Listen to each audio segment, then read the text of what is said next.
So you're getting a Mac Mini, okay. I was looking into running a ChatGPT server. You need a lot of gigs and electricity. No, you can't run a GPT server. That's too big. But I'm looking at running local models that are smaller on my computer. Yeah, but how would the local model pick up the information that the ChatGPT gives out, or maybe Perplexity gives out? So Gemini has the Gemma models. They're 4V models, and they're 99% equal to the Gemini model, and that you could download, but you can only download it if you have my computer has an NPU, so it's a chip, and it has dedicated video, so I could run that model. But with a Mac Mini, you could run multiple models and larger models because I have 6 gigabytes of video RAM, and my computer was $1,300. A Mac Mini is a little over $500, and you get 16 gigabytes of RAM that can be used as video RAM. Video RAM is very expensive, and that's what you need to run an AI is video RAM, GPU. But I don't know why you would want to do it, Amir, unless you have an objective. No, I don't want to do it. I was looking into it. I was just thinking about it. If somebody wants to run it, is it going to be profitable if we were to allow some people to use it? Or you own servers? No, yeah. Oh, yeah. I mean, you need a bunch of servers. I mean, you're talking about millions of dollars worth of servers. Yeah, it's profitable. If you have millions of dollars, it's very profitable to have a server farm. Amir just wants to make more AI videos. That's what he wants to do. Oh, did you see the video? Yeah. I guess I made a video about Black Rabbi and Ariel. Black Rabbi stole a wallet from Ariel, and Ariel's running after him. Oh my God, that was funny as hell. It's not actually Black Rabbi, but it's a guy that looks like Black Rabbi. He's chubby. He's fat. Mozzie loved it. How long is it? 30 seconds? Yeah, it's about 10, 15 seconds. Yeah, it's quick. Yeah, I'm using the what you call it? The thing I'm using the John Kitover's in the audience. Actually, I learned it from John Kitover. I picked it up from. There's this thing called OpenClaw that's sweeping the internet right now. OpenAI GPT just brought the guy that invented it on board. But you're able to hook up your GPT or whatever, and have different agents on your computer you can have it doing different things, doing research, making videos for you, doing topic research on for Clubhouse, let's say. They could do anything. And the guy, it's free. The guy that invented it, he's already a multi-millionaire, but so he did it for free, and people are going crazy over it. There's a shortage of Mac Minis because people are buying them to use as mini. How about an Air, MacBook Air?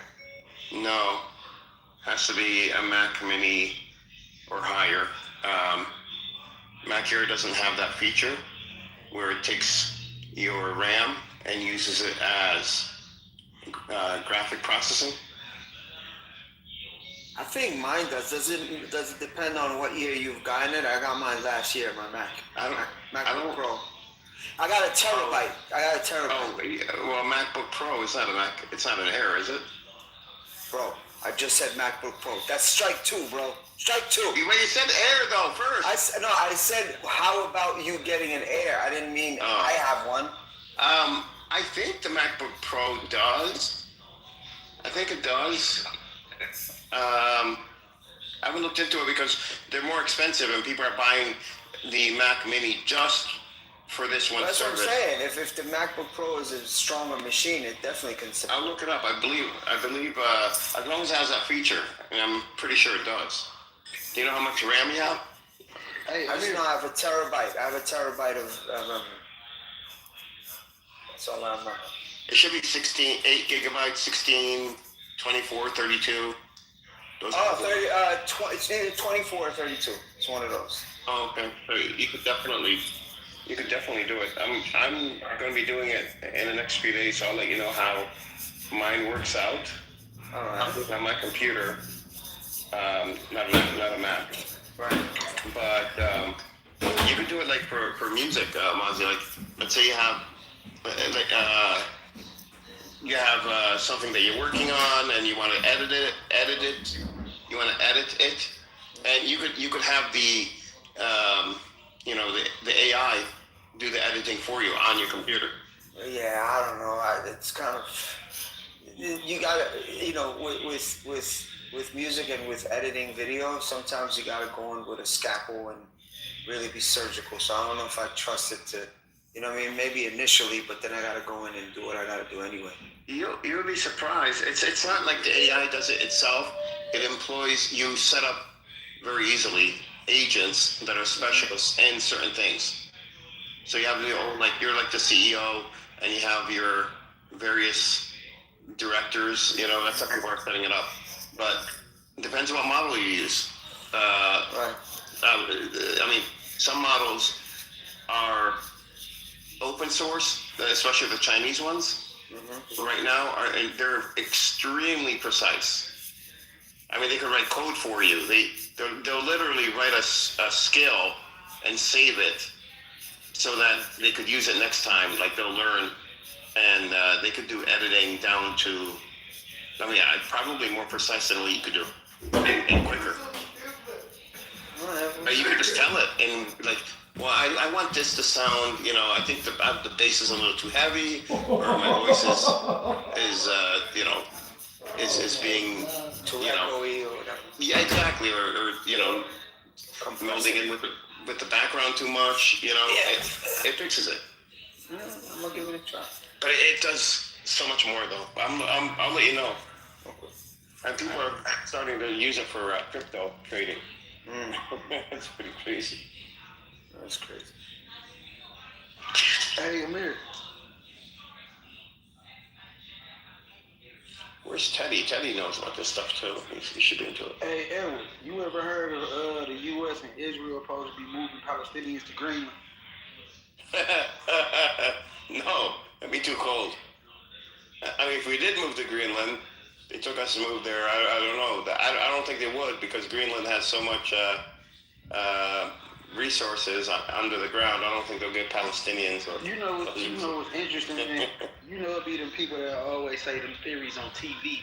They be telling us the real, right? And my homeboy just showed me an episode of the Golden Girls, bro, from the 90s. And it was an episode where a girl called into the radio station and be like, I just gave the U.S. the solution to the Middle East. And her homegirl look at her like, what? They're going to give Greenland to the Palestinians? Threw me off, bro. Like, damn. It was meant as an insult, dude, because Greenland, there's nothing there. It's all ice. Damn. I think it's just crazy. I think it's just crazy. It's a coincidence that we're going at it with Greenland, and this is happening to the Palestinians. Well, I mean, the Simpsons, they had the World Trade Center bombing in there way before, and then they had Trump being president. Yeah, but the craziest episode of The Simpsons is when Trump was coming down the stairs. You ever seen that? No. Man, look that up. When Trump come down the escalator, it's gonna blow your mind. Wow. It doesn't make sense. It's to the point when he coming down the escalator in the cartoon, bro.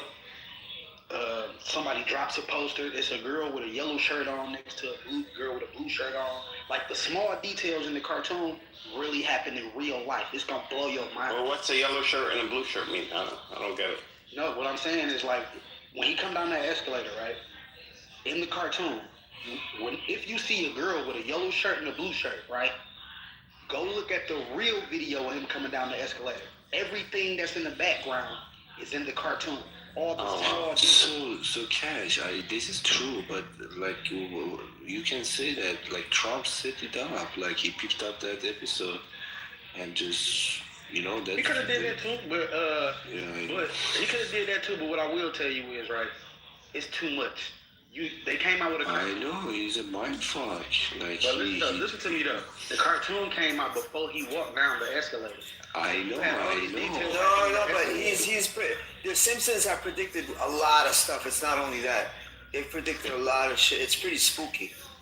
No, I know, but I'm just telling Wade fan like. No, I'm telling him that it's not just, even if Trump did do that, the Simpsons have predicted a bunch of I know shit. that. Like, I mean, that's that's basically United States. Like, for example, most of these sitcoms are based on this, so they have access to information and they make jokes about it in advance. But this specific case, I mean, this can easily be explained by Trump. All right, but listen though. Let me tell you like this though. Sometimes we gotta stop thinking that it's impossible for it to just be something crazy going on. It's not that Trump called into the Simpsons like, hey, make this episode in the 90s just like I'm gonna do in 2019. That makes no sense. He wouldn't even. That makes no sense. I'm sorry. No. I'm saying Trump decided at some point he wants to announce that he's running, and then he found a Simpson episode and then recreated it in real life. I know, but listen, this is what I'm telling you to do. Just go watch the episode. It's too many small things. It's not nothing big. It's not like something blows up and then it blows up in real life. It's like somebody drops their cell phone in the background and they drop it in the cartoon. I know this guy has his own show. He was in the show business. They can take care of every single details they want. What are you getting at, Cash? What do you think is happening? No. I was talking to Edward about how TV just kind of tell you how things happen before they happen. Yeah, but what do you think? What do you think is going on there? If they are to predict things so accurately, yeah, and also that film. Don't forget that film that predicted COVID. Yeah, and they predicted, they predicted Ebola. They had Ebola on the book like in 1993 on the Simpsons. I think what Cash is trying to say is that the creators of Simpsons had a time machine and saw the future, came back and made a cartoon about it, right? Right? No, I hear you? Believe it or not, though, they say one of the owners, the creators of the show, he worked for Freemason. He was a Freemason. Mm. Yeah. I remember Trump late 80s, early 90s. He was in he was in wrestling. He did a wrestling debut. I thought that was crazy. He got in the ring and everything. Hey, Edward. Yeah. Yeah, I just left one of those fucking ghetto ass fucking rooms. They're talking about Trump talking about aliens, and then out of the blue, everybody starts talking about, would you fuck an alien? I was just like, really? What the fuck? So, No, believe it or not, Obama said something about. Obama said like we made contact or something, right? Then afterwards, Trump came and was like, he said something that was very private. He wasn't supposed to do that. He made a mistake. So then, like later on, Obama came back and recanted everything he said. He was like, no, we haven't made contact. I was confused or something. I'm like, I don't know what game they playing, but they mad as hell. Obama said something. They in 2024 or 2023 or 2024 they had Senate had a hearing on UFOs, and that was pretty big, but it flew under the radar. People didn't care. Just like AI, when AI came about, like nobody really cared. It sounded like you said gay eye. well, AI, well, if Obama, the gay eye has been around. if Obama was talking about it, Michael probably dicked him down a little too hard. Well, I don't know. It's just I think something big is going to happen in the next few years. Might not be a few years, buddy. My homeboy gonna have me look at this But Edward, I think prophecy timeline. what happened? Hey, what's up, Cash? What happened? What's the deal, Amir? So far, he called my name earlier. He said, I think. You break it up. Anyways, hey, what's up? Iran has set a precedent where in America has done regime changes over 80 times so far. So after this Iran thing, once I think they're doing more regime change in the future.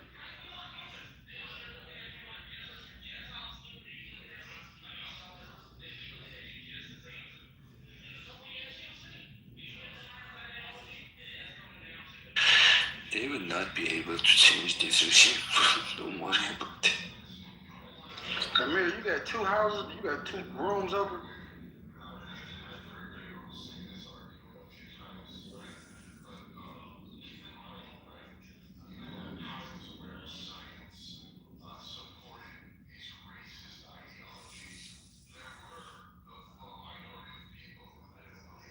Yeah, sorry, I got a call as soon as I was speaking.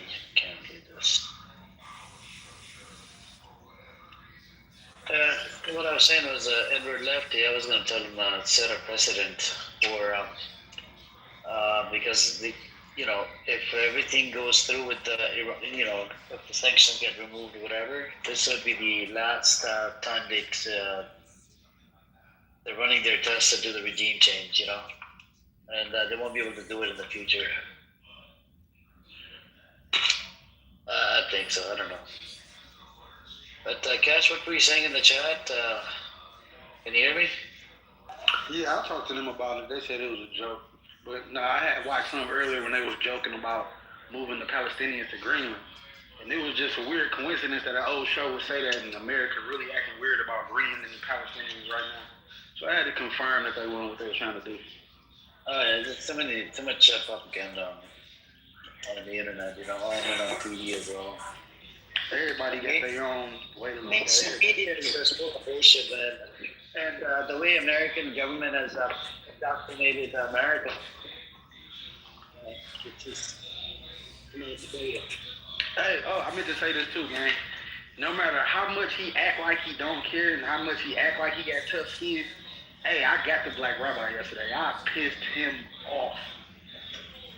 He did. I know I did. Black Rabbi is You got 2 annoying. rooms going. You got 2 rooms going, dude. You got Prince in Amir's house. Yeah, I just noticed that. You do got 2 rooms going, Amir. Yeah, I know. They copied my old house that I used to open up rooms. So that's just a fake Amir house. I stopped doing rooms under my original house that I used to do rooms. I transferred over to this house. Okay. It is. I live rent free in Pro Valley Heads, and I live rent free in the Zionist Heads as well. That's crazy. They really hate your page. They really hate you. No, it's a normal thing. When you get hated, when people open up rooms or whatever, it's like you're doing something good. It's a normal thing. But anyways. Yeah, they say imitation is the sincerest form of flattery, right? Yep. But anyways, what's new with you Hey, guys? Amir, how many times a day do you get called a terrorist? By the way, curious. Sometimes 1, sometimes 0, sometimes 5, sometimes 10. Like in the chat, I think this Payman character is writing terrorist. Oh, we have Buttercup here. She's a terrorist as well. Why? She's a She's terrorist. cool. I mean, why No, she's they call terrorist? her. They call her terrorist. Oh, she's Buttercup's cool. I like What's her. up with you, Buttercup? How you doing? You okay? Yeah, I'm being freer with the hearts because I'm trying to get a medal. Oh my God, she tried to cheat. Oh my God, I should not have given you a heart.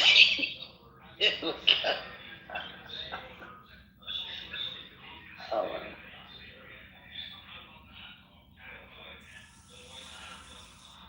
Anyways, you're trying to get the hearts. What's your percentage right now? What's your karma? Oh, 2%. I'm like 2%. Yeah, I'm so close. Nah, you're far away from me. What's your number? 0.1%. I didn't even know you can go that high. Yeah, what's your number? What's the total number? Okay, I'm at 1,721. Oh, you're very far away. What do you want to know? know my number? Yeah. 3,834. Well, you've been on this app for a long time. Yep. Yeah. I'm endeavoring to help you with your I've already sent you 2 hearts, but I think it tells me that I sent too many to some person after 2, so I have to wait a little while. No, then I'll send you 2 more. Aw, thanks, Meg. Yeah, no, I know. I was debating about this whole little thing. I was like, well, part of me like doesn't really care, but then part of me is like, wait, this is like kind of fun. You can just like send people hearts, and you can just see like you can get them up to like a gold medal and just be like, I did that.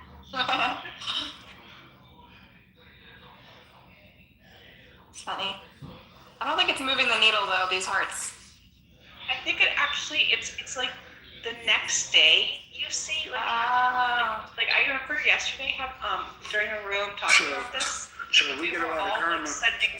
We get a lot of karma. Do they send us like some cookies or something? And the numbers didn't change, but then today my numbers have gone up by 100 points. So okay, gotcha. So when we stack up the karma, what happened? Will we get some cookies or something? You get a medal on your profile, and people know you're not a troll, that you're like legit.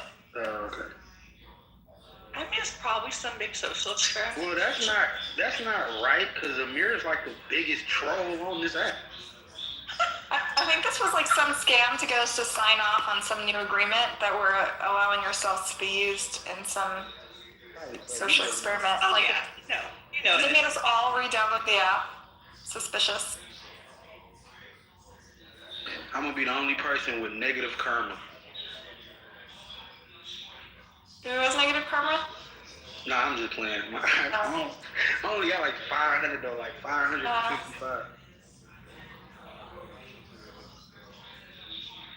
Well, I guess you must be sending out those hearts, and people will send them back in return. And if you send out enough cash, or I'll send you one that'll help. Points.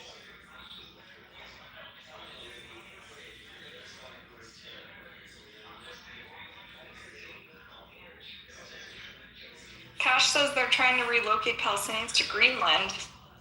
I didn't hear that. What? That doesn't make sense. Even any freaking Zionist mind, like, what? Cold. Yeah, and it also belongs to Denmark, so you can't just make that shit up. Like, I don't think that's coming from Denmark. Oh my god, I was in a crazy room today, Amir. That was a joke. It was a reference to The Simpsons. What did you say, Vodka? I was in a crazy room today. It was Jews and Persians, right? Like lamenting the Iran situation. Oh, wow. And I kid you not, there were a bunch of Israelis in the room. This Iranian, not naming names, all the Israelis got text messages today that the military is on high alert that Iran might attack first. And I swear the Iranians in the room started to laugh and be like, I'm so happy. And like literally, like Israelis are sitting next to them about to like scared shitless because their towns and cities are about to get bombed. And they're laughing. Like, it's so dark. It's so dark. It's one thing to be like, bomb my own country, but then to be like, bomb my best friend's country too is really crazy. Like, they're excited that they might get bombed tonight. Like, what the fuck? Who's excited? Iranian? This Iranian chick Yeah. that chases me into rooms and screams at me for some reason, even though I never said anything about Iran. Is her name Roya? I don't know. Yeah, Buttercup. The whole concept of getting excited to get bombed. As an Iranian, I will tell you that are Iranians that are revenge-minded. Okay, but they claim to be so pro-Israel, and she's laughing that they're about to bomb the shit out of Israel. What the fuck? You don't love Israel if you want Iran to bomb them with their missiles. No, it's pretend to love Israelis, just like Israelis pretend to love Iranians. They have a mutual hatred to the Ayatollah, so Yeah, I know. it's really sad. I personally despise seeing people rally around war thinking like it's going to solve problems. I really don't think it's going to solve problems. But if you talk to Israelis one-on-one, they're fucking scared. It was not pretty last time, and they think it's going to be worse this time.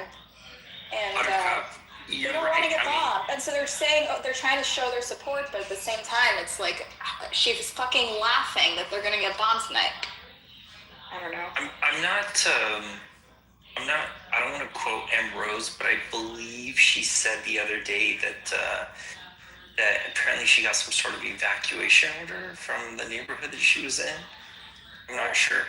That's what I heard, kind of paying attention in the room. Did anybody else hear that? I think she was talking about the last year. Oh, I don't know if she said it, but I think during the 12-day war, Iran sent them some sort of text message, like, I don't know if it was sincere, telling Tel Aviv to evacuate or whatever, as if they could just go somewhere else, you know? That might be what she's talking about, I don't know. Buttercup, my understanding is that Israel also has some of its intelligence or like military offices, buildings nestled within civilian areas. Is that true? Yeah, in Tel Aviv. Okay.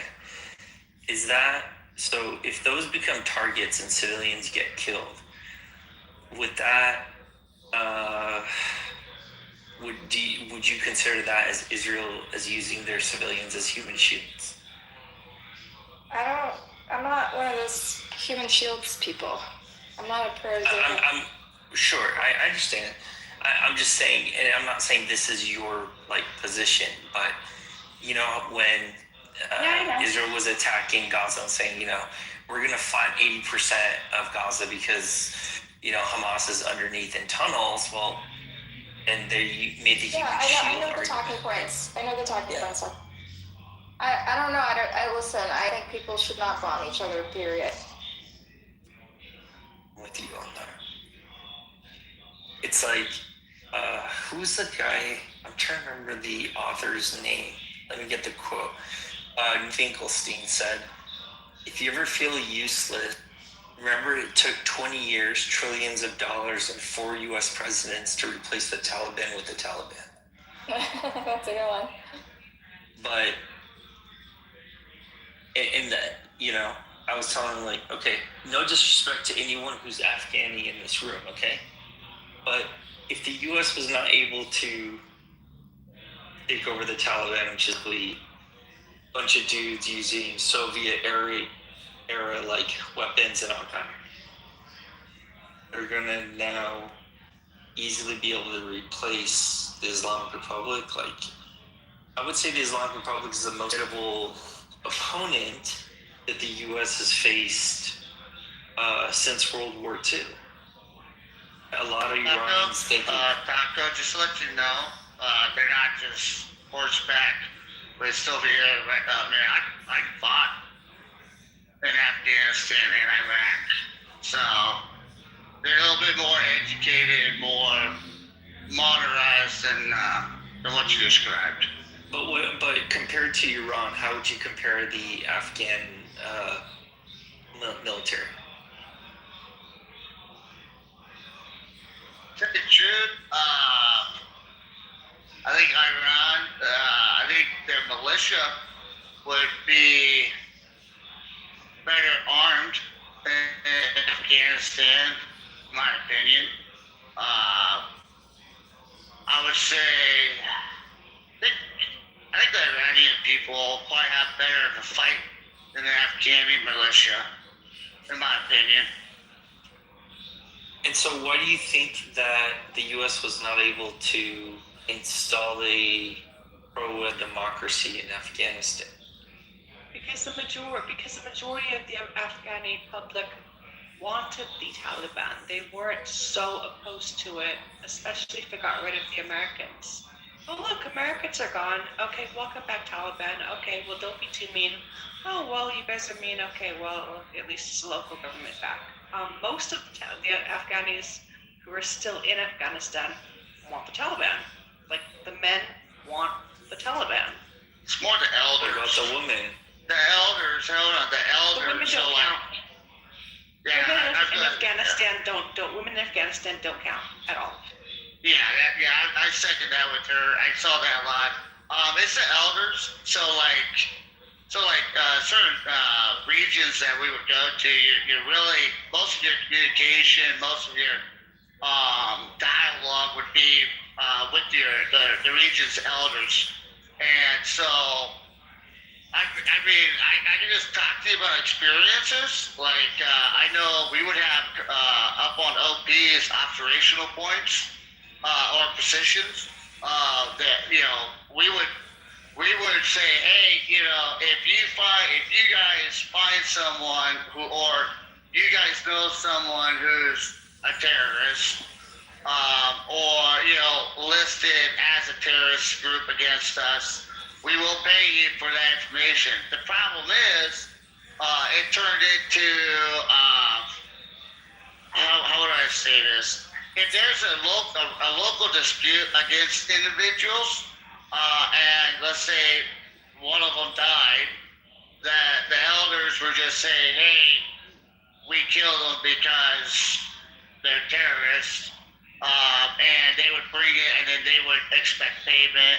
So up there, I would say it's the elders, not the government, because the elders really control the communities. If we gave aid, like I'll give you an example. If we're providing food, we're providing water, we're providing medical, entertainment, finances, money. We won't fight for months. Like there's times that we went 6 months without being shot at, no IEDs, not as much as of a single dispute. But the moment if we did not bring healthcare, money, or transportation, you'll go into like 2-3 months of just constant battles.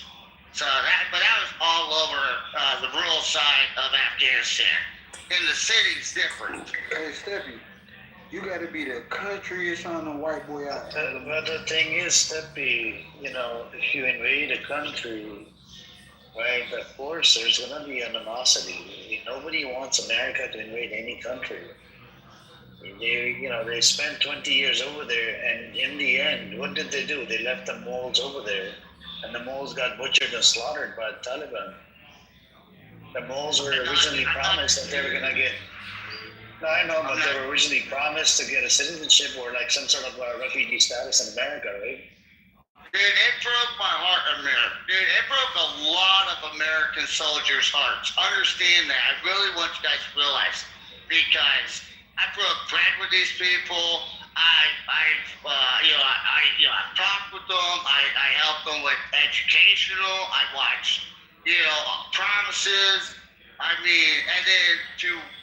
felt like we just abandoned them, dude. When I watched the videos that these individuals are willing to die, 15,000 feet off the side of an airplane taking off, it broke my heart. I agree with you. Our government used Afghanistan as a splurge pit, as a let's just make trillions of dollars off of this. You know what I mean? So I'm not disputing that. Dude, there's a lot of great people that I've met in Afghanistan. A lot of great people.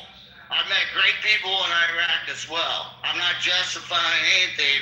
I'm just telling you what, as a nobody in the military in Afghanistan, I'm just telling you what I saw and how I experienced.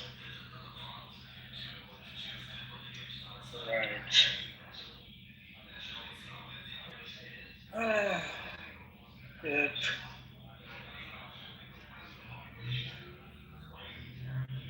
To your question, Cash, I'm from South Carolina, my guy. So I guess I guess I am a country ass motherfucker.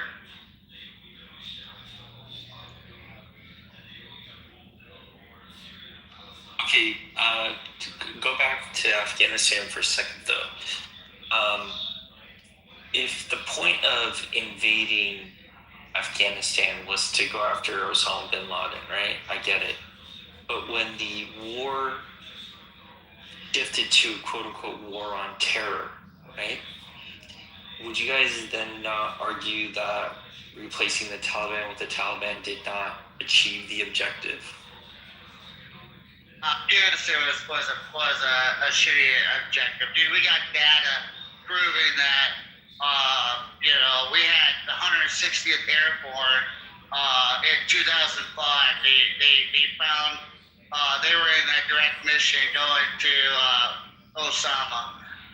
The narrative of Afghanistan, in my opinion, was just a slush pull. We had Dick Cheney, who cared more about contracting, putting in Hildebrandt. I mean, guys, I'll give you an example. And this is why a lot of veterans say Afghanistan was just a slush fund for the U.S. and our NATO allies to basically extort it. Dude, every time I would grab a plate at the chow hall, okay, just a plate to get food, they would charge the U.S. government $1,500. All right, every time I did laundry, it was $1,500. A bottle of water was $500. It was a slush pit. Afghanistan was an excuse that everybody found out about it within the last 10 years after a lot of information's coming out. There are American veterans that went to Afghanistan, including myself, in the beginning of Afghanistan. Keep in mind, Obama put the biggest surge in Afghanistan. Obama did. Between 08 and 12. Okay, the biggest push in Afghanistan. All right? And with that being said, dude, I went there with the mission. The mission internally is like, hey, we're gonna go get Osama, okay? And what's happening for my mission was everything we was doing was gathering intel, and you guys call me stupid or misuninformed. I'm just telling you, after 9/11, America was spanked, okay? And with that being said, a lot of American soldiers that joined went for good, positive notion, okay? But we found out later that, we were built, contractors were paying senators and congressmen, NGOs, millions of dollars for schools that never had children in it. Good American men and women died and got their lives taken away for a rich man's greed, and citizens of Afghanistan fell victim. I'm gonna get a little with you guys, a little sensitive right now, dude. When I realized years later what happened, I remember I was talking to my wife. I was listening to this information coming out. I broke me down. Because when we would go clear houses, and men would come up and engage us. I looked at my wife, Taco. I told my wife, I said, no. Back then, I thought it was just a bad guy trying to hide his weapons or information. But now we realize maybe that guy that we were told was a bad guy was just a guy sleeping in his bed with his wife and kids, and now a foreign entity is kicking his door in. Maybe he's just protecting his wife. That could be me in America if that would happen, because I would do the same thing.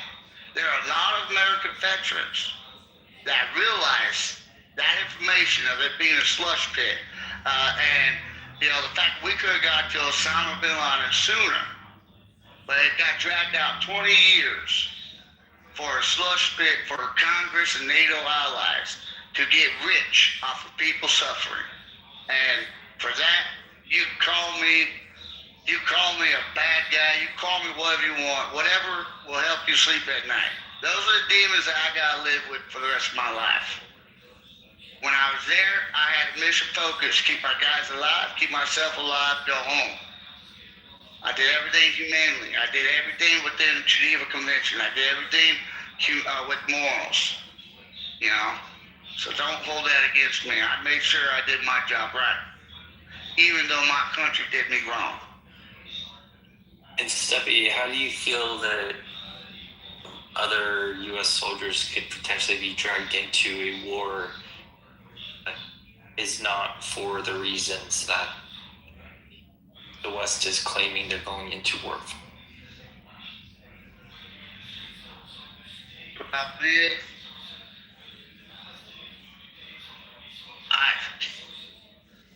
It's hard to say. The reason I say that is most common sense military personnel, whether from the GWAL community or guys who did their 4 years or guys coming in, and same with women, they don't want to squabble with Iran.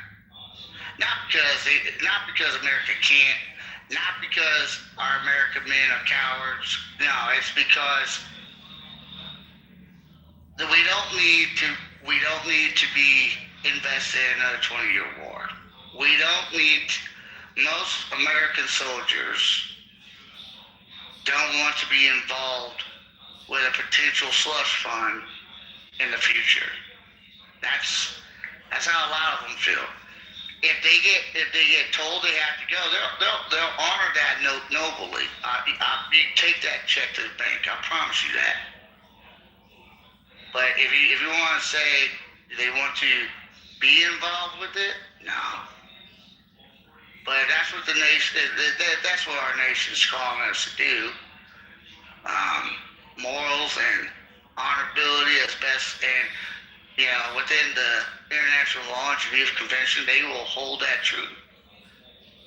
I just feel like this war is done under the guise of regime change, which a lot of Iranians want, including myself. But that is not what is actually the primary objective of going into Iran. I think if Iran becomes a failed state, Israel wins. If Iran lashes out it just becomes a power vacuum of some sort of instability, that still serves their objective, which is easier to do than regime change. Regime change is not an easy thing to accomplish. A lot of people want the Iranian people to change their government how they see fit. Because this is how I look at it, sir, and a lot of people do. At least a lot of combat veterans that did do time in Iraq, did do time in Syria, did do time in Afghanistan. They know it's a it's a flip of a coin, okay? When you attack a regime, okay? It's a flip of a coin. You might be able to cut the head off the snake, but it might be a hydra. We saw this in Afghanistan. We saw, you take the head off the monster, and another one will appear, and another one will appear. The problem is getting involved for a regime change. It's so complicated because if you do military actions, okay, and it goes negative, the next regime coming in could be more aggressive if there's a lot of casualties, civilian casualties, because that's what the people will want, reaction. And it's the reaction that I don't want to see. I don't think Amir wants to see is Iran responding back to other Arab countries around that are involved with the U.S. or I mean, if Israel wants to play that game, that tit for tat game with Iran and Israel, I'll say let them play their soccer, let them play their games, but don't get everybody else involved. I'm 43, y'all. I've heard everything bad about Russia. I've heard everything bad about Iran on the American side. They fund nothing but proxies. They fund nothing but global terrorism. I mean, say they're Russia. The thing is, I'm not willing to kick off a global conflict. I don't want to because I don't want my neighbor, I don't want my daughter to be dragged into something that cannot be prevented but with dialogue. If the Iranian people want this regime, there's 90 million.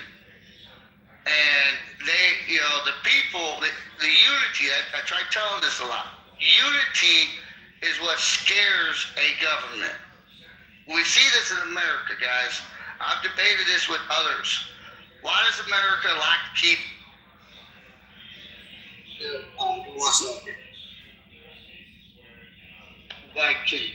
Why? Because if you keep diversion in your population, you keep a group of individuals arguing back and forth amongst each other, all you gotta do is feed each side the way you want it to be fed, okay?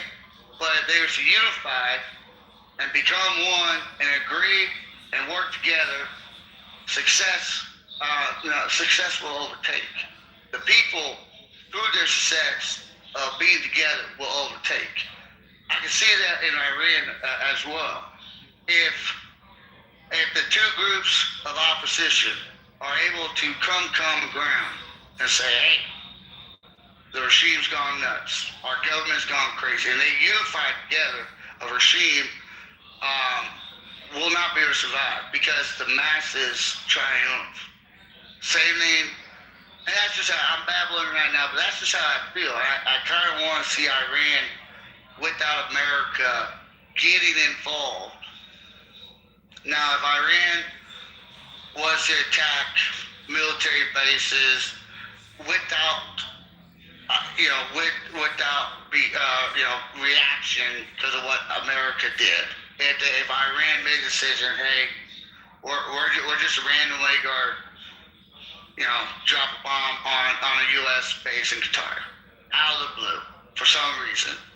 Well, unfortunately, they picked up the card that they're going to play, and the outcome's unknown. But do I think the U.S. needs to be involved? No. I hope that answered, Mazzy.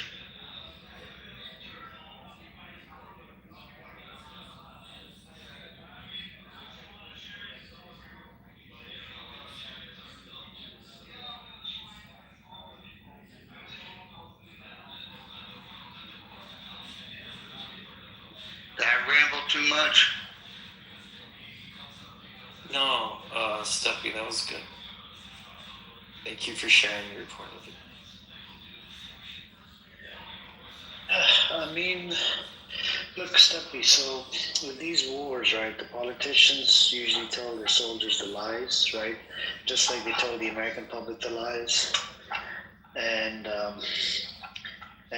who actually made money? It was the gun manufacturers, They're the one that heavily lobby for America to go to war. Even right now, I'm sure there's the weapon manufacturers. They're probably lobbying the U.S. Congress and all these members, right? Some of them are pedos. Some of them are just money hungry. They're like, yeah, it's gonna help our campaign. And some of them, they even get money under the table. So it benefits these people. But and people like me and you, we're sitting here, we're talking about it, right? It doesn't benefit us in any shape or form. It just it's inhumane. The amount of bloodshed. Well, a lot of it is that. 100%. It's there's old saying, war makes money. Why does war make money? Because, you know, you gotta pay, you can pay the farmers double to grow more crops to feed an army. You can, now every day, you know, now businesses come up to build everything. I watched where I'm from, freaking, next to nothing on manufacturing. And then as soon as declaration of war happened, you couldn't go nowhere on the East Coast of the United States and not run into a company that's not making armor for Humvees, casing for bullets, logistics, Carnexes, whatever you name. And it's just a slush fund. It's just a slush fund. I just don't want to be involved in another 20-year war. I'd rather good dialogue. And if the regime of Iran doesn't want to listen to common sense, you know, all we can do is just sit back with just draw a line. Hey, dude, I'm trying to work with you, but you know, if you're gonna cause harm to, you know, Americans, you cross that line, and we'll take care of you accordingly. But other than that, I have faith in the Iranian people. I do. America, 13 colonies, we unify together and we push Britain out of our country. You know, we unified, and I think Iranians, because I've heard a lot of people talk on here from Iran, or you know, their literature comes from it. You know, I just want people to understand that you're going to be dancing with the devil. Starting a war like this, you're dancing with the devil. I'm not saying America's the devil. I'm just saying it's a domino effect. A lot of people are just seeing, you know, America attack Israel. But what they're not seeing is what about the neighbors to Iran? You know, what about in Europe?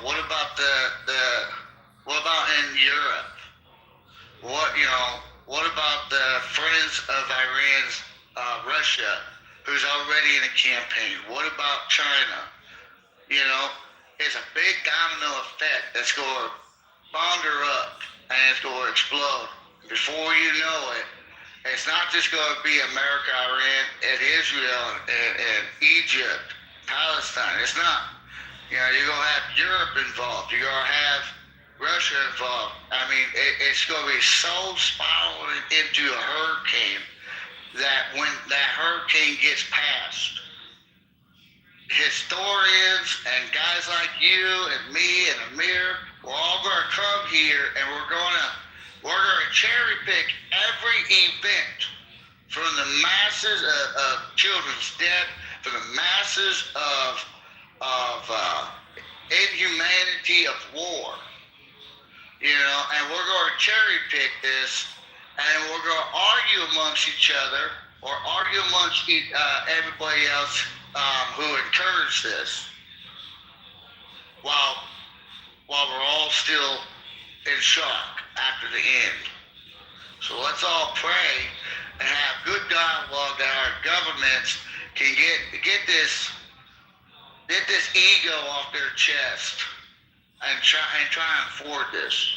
That's all I'm praying for. That's all I'm praying for, because I've heard people talk about international law. But the problem I see is with the American regime.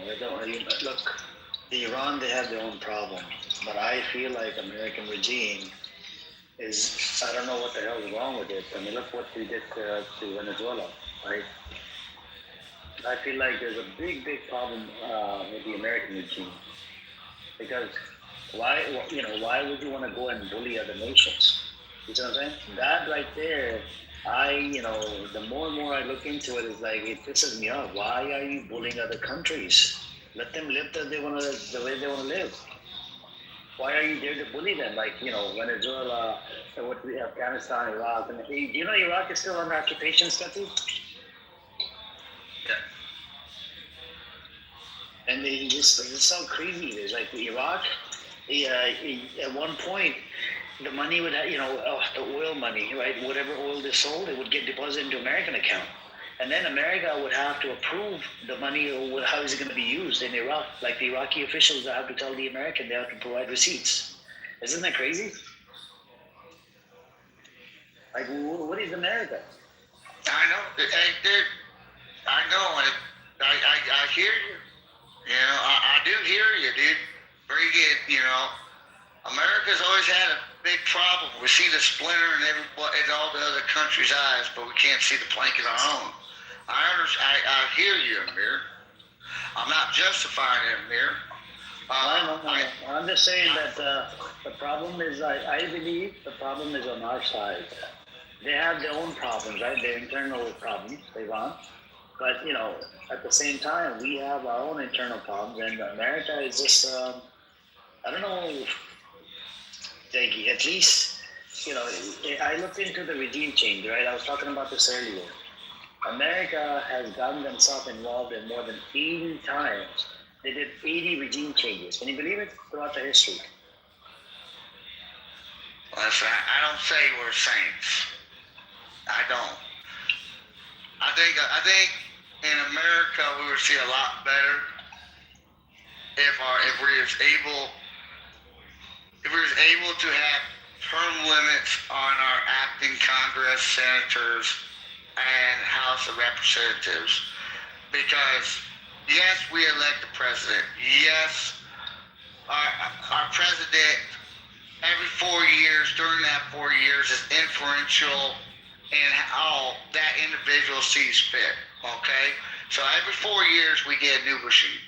Okay, but I think where we would benefit, and this is, as an American, I would say with term limits, I think it would benefit if we exclude lobbying. And the reason why I say that, Amir, is because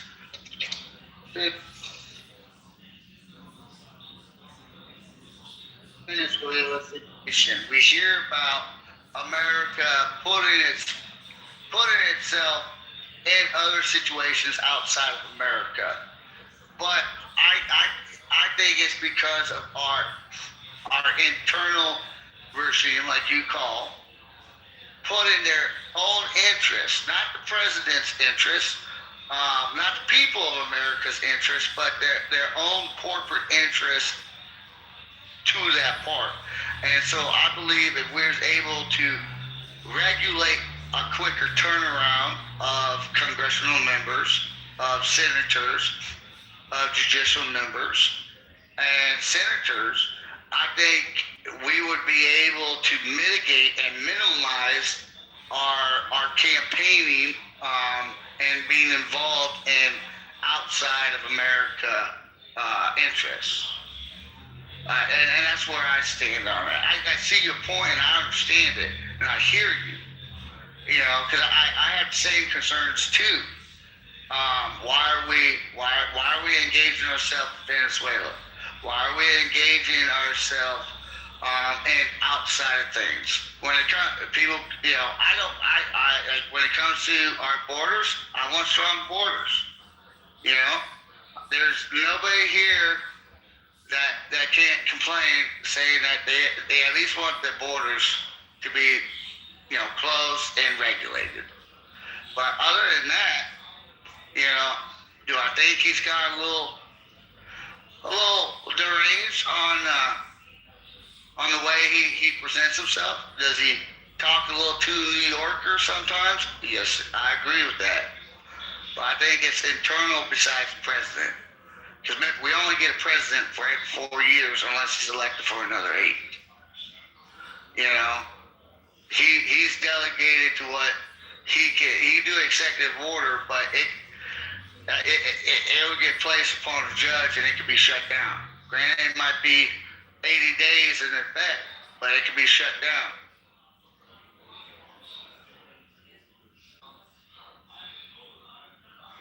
What's going on, Mr. Edward?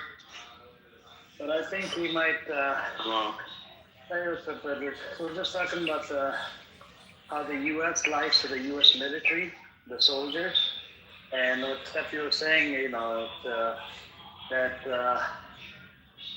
them lying was a big thing, the lying to the soldiers and then lying to the American public. Yeah, well, if you lie to the soldiers, then they're not going to trust you next time, and that's a dangerous situation if you're. No, this is why the soldiers, they suffer from PTSD, because they find out that it was all a lie. There's a lot of these cases as well where they like, what the hell? And it just the government officials, man, I don't know what to tell you. And I think if you're gonna be in that killing game, if you want to kill, then you gotta leave the morality behind. You can't have a moral code. You have to just believe in American, American Constitution, American government, like that guy Gris, remember? That came in here a couple times. Listen, I'm here, dude. I couldn't stand Griff. I did 23 years, okay? When I got out, I used to, I used to see young Marines come in, and a good leadership teaches you to be very observational on how you watch someone. And if I had Marines that I was a little concerned about, I would usually have one-on-ones with them. I want to see, why'd you join the Marine Corps? Was it, you wanted a job, that's cool. Oh, you wanted military benefits for college education, cool. I did time in recruiting. I did a 2-year contract in recruiting them there. And the first thing I would always ask someone was like, well, why do you want to join the military? And there's actually regulations in there that I don't know a lot of people know about, but there's like three phases that would automatically disqualify you for joining the military. Is the answers, okay? So if I ask you why do you want to join the military? And the first thing you say is, I want to go to Iraq and kill people. Automatically you'll be disqualified. Because our mission is not to kill. It is a job that we do, but it's not the primary mission. Lethality is not the primary. A presence is primary.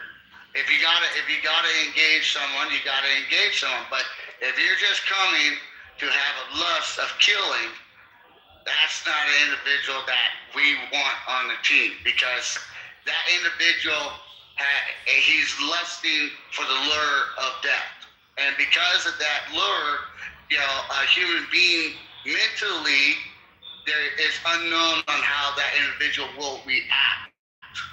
Will he use morals? Will he consider rules of engagement? Will he question a potential inhumane order? The individuals that have that mindset right off the bat, because I want to go kill someone, they don't have that, because in their brain it's fun and that's what they want to do. So that's an automatic disregarding. And I think in 2 years, I probably had 15 individuals that I refused to the military because they just wanted to go and kill. They were openly about it. So, like I said, when I tell you, those individuals that have that mindset, yes, you're a United States soldier, military personnel. Yes, you might get called to service, and yes, you might have to engage someone shooting at you. You might have to engage them back and neutralize them. But that's not the mission that the military's primary function is. And a lot of people misconstrue that when they hear about being a soldier.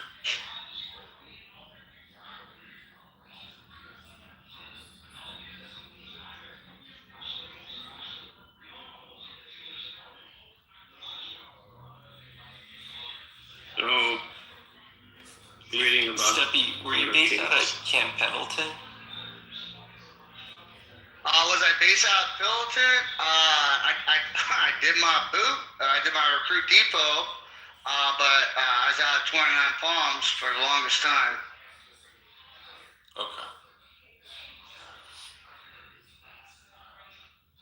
Sorry, Edward. I didn't mean to interrupt you.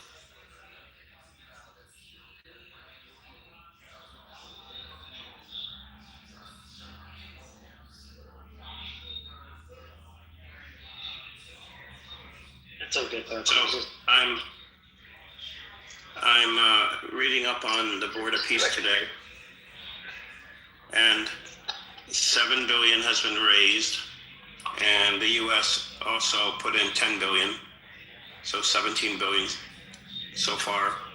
5 nations have committed to the ISF. That's the forces on the ground. Who they are has not been released yet, and who the members that make up the 7 billion on the board have not. That number hasn't, like, who pledged money or gave money has not been made public yet.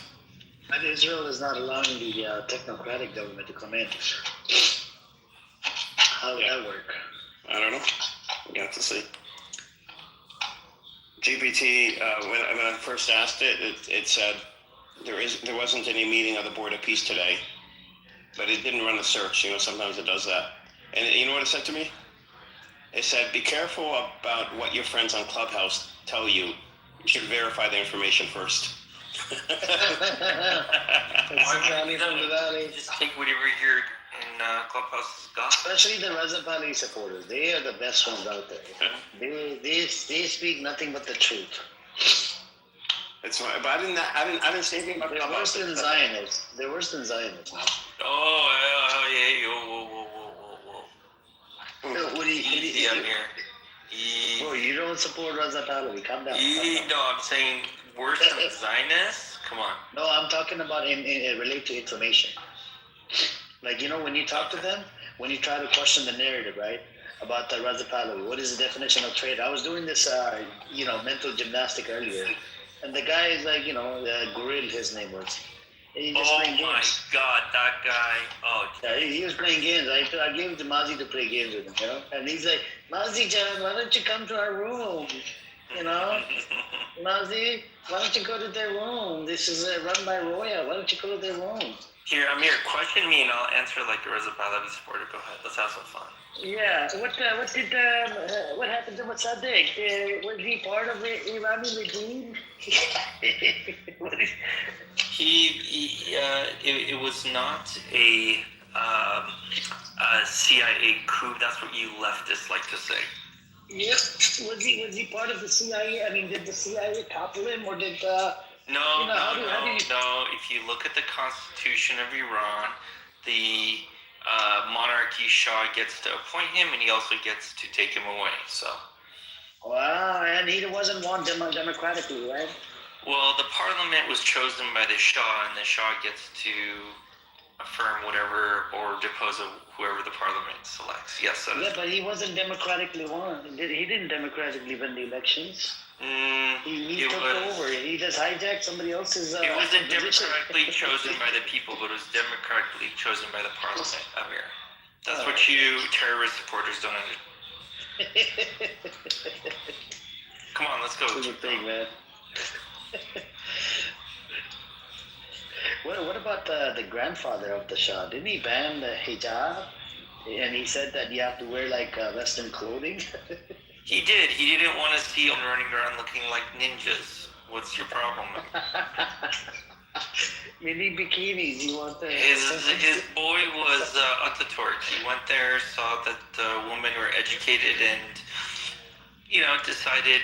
Oh yeah, they do this. Ataturk. Yeah. I heard this argument. Yeah. Let's keep going, Amir.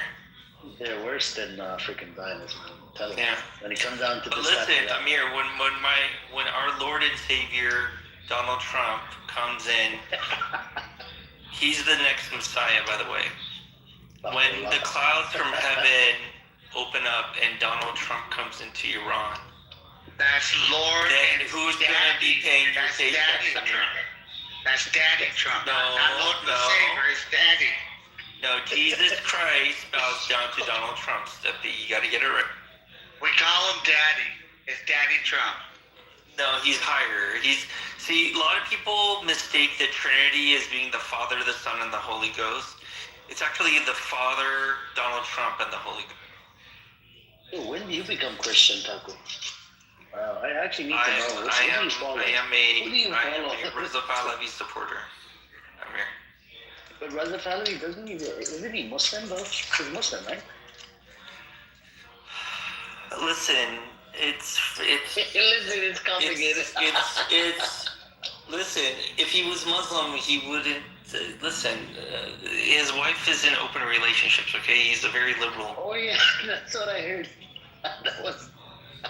And we're very inclusive of everyone. Oh my God, is that true though? Is that for real? Like open relationship? I don't. You know, whatever the king says is true. And your condescendence will be paid. We will use your head as a soccer ball in the future. Just have fun. Come on, give me more. Give me more.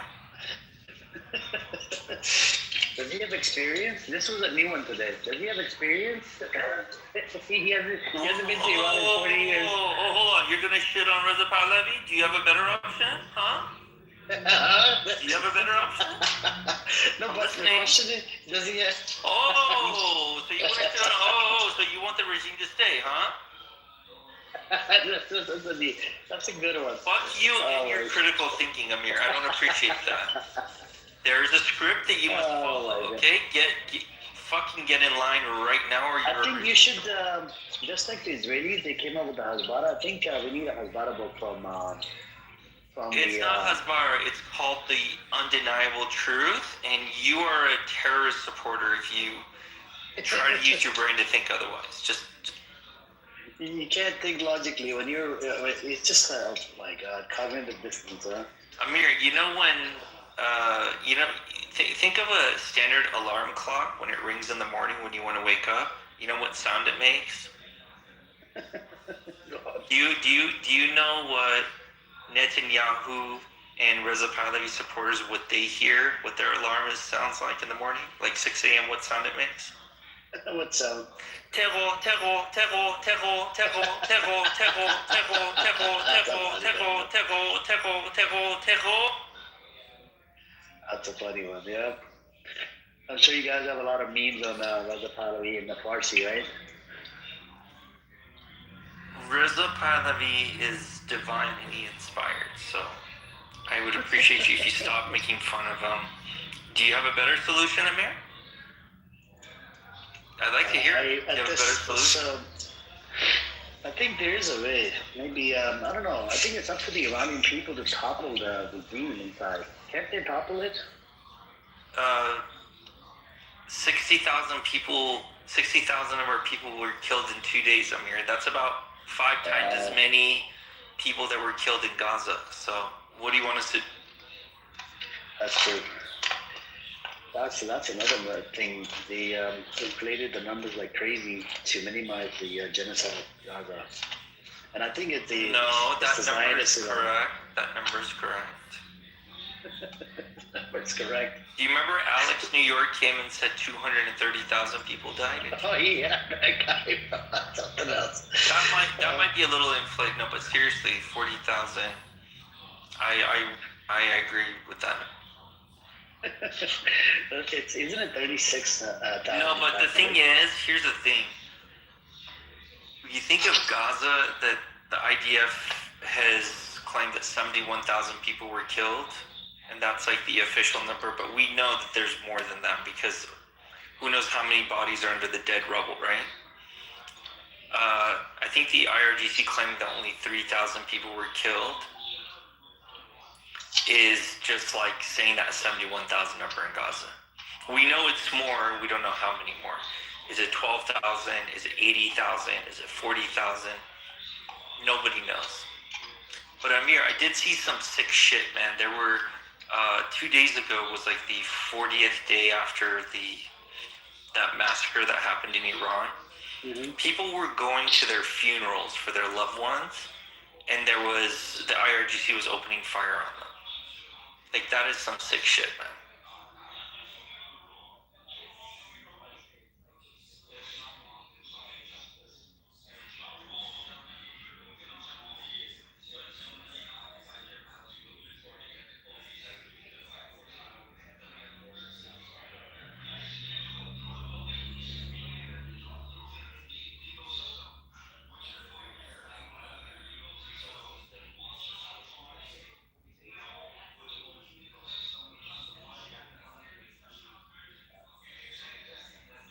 I mean, are you still friends with Wednesday or no?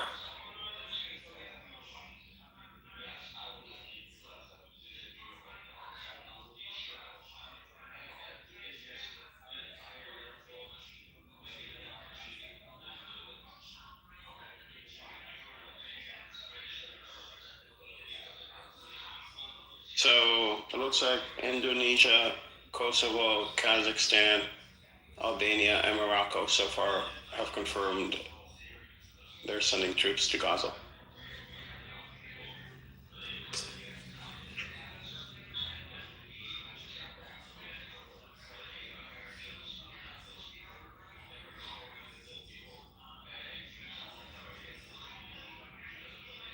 Edward, didn't they say that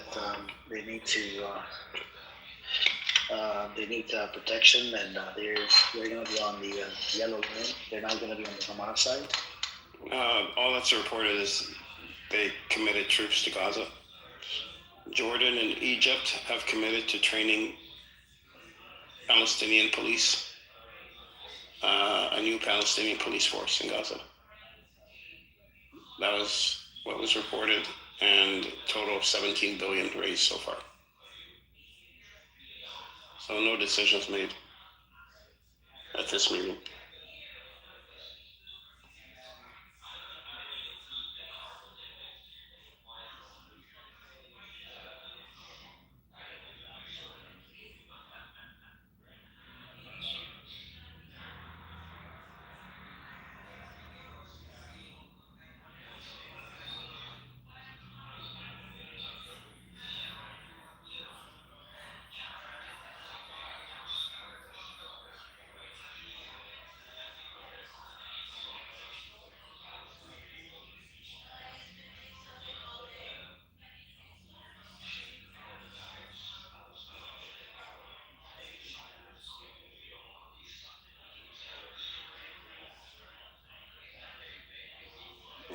They started a room about Palestinians and Israelis.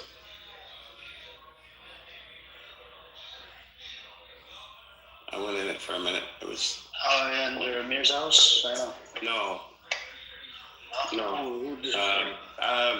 It's just a room. I don't know if it was under a house. Bibi, Yakov, Grace, who were a few others that were moderators. They mod everybody.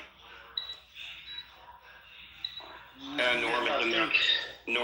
Norm is talking shit about Palestinian. I didn't respond. All this, all this. But that Norm video went crazy, bro. It's got about almost 1,000 views now. Within like one day or 2 days, Like how did they get 1,000 views? That's crazy. That's what I was saying. Oh, man. And the Resistance one already have like about 100, I think almost 100. Not Resistance, the Black Rabbi.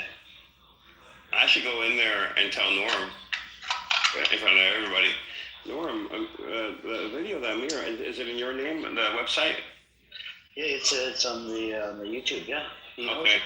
On the Amir's video, it's got over 1,000 views about you. Close to 1,000. Close to 1,000 views now. That's crazy about you. Running away from Resistance. Oh, that one or him about Epstein? Oh, the Epstein one, that one got I think about 50 or 80 so far. Oh, so the one running away from Resistance got 1,000 views. Yeah, almost that one.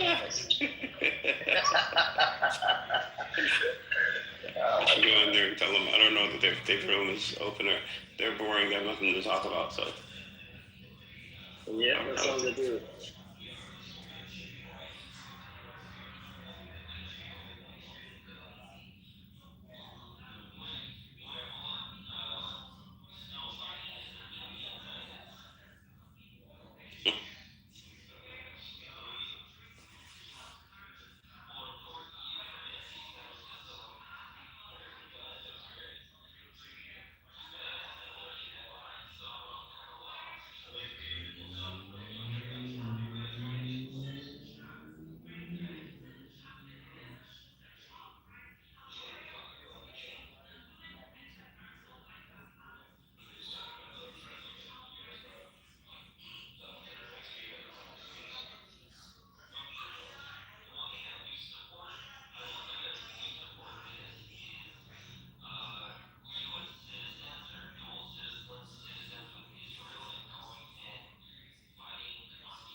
Hey, what's up, people? Just give me like a couple minutes. I'm doing something with that. Anyways, what else is new today?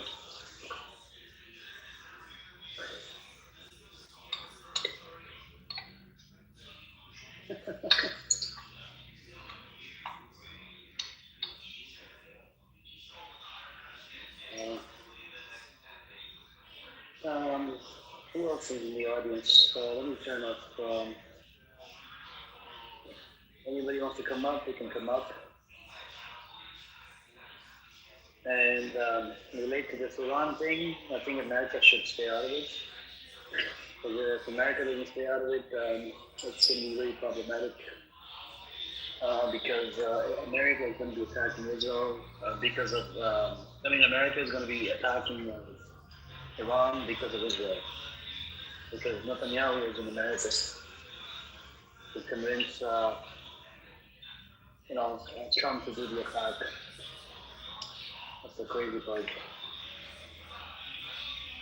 Anyways, okay.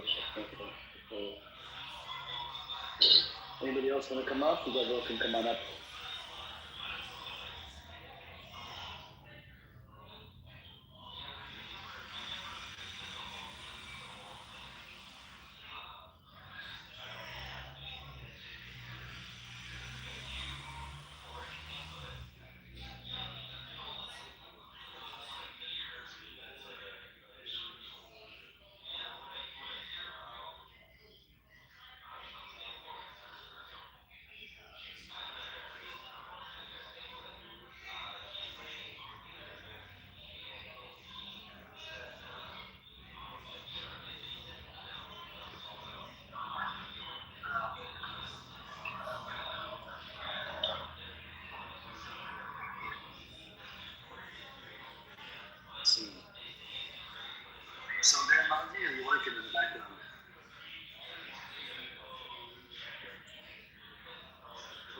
TV. He needs to. I think they want him in the grill when he opens the room. I think he's probably going to want Marty in there. Marty, make sure you raise the point. If you don't support ILBC or the other party, why do you support the other party?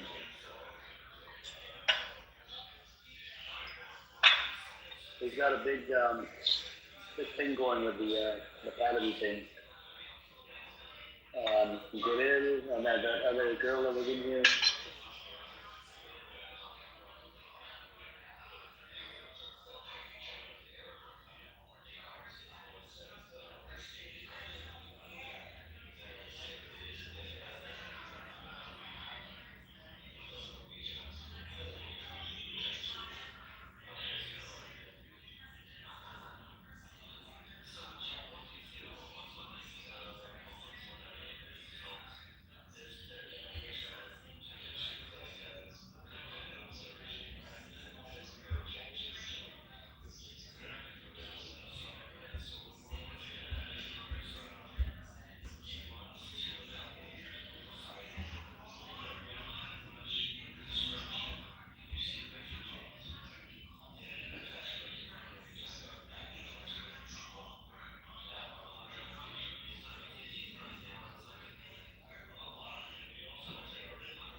You know, I think we're going to listen to some content in a bit. Because I think people are leaving. Maybe they can enjoy some content. Because there was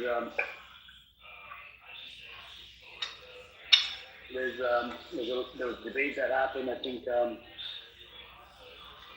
don't know if it was Buttercup or somebody. So we can listen to some more content.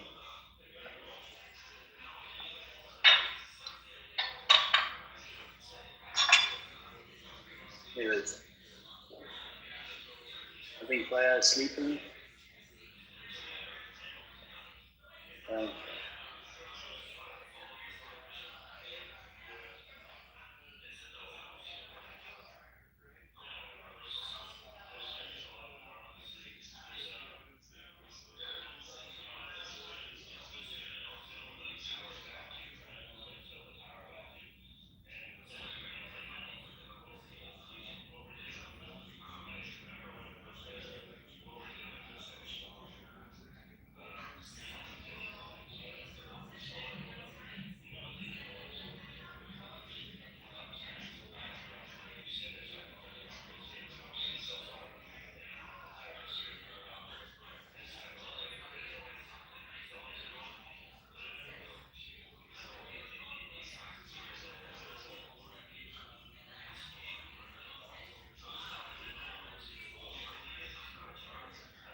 Mm-hmm.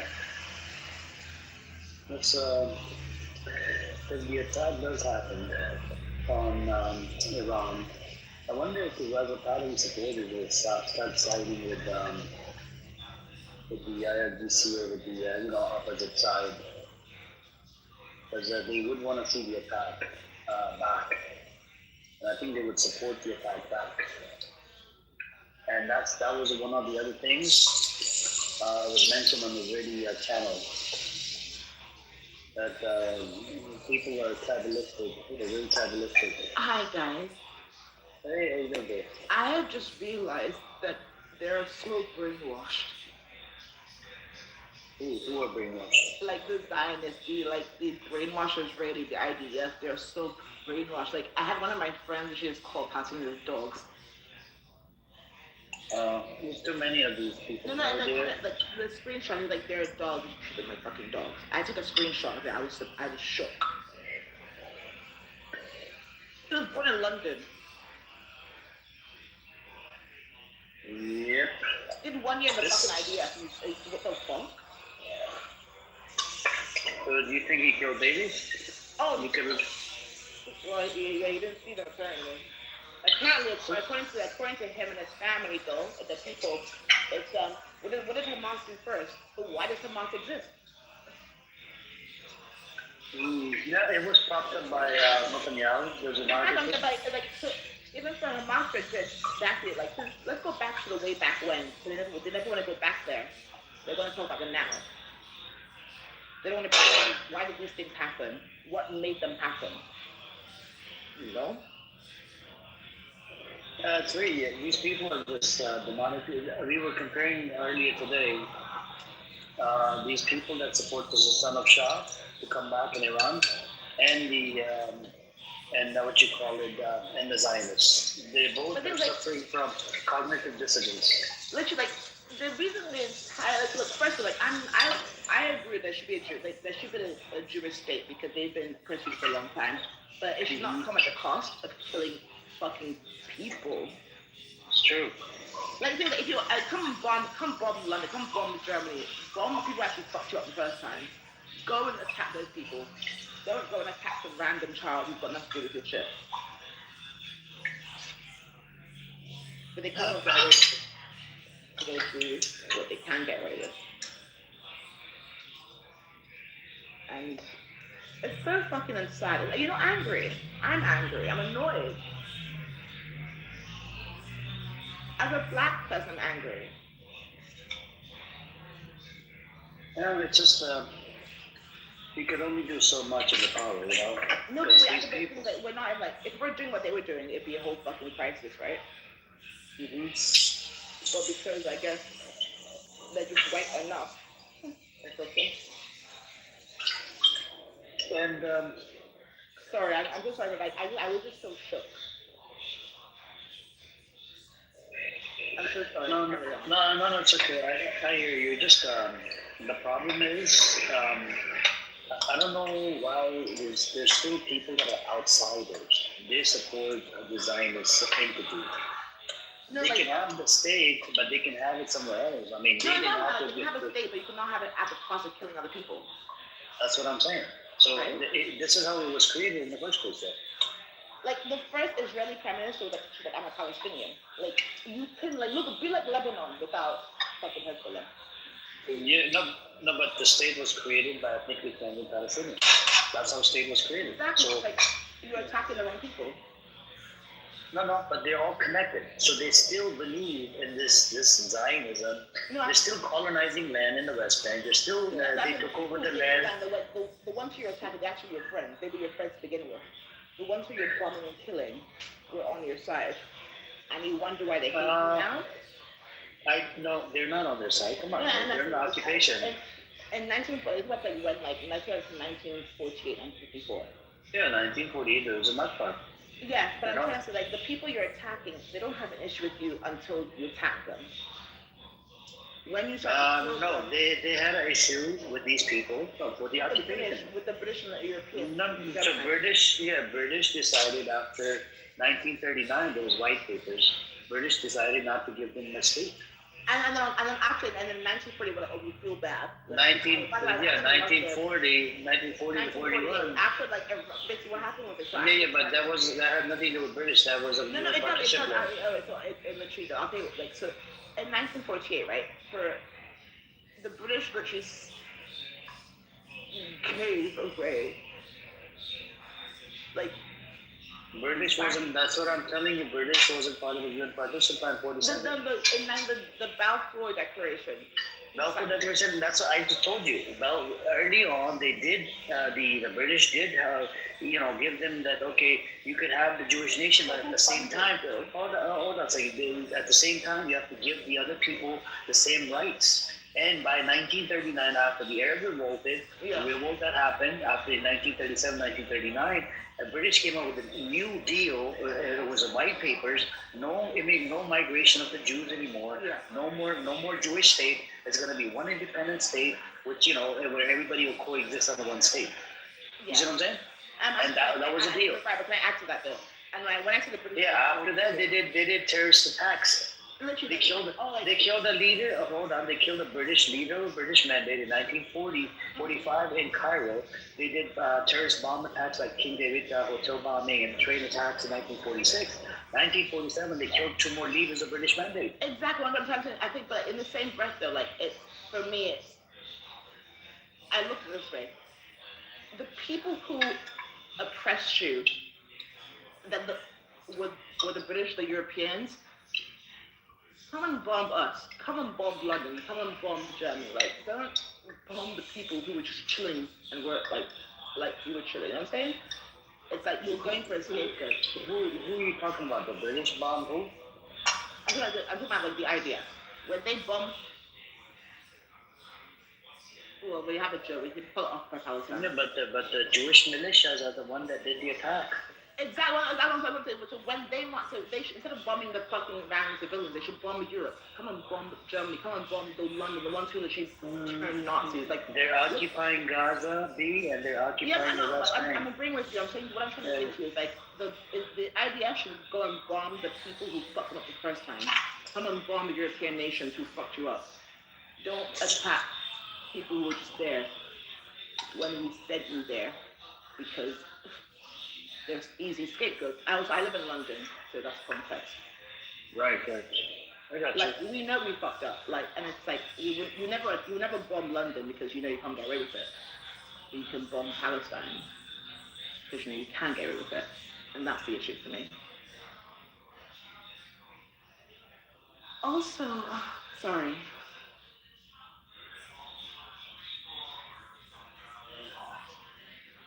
I'm so sorry. I'm very stressed. Yeah, I'm just pray for them. Pray for them, and go to if you're able to go to protests and voice their opinions. Money to foundations.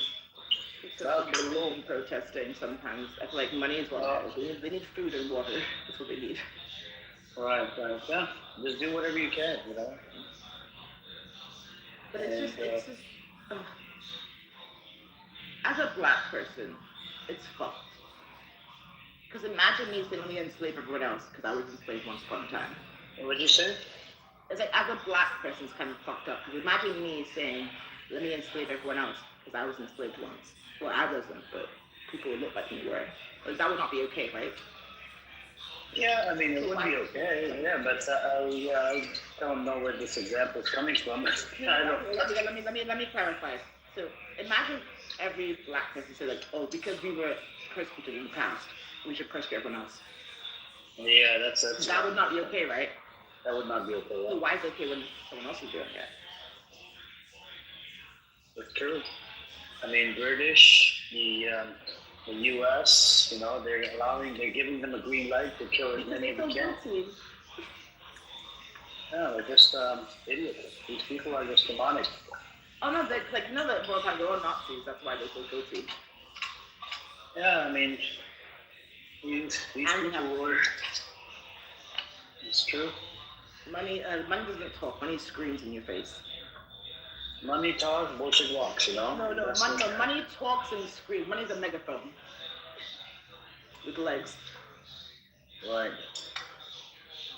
Because I I went to Jerusalem once, but because I went to Tehran a year later, I cannot go back to Israel ever again. You been to Israel? Once. How was But it? I went to Iran after, and it was like, you can't go back. Did they did give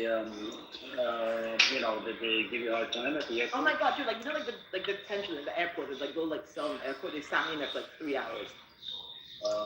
And I was like, the fuck? So they put you in observation. Do you have like a special name that I have a little stamp in my passport. I'm not allowed in the country ever again. Oh wow. Yeah. But it's okay, I'm not planning to go back. Did you give them a hard time or? Oh my god, like I was like, you know, the angry black woman energy? I was like, let's be an angry African. Yeah. I literally called my mom's lawyer. I called my dad. My dad called his lawyer. Nice. No, but That's it's like, interesting. I can't do that shit. Like, if you do that to someone else, if you do that to an Israeli in Europe, it'd be the end of the world.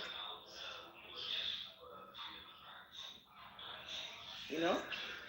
Yeah. Just have to be careful. You just have to be careful, you know. Be careful for what? Like, I don't have to, I feel like that's what they want. They want people to be scared. I'm saying when you go to the airport and stuff, you have to be careful because these people are demonic pieces of shit. They could do anything. Oh yeah, like I literally always have all my paperwork on me at all times. Like, I'm a whole immigrant, so you have to be very careful. Yeah, they give a lot of people a hard time, man. Where are you guys from? We have somebody in the audience that's recording it. He's streaming it on He's streaming it on YouTube. His name is John Kitover. He's an idiot that does, I don't know. He's anti-Palestinian. Yeah, he's a Zionist. Okay, well, hello Zionists in the audience. With the anonymous account, do you see it? With the flower symbol. Hey, anonymous. You're not that anonymous, babe. Yeah. I know who you are. His name is John Kitover. He did campaign fraud in one of the states, and he's been investigated. What's his name? How do you speak? What's the last name again? John Kitover. John and last name is Kid over, like K-I-D over. No, K-I-T. T is in. Oh, Kip over. Yes. Okay, let's see what comes up. But also, that's a very terrible loss, and Kip over, like Kip yourself over. That's terrible. Yeah, he's a scumbag. What do you expect? No, but like don't. That's what he wants. It's okay. I don't mind. I don't mind insulting the shit out of him. Because he's an SOB, you know? No, but play the game. Like, they want you to be angry and be like, oh, look at the fucking Muslim they hate us all, you know? That's what they want. So be like, I'm like, shalom, motherfuckers. You're like, yeah, I actually, yeah, it's because, again, like, I have learned a long time in my life, like, they want you to be angry. They want you to be upset. They want you to, like, use your emotions against you. So don't give them energy.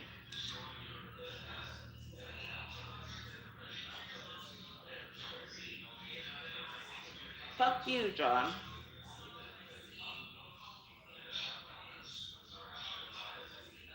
I'm also not Muslim or Pal. I'm just black. So yeah, fuck yourself, John.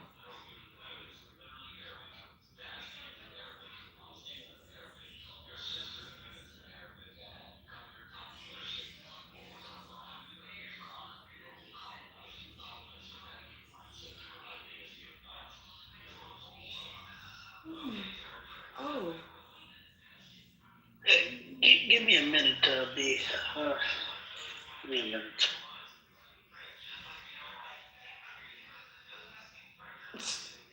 Cyrus the Great is Donald Trump.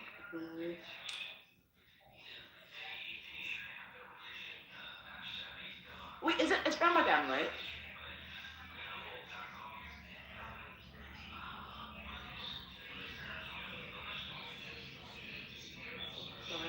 guys fasting?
I think we could listen to some content. I guess.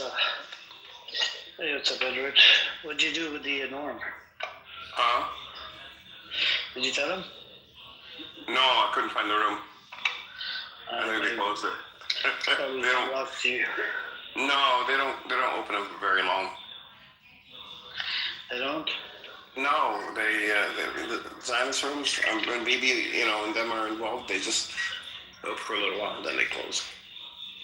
They don't even study the Israelis' history. They don't talk about none of the historical facts. No, nothing. You know, if I was a Zionist, if I wanted to really spread this propaganda, this hasbara, you know what I would have done, right?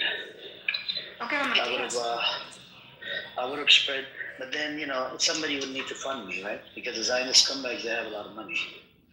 So they would have to fund me.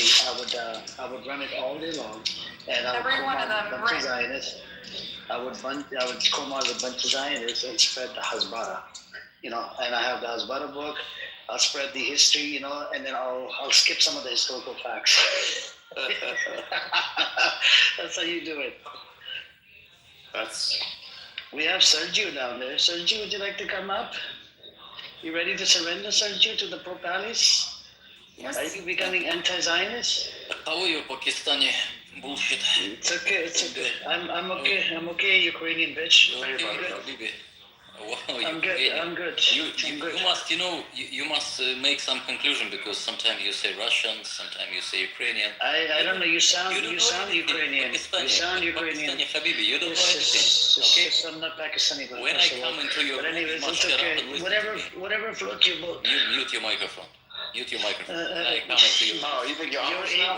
When He thinks he's almost. Hold on. Oh, When my the God. Jewish men come into your room, you must be oppressed, okay? Play victim. mute your microphone and listen. And you were definitely the victim the other day when I took you and Daniel on. Edward, do you remember how you kicked the guy? I Yeah. asked him a question and you kicked him. Yeah? Yep, I did. You are so scared. I'm not scared. Listen, Well, to how am I listen scared? to If the I was scared, I wouldn't have kicked him. Why did you do this? I wanted Which to. reason? And I kicked you too, didn't I? Yes, you did it. Yes. What was the reason? It was fun. Why are you so scared? It was fun. You're scared for Habibis to tell the stories, how they... What story? What story? Because I will tell you. He just told me the story, how he tried to make an explosion in Herzliya in cafe, okay? Oh, Oh yeah. my god, I was listening, by the way. That was the most moving story. He talked about himself as a troubled teenager and how he has, when they kept trying to entrap him and get him to say that he's proud of what he did. And he says, I'm glad no one died. He's proud, he regrets, he would never do it today, but he's proud of that boy. And he told us about the hardships he had growing up, about how his father was jailed.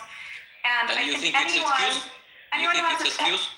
who has a little bit of emotional intelligence and empathy is able to understand why a troubled teenager would be angry if their father was taken by the occupation. Well, this guy and Daniel. We've all been teenagers at one point, and I think you should have a little empathy. I don't think he was saying he was proud. He was proud of the boy who was struggling, who got drawn into something very bad, and it's a relief that nobody was hurt, right? That's what he was saying. But these Israelis kept trying to badger him into admitting that he doesn't regret it, even though he only preaches peace, this guy.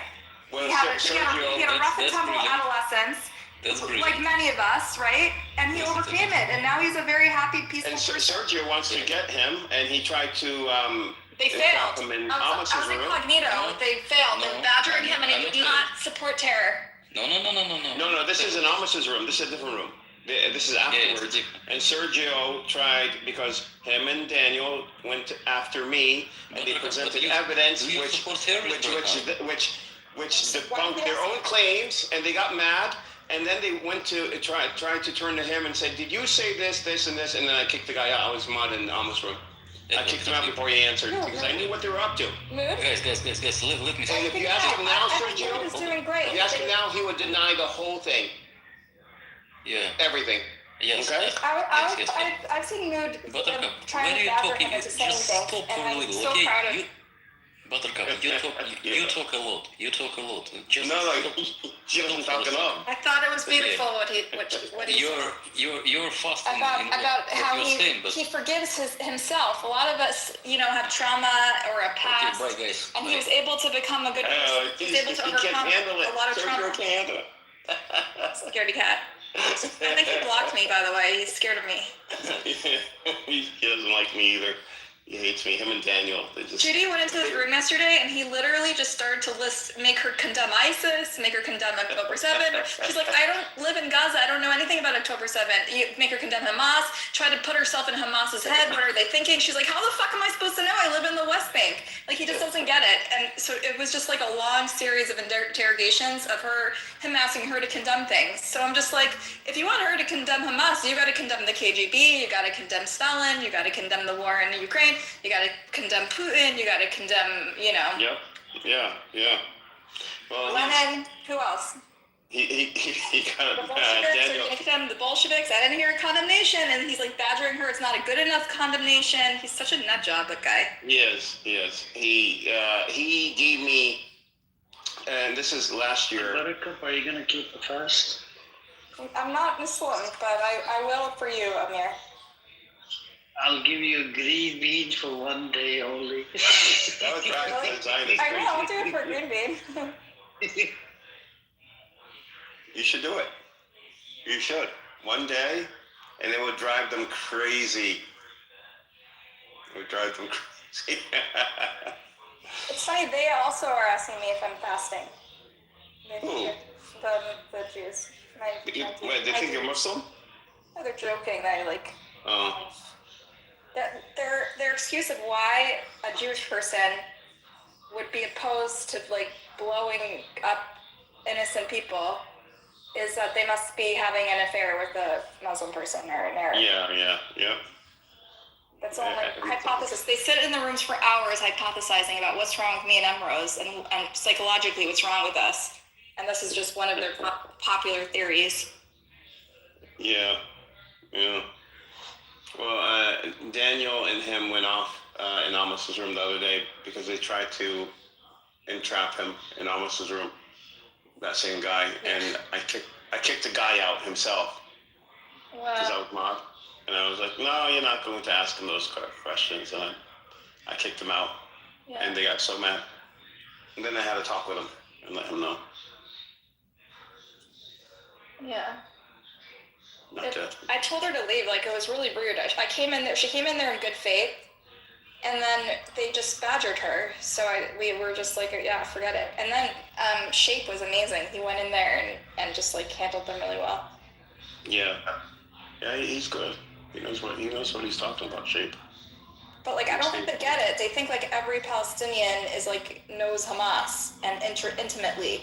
And, yeah. Do you know what I mean? Like, they just don't understand that like it's fractured and there's different groups and different populations, and they're not a monolith, you know. And even in Gaza, there's different groups. Yeah. Not all of them are aligned with Hamas. Yeah.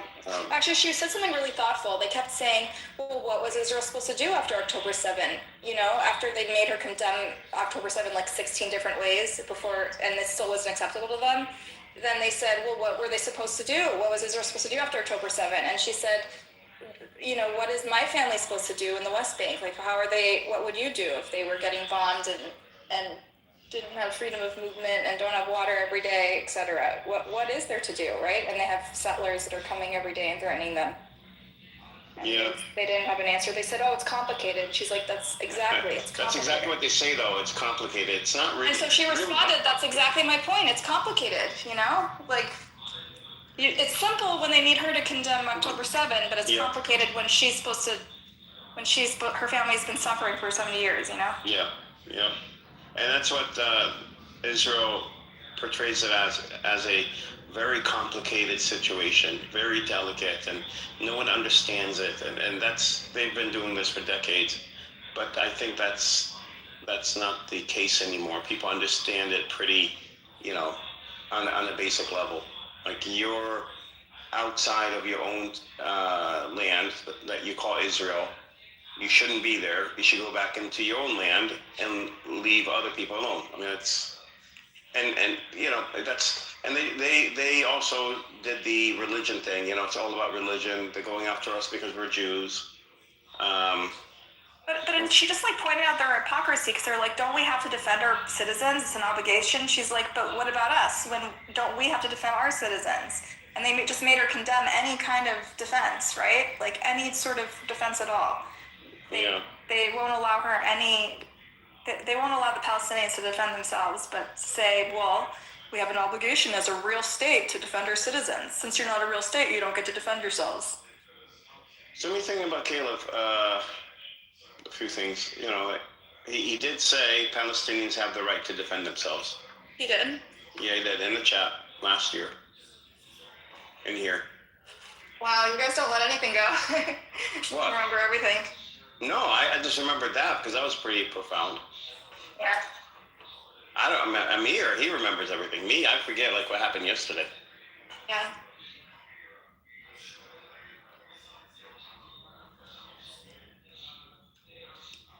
It's just like cruel. Just the lack of empathy is cruel, Like, it's fine if you have questions or you want to know where they stand or you want to question them, but at least you could say is, I'm so sorry that you've suffered. You know what I mean? And they don't even come out of the gate like that. They come out like an interrogation, like you're a criminal or something. I was really disappointed with the way they behaved. Those Russians, they were. Yeah, they're detached. When it comes to Palestinians, there's a detachment there. I don't know if it's just built in through the education system. No, seriously, because the education system, it's made. They say derogatory things about Palestinians, but very what's the word? In a roundabout way, but it's designed so that in general. Well, it's designed that if you're going from K to 12, by the time you're out of 12th grade, then you're fully indoctrinated. Well, a lot somebody of, a wrote lot about of this. Russian Jews are very, very pro-Israel because they were like, they were persecuted, so they feel like they would like have this weird cult attachment to the state, right? And in a way, they're more zealous than like even American Jews. Yeah, I It know that. doesn't give you the right to like be just like rude to people. Like they were just so rude to her. Like I brought her. She's my friend. I know her in the real world, and they just were interrogating her like she's a criminal or something. They couldn't even like express the modicum of empathy. Yeah, yeah. It doesn't surprise me. It's not. I've never been welcomed in any Zionist room without being interrogated. I mean, I went into a room about an hour ago. It said Israelis and Palestinians, something. I don't know. It was Norm and Oh, nothing was happening in there. It was very boring. no. Yeah, it was very boring. They said this is gonna get heated, and literally nothing happened. And nothing happened. I went in there, and Cynic actually went in there too, and and Norm tried so hard to goat me into some argument, and I just stayed quiet. I didn't say anything. They kept talking about how Palestinians were offered a peace plan multiple times. They could have taken it. They decided not to. They just want war. Blah blah. He was all aiming it at me. And then Cynic was talking about how he's Jewish. And they were like, it was like, ask me anything. Well, no, I think he was trolling them. He was like, ask me anything. I'm Jewish. So, I mean, if you want to disprove my theory that I'm Jewish, then disprove it. Ask me whatever you want to ask me. And then they got to the point where Bibi was like, okay, this is getting nowhere because, Cynic knows a lot about the Jewish religion. So he was able to answer the questions. And so Bibi was like, let's move on. And then they kicked him down.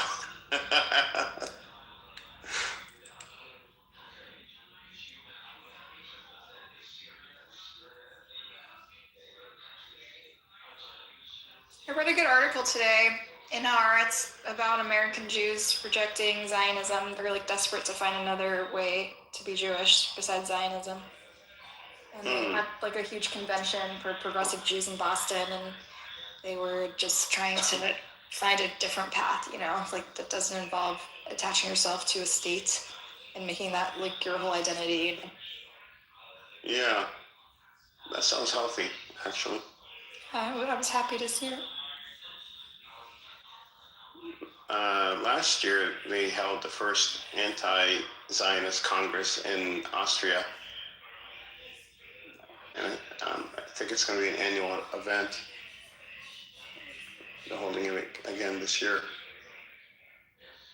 And then the Board of Peace came out today. I don't know if you read anything about it.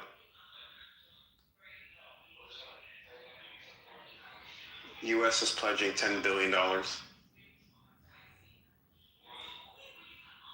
I think so that they can have more influence over the board.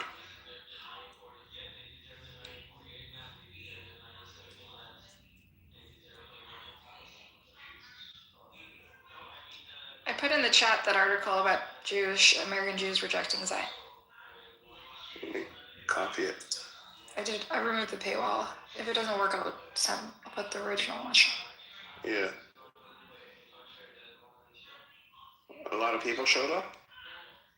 Yeah, there's a lot of progressive Jews. This is more common than you think. Like most of the Jews I know grew up in very proud Zionist homes, and they just don't. For a long time, long before October 7, they've found it harder and harder to defend Israel. The sort of reflexive defending Israel thing has really been like something that they're not embracing for many years.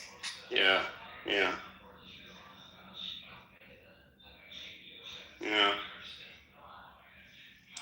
Amir, you're recording in Prince's room right now. I saw your little recording icon in there. What's in Prince's room? What's he doing? the topic of conversation, it keeps shifting, but basically it was talk about, you know, Israel, Palestine, and then Iran came into the picture, and then Prince started going off on, he's like, yeah, Iranians, we came 1,400 years ago, we Arabs, we invaded and we fucked your country and you submitted to us. And I'm like, Oh my God. I'm like, bro, you gotta chill with that, bro. and what set him off was there's this Iranian guy named Amir who came up and said, you know, F Muhammad and F Islam, and then he PTR'd to a photo of the Quran being burned. Oh, yeah. Wow. So that set off Prince pretty good, man. And I was the most level-headed person on that stage. I'm like, you guys got to calm down with this, man. I'm like, Prince, you're not helping the cause when you insult all Iranians because some idiot, you know, disparages Islam. Don't do that. Yeah. Is that where Amir goes when he goes silent? He's recording the other rooms? I'm pretty sure, because when I was recorded, I saw that same emoji in there. So he's probably... Hey, Busted. I'm here. Busted. That's not the deal. He's on his other phone. He has a I second got it phone. from John Kitover, by the way. Are Do you remember how John Kitover? Kitover? No. Do you remember how John Kitover was playing something in the background? Do you remember when Benny Adams spoke? Do you The remember? recorder, yeah. Yeah, he keeps a profile on everybody, and then guess what I found out? Norm calls him. Buttercup, you know how you have him blocked? Yeah, you told me. And he admitted that he voted for Trump, right? And what else? And a bunch of other stuff. So you know what happens? So if you can't get into your room, right? He checks with John Kitover, calls him. Hey, John, is she running a room? He goes, yeah. I heard this a couple times. No way. To check out me? She has me blocked. And then John's like, hey, I'll send you a link. Listen from this phone. I have it in there. Wow. He's obsessed Next with time, me. say hi to Norm. Oh my God. But he knows what you're speaking of because it's always there's always going to be anonymous in the audience. I've seen, sometimes I go and watch these replays. Look, the one with the flower, the red flower, is there since the morning. That's John Kitover. Aw, hey John. He's streaming it for past 7 hours. Damn. Yeah, sometimes I go back and listen to his replays and I see people who like are avoiding me listening to them in his He's got 77 phones. 77 Wow. phones. That is a talent. That is a talent, yeah. That's a rare talent. And he knows ins and outs, and he knows everybody's deep dark secret. But he's like listening, like I'm listening to him, listening to me, and he's like shouting commentary the whole time, like he's paying attention. Yeah, he does shout commentary something. Yeah, he does in the background. Wait, let's see what's going to happen now. And then he plays the bongo over it, he yelps, he like plays a record. What a weirdo. It's like high art. I really like it. It's like performance art. So next time you have a room, you see, anonymous account, just say, hi, Norm. Sorry you can't be here in person, but, it is what it is. Edward, it's not just Norm. Like this room, right, you're blocked from certain people. Remember there's a property that's blocked. And then do you remember that woman that crashes out all the time? She's blocked. Resistance was blocked. So they all watch it through John Kitover's room. Did you notice? Yeah, I have them blocked. So. Somebody texted me. I think it was John or somebody. He went in there, and he saw Resistance and that person, the crash out queen. That always freaking crashes out everybody. Fatima? No, I'm not. Fatima, Because he's recording in the audio. I don't want to. No, I'm gonna leave it at that. I haven't heard Fatima. It's kind of good because I don't like to do the replays because then people don't speak freely, but then he records it so I can still listen back. No one else knows where to find it except... I wanted to have the replays on as well, but the Palestinians told me no because there's a safety risk, right? Yeah. They live in the West Bank or whatever. Yeah, it's a problem there. Yeah. But then John Kitover, he's, you know what he's trying to do? He's trying to get, in one of the, two of the rooms, he's like, I'm trying to get attention from Kash Patel or whatever. What's that guy's name? Cash Patel. Cash, I think. Kash. He said, I'm trying to get, I tag him on Twitter, whatever, but he never pays attention to me. I want to get Amir, the car man, arrested. I want to go after this guy or that guy. And, he's got big plans for me. Yeah, I mean, he's taking it all the way up to the director of the FBI. Even the FBI is gonna be like, what the hell is this guy doing? Yeah, like 77 phones, the bongo drums, a recorder. We should be investigating him. So it looks like this is a making of a, potential some newsworthy story.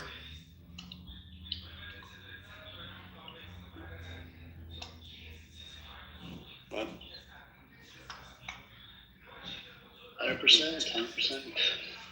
Yeah.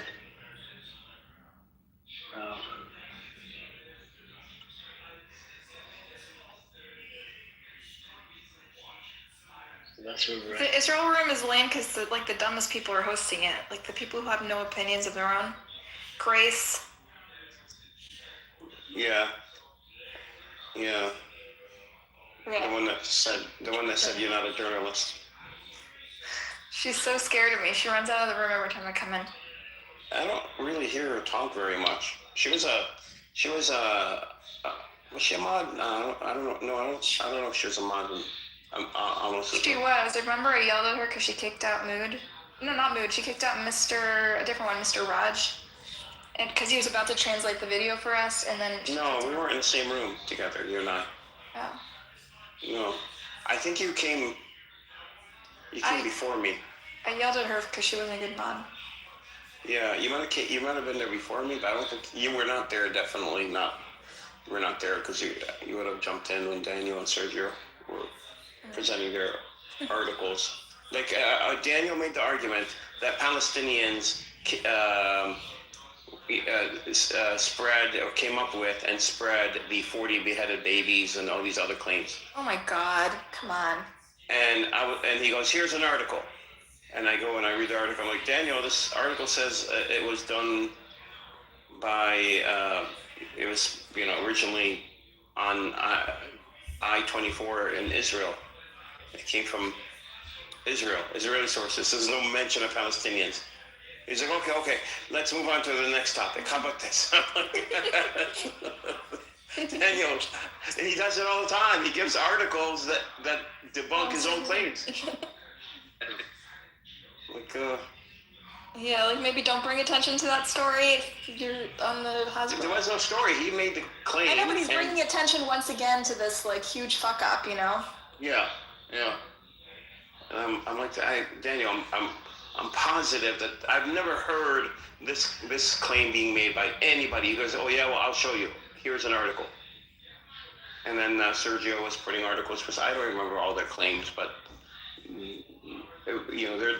their claims were debunked by their own articles. Sergio was still pissed off last year when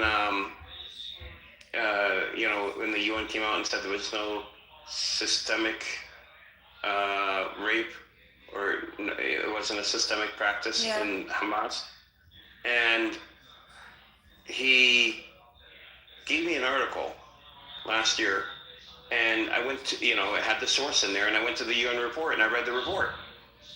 And I said, well, here's the report that the article cites, and it says there wasn't a systemic rape. And I said, it doesn't mean that rape didn't happen, but it was not systemic. It wasn't ordered by Hamas. It wasn't part of their SOP. And he got so mad. For about 3 months, he was chasing me around to debate me again. I didn't want to, I didn't give in to him because I wanted him to suffer with it. But he was really nasty when I first met him. But so now he can't stand me.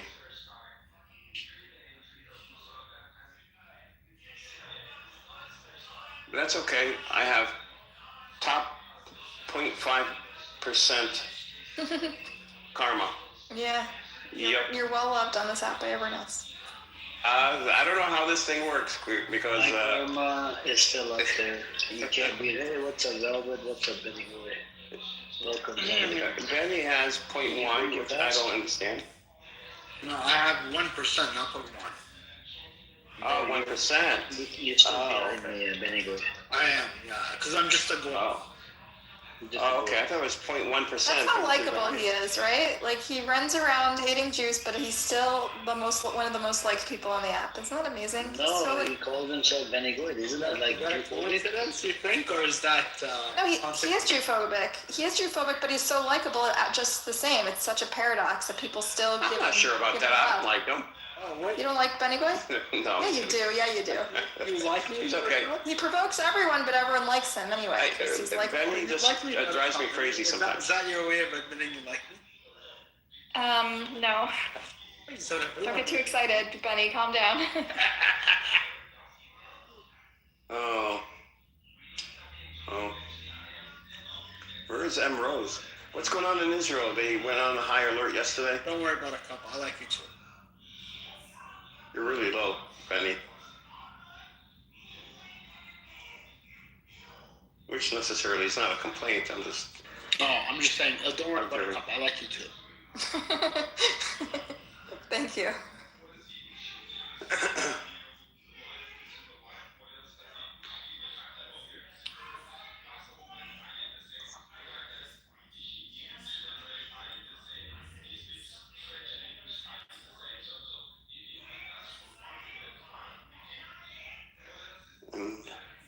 I guess the point of this is to weed out the trolls, right? Like if you want to see if someone's legit or if they're a troll, then you can tell if they have the metal.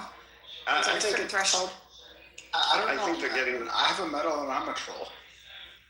Well, I think they're getting ready to gamify Yeah. the system. So this is. Everyone has a ranking. It's very Yeah. creepy. It's very Black Mirror, right?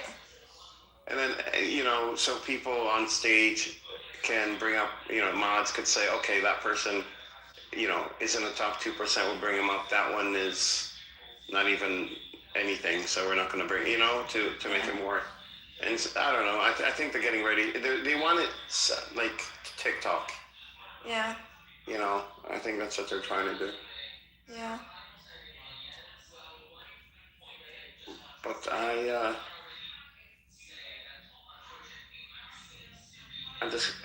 don't like the fact that the mirror has the highest 0.1, which you can't get higher than that. Really? Yeah. Oh yeah, that's the highest level. Yeah, statistically.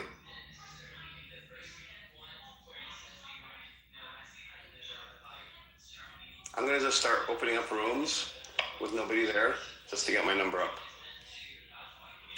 No, because engagement, I think they don't want that. Does Kitover? If Kitover has a medal, I will lose my mind. Oh, yeah. You should check. Do you have him blocked? I don't know, he has so many accounts, so it might be like spread around his accounts. Yeah, that would be crazy. Does your medal show up when you're anonymous? That would be a good question.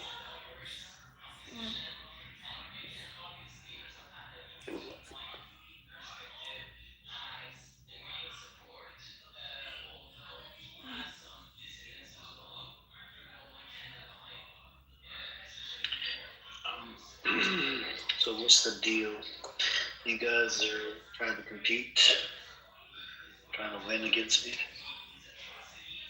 Oh, we just got to find a way to bring yours down. I can't do that. It's not special.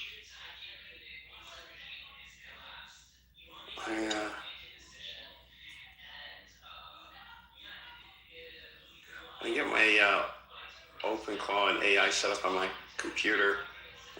I can do anything on Clubhouse through Club Deck. There's a club deck. The Club Deck is good. It's like your software you can download on your computer, and you can use it to this app. And it has sound effects and everything. And you can run that music room, by the way, with pretty big quality. Oh, Danny is here. So Danny. Yeah, you can record That- for it that- and send Black it Rabbi. to whoever you need to for your Yeah, mission. the Black Rabbi rejected Danny today. Danny, you like Rabbi? Yeah, Black Rabbi. I wanted to have a party with his wife. He's Yeah. married. She's not married. Yeah, well, he had a picture of her up. I said, he thought I was hitting on him. I said, I'm hitting on your wife. That's funny. Nice. He comes in with his articles he writes, and there's so many holes in like basic logical in them. It's so funny. He says, I come in here to what's he say? To run the draft past everyone before I finalize it.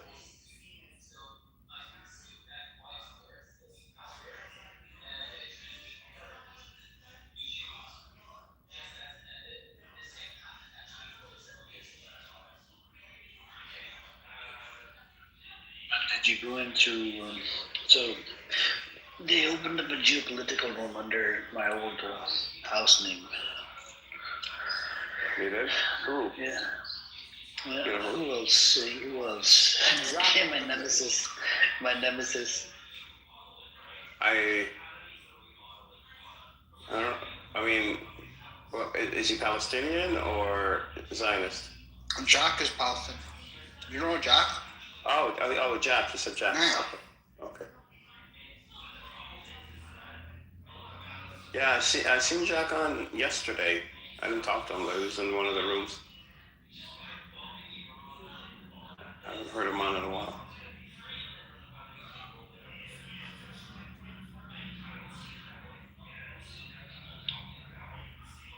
Anyways,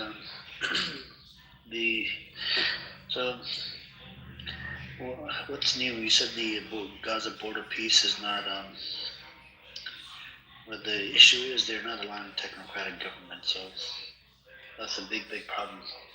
I don't even know how this border peace is going to work without technocratic government in place. Well, I mean, the technocratic government hasn't been taken out or anything. It's just not functioning. But yeah, I don't know how it's going to work either. I mean, I don't know what they. I mean, but in total, I mean, $17 billion has been given so far, which is, and $10 billion by the U.S. and $7 billion by the country.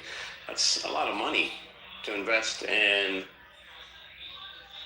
something that I don't know. It's just not well organized. It's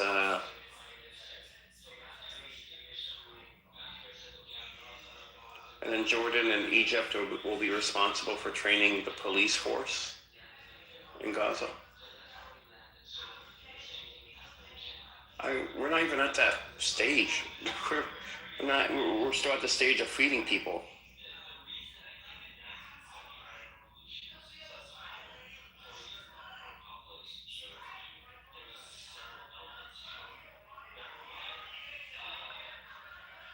I don't know how they could, the first thing on their agenda should have been getting the crossing open to let people move back and forth to get These terrorist attacks that are happening in the West Bank, I don't know if they're gonna at one point stop it or they're gonna carry on with more terrorist attacks. Because the thing is, it's going against Trump's wishes. The West Bank, the annexation of West Bank. well. No, I will see. I mean, Israel has elections coming up soon, so we'll see what happens. Netanyahu is trying really hard. I mean, I think a lot of it hinges on Iran, too.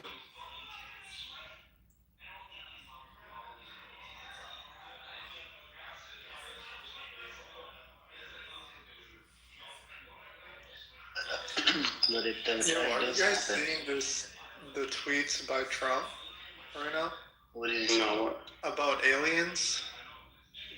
somebody mentioned something like that earlier Bro, today. this guy's losing his mind. He just said that he's gonna direct Pete Hexfest, or the fuck his name is, to release all files pertaining to UFOs and alien life. And I don't know what.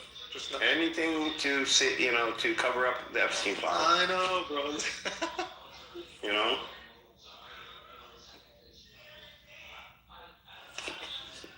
Aliens. We're not ready for alien disclosure yet. Aliens.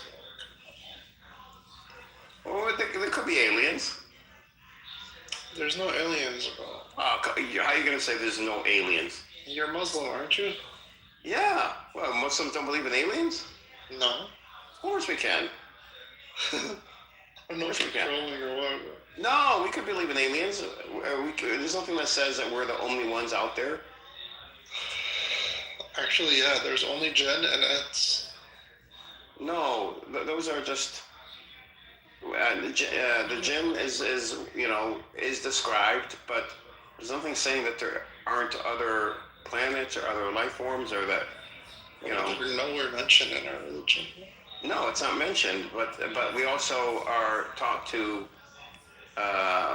seek out information, science too. So, I don't know. I thought it maybe, who knows?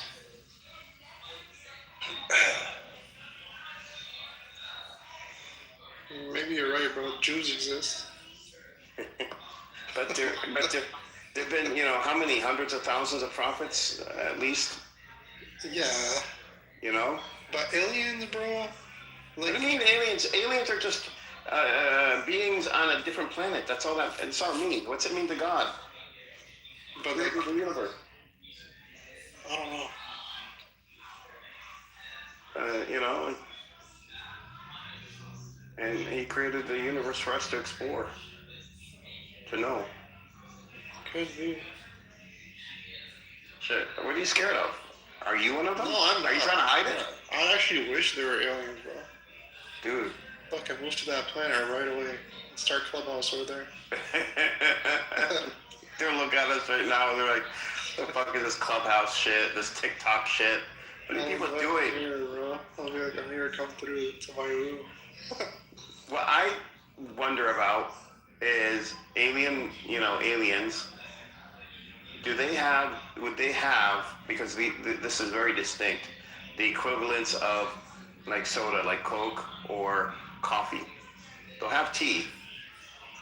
I mean, who knows if they even need to eat, bro? Of course they need to eat. Why would they not need to eat? Who knows? They're aliens, bro. Who knows how they work?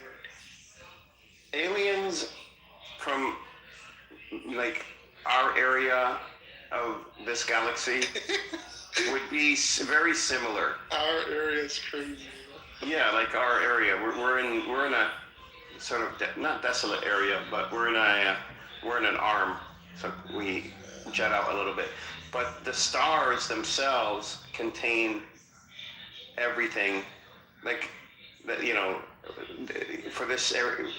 Yeah, like hydrogen, oxygen, all this bullshit. Yeah, so a star would have to explode to fling out material that ended up becoming solar systems and creating a star. Like, You're an alien, bro. But my point is that if everything in this area came from the same star that exploded, then generally you could assume that everybody's made up pretty much in different proportions of the same material. Yeah, maybe they do have Coke. No, but coffee, how to me that seems very. Depends on the planet that they're on, bro. Yeah, but coffee, having number one, finding the coffee bean, the bean itself, then figuring out how to roast it in a specific way to create. Would you say they're more advanced than us? Aliens could be, either or. Either or. There is a sort of paradox that physicists are trying to work out now regarding either we are the only ones in the universe, or the universe is teeming with life. And if it's teeming with life, how come we haven't seen any signs of it? Well, yeah, that's the thing, right? There's so many like planets, universes, galaxies. Chances are there has to be. But, And why haven't we seen it? well, maybe it's just so far away that there's no contact. Well, like seeing, like we have the technology now with telescopes to be able Barely to. though, man. Like, we can see far, but not like universe fucking huge. I know, but we found planets that are fairly similar to Earth, But there was no life on them. and we could tell from the atmosphere that there should be, like there should be, and we know from Earth that life tends to come up no matter like in the harshest conditions. Yeah. Bacteria and fungus and small animals in the harshest conditions. So I wonder if like there's anything that's like in our religion that says anything about aliens. Like, let's see. it says that the universe Does not say anything things. about existence of aliens. I don't think it does. What are you guys talking about?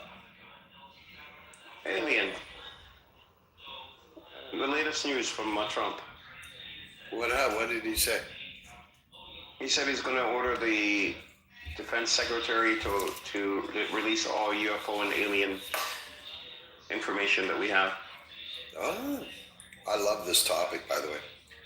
Me too. It's like everyone has a conspiracy theory that they like. This one I buy into. Not much shit. What if there is a fact? What they did see a UFO? There's a chance. Well, people have seen. There's a bunch of, like, it's not even top secret anymore, right? Mm-mm. Like it is It's a base. You're right, by the way. What? What's it say? It says Islam is open to the existence of extraterrestrial life. Oh, yeah. Several verses encourage that interpretation. Nothing in core Islamic teaching. Is it from the Shia side or the Sunni side, Rio? Both. No, Quran side. When There's inside talks. no, they have a little bit different interpretation, Edward. Yeah, they would default to Sunni though. Let me see. It says here, for example,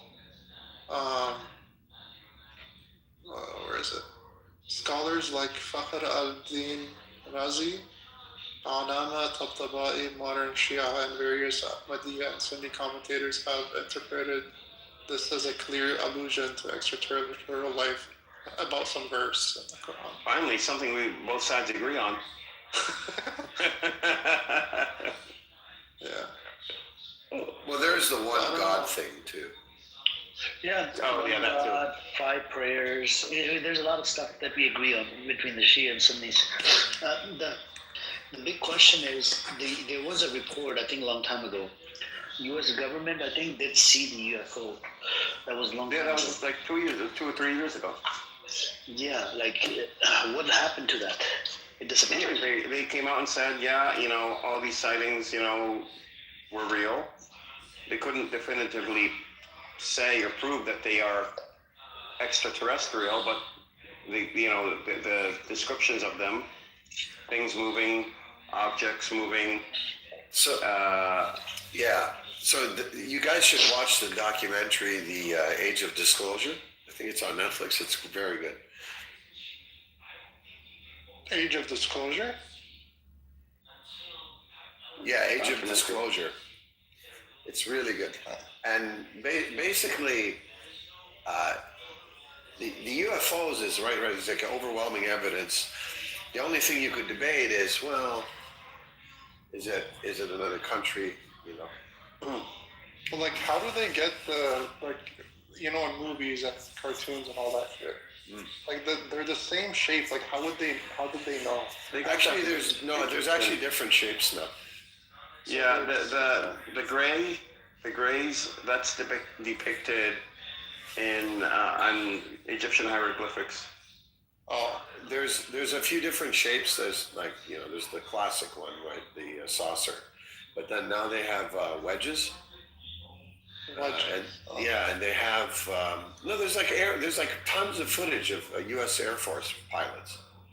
Yeah, encountering. Like, it's not even like, well, maybe like back in the 90s and early 2000s, it was this grainy shit, and there was nothing that was like legitimate. Now they have, not only do they have footage, but they have other independent like measurements, like radars, where they can kind of corroborate it against the video, like like instrumentation, and measured independently, and they're like, hold on a second, there's nothing that we know that can move in this manner.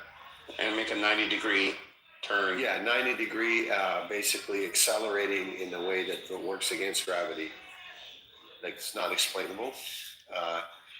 You also have, there are a couple of events that have happened that where you have like 50, 60 eyewitnesses. And one of the most famous ones, I don't think it's been debunked yet, is in South Africa, I believe. In South Africa, there was a school where a bunch of kids were playing out in recess. Okay, I'm talking like 7, 8, 9, 10-year-olds kind of thing. And 50 of them witnessed a UFO touching down with a person coming out of it, like a being. Okay? And all of them, like little kids, like you can't even get 50 little kids to stand straight in a line. And they all kind of reported the same thing. It's one of the most compelling eyewitness testimony of any UFO alien story out there. There's a couple of them, but that one was, I think, at the top of my list. It's like, well, that's interesting. The other shapes they have now are like these spheres. And they have heart-shaped ones for Valentine's Day. I have to. But you know what I think is very plausible is that they're kind of autonomous drones, and maybe they were here a long time ago. I say the actual like life forms being on Earth that are alien, I don't know about that, but to me it's kind of, because we have this thing called the Fermi paradox as well. There's all kinds of limits to the universe where you're like, it's not actually plausible that they could get here. But what is plausible to me is that, like, let's take us as an example. Let's say 1,000 years from now, what we could do is we could just send a bunch of drones out that are like replicating. 1,000 years, we probably could do that in 30 or 40 years. But just imagine, I'm just saying, imagine 1,000 years, okay? If we make it 1,000 years, okay? Imagine the tech in 1,000 years. It's plausible. If you can imagine it now, then for sure it's doable in 1,000. Where you just basically have these replicating drones that you just send out, and some of them maybe are not nano, but like smaller. You just send them all out into the universe, and then they can replicate themselves. That would be very dangerous. I think, I know what you're saying, but I think if that was the case, then there would have been an accident where they would have replicated to the point where they would have taken over the universe. Well, I mean, you could put like circuit breakers. And that's part of the Fermi paradox, is why hasn't that happened? Yeah.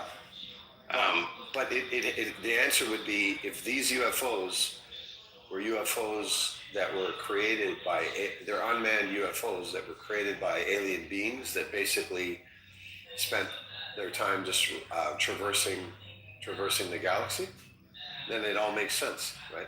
So that the beings that created these things could have long been destroyed or gone, or killed themselves. They sit, gone. Or they found a way to, maybe go in and out of this reality, and like wormholes or like other unknown forms of. I mean, we're into metamaterials now, and they have very strange properties. I mean, getting down to the pico level, who knows what could be possible there, But I think aliens and AI and robotics here, I think they're correlated. I think aliens, to keep some accident from happening, self-replicating, AI, robotic type of thing, I think they proactively go out and, this is my only thing I could think of, is that they would proactively go out to civilizations that are on the verge of having the technology to do something like this. Yeah, well, in the age of disclosure, they have basically like former government officials, like fairly high ranking, saying that usually when a lot of the sightings have been around these objects that appear to be inspecting like nuclear facilities. Mm-hmm. Like a couple of them have reported them, like they actually can turn off or turn on. Yeah, like, I remember that. Yeah. I don't know what to make of that, but that makes sense. But like it's actually very conceivable to create like a mesh network of these things, and you a very basic algorithm that just says you're just traversing the universe. It's a trivial programming. The thing that's not trivial is to create the materials such that these devices have enough power. Now you can use like solar winds and things if the energy required for them, if they're not heavy, you can kind of have them like sail using just the background radiation of the universe. Yeah, but you're thinking of it from our perspective. Yeah, conventional. I'm saying even in conventional. Okay, think 50 years from now on this planet. You can't even predict, even 25 years from now.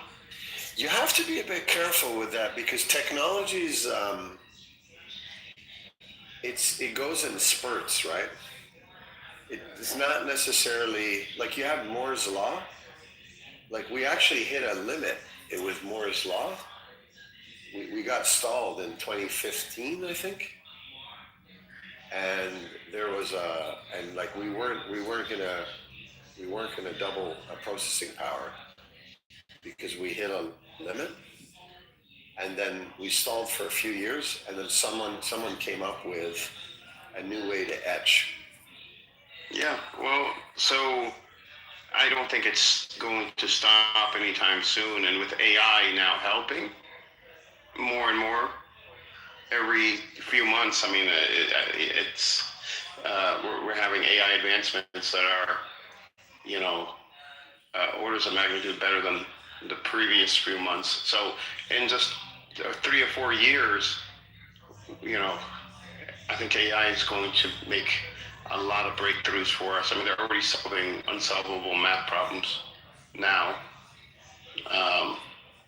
So who knows what the technology is going to look like if we're not the ones designing it. I mean, right now, code, you don't even need to be a programmer to go and write full apps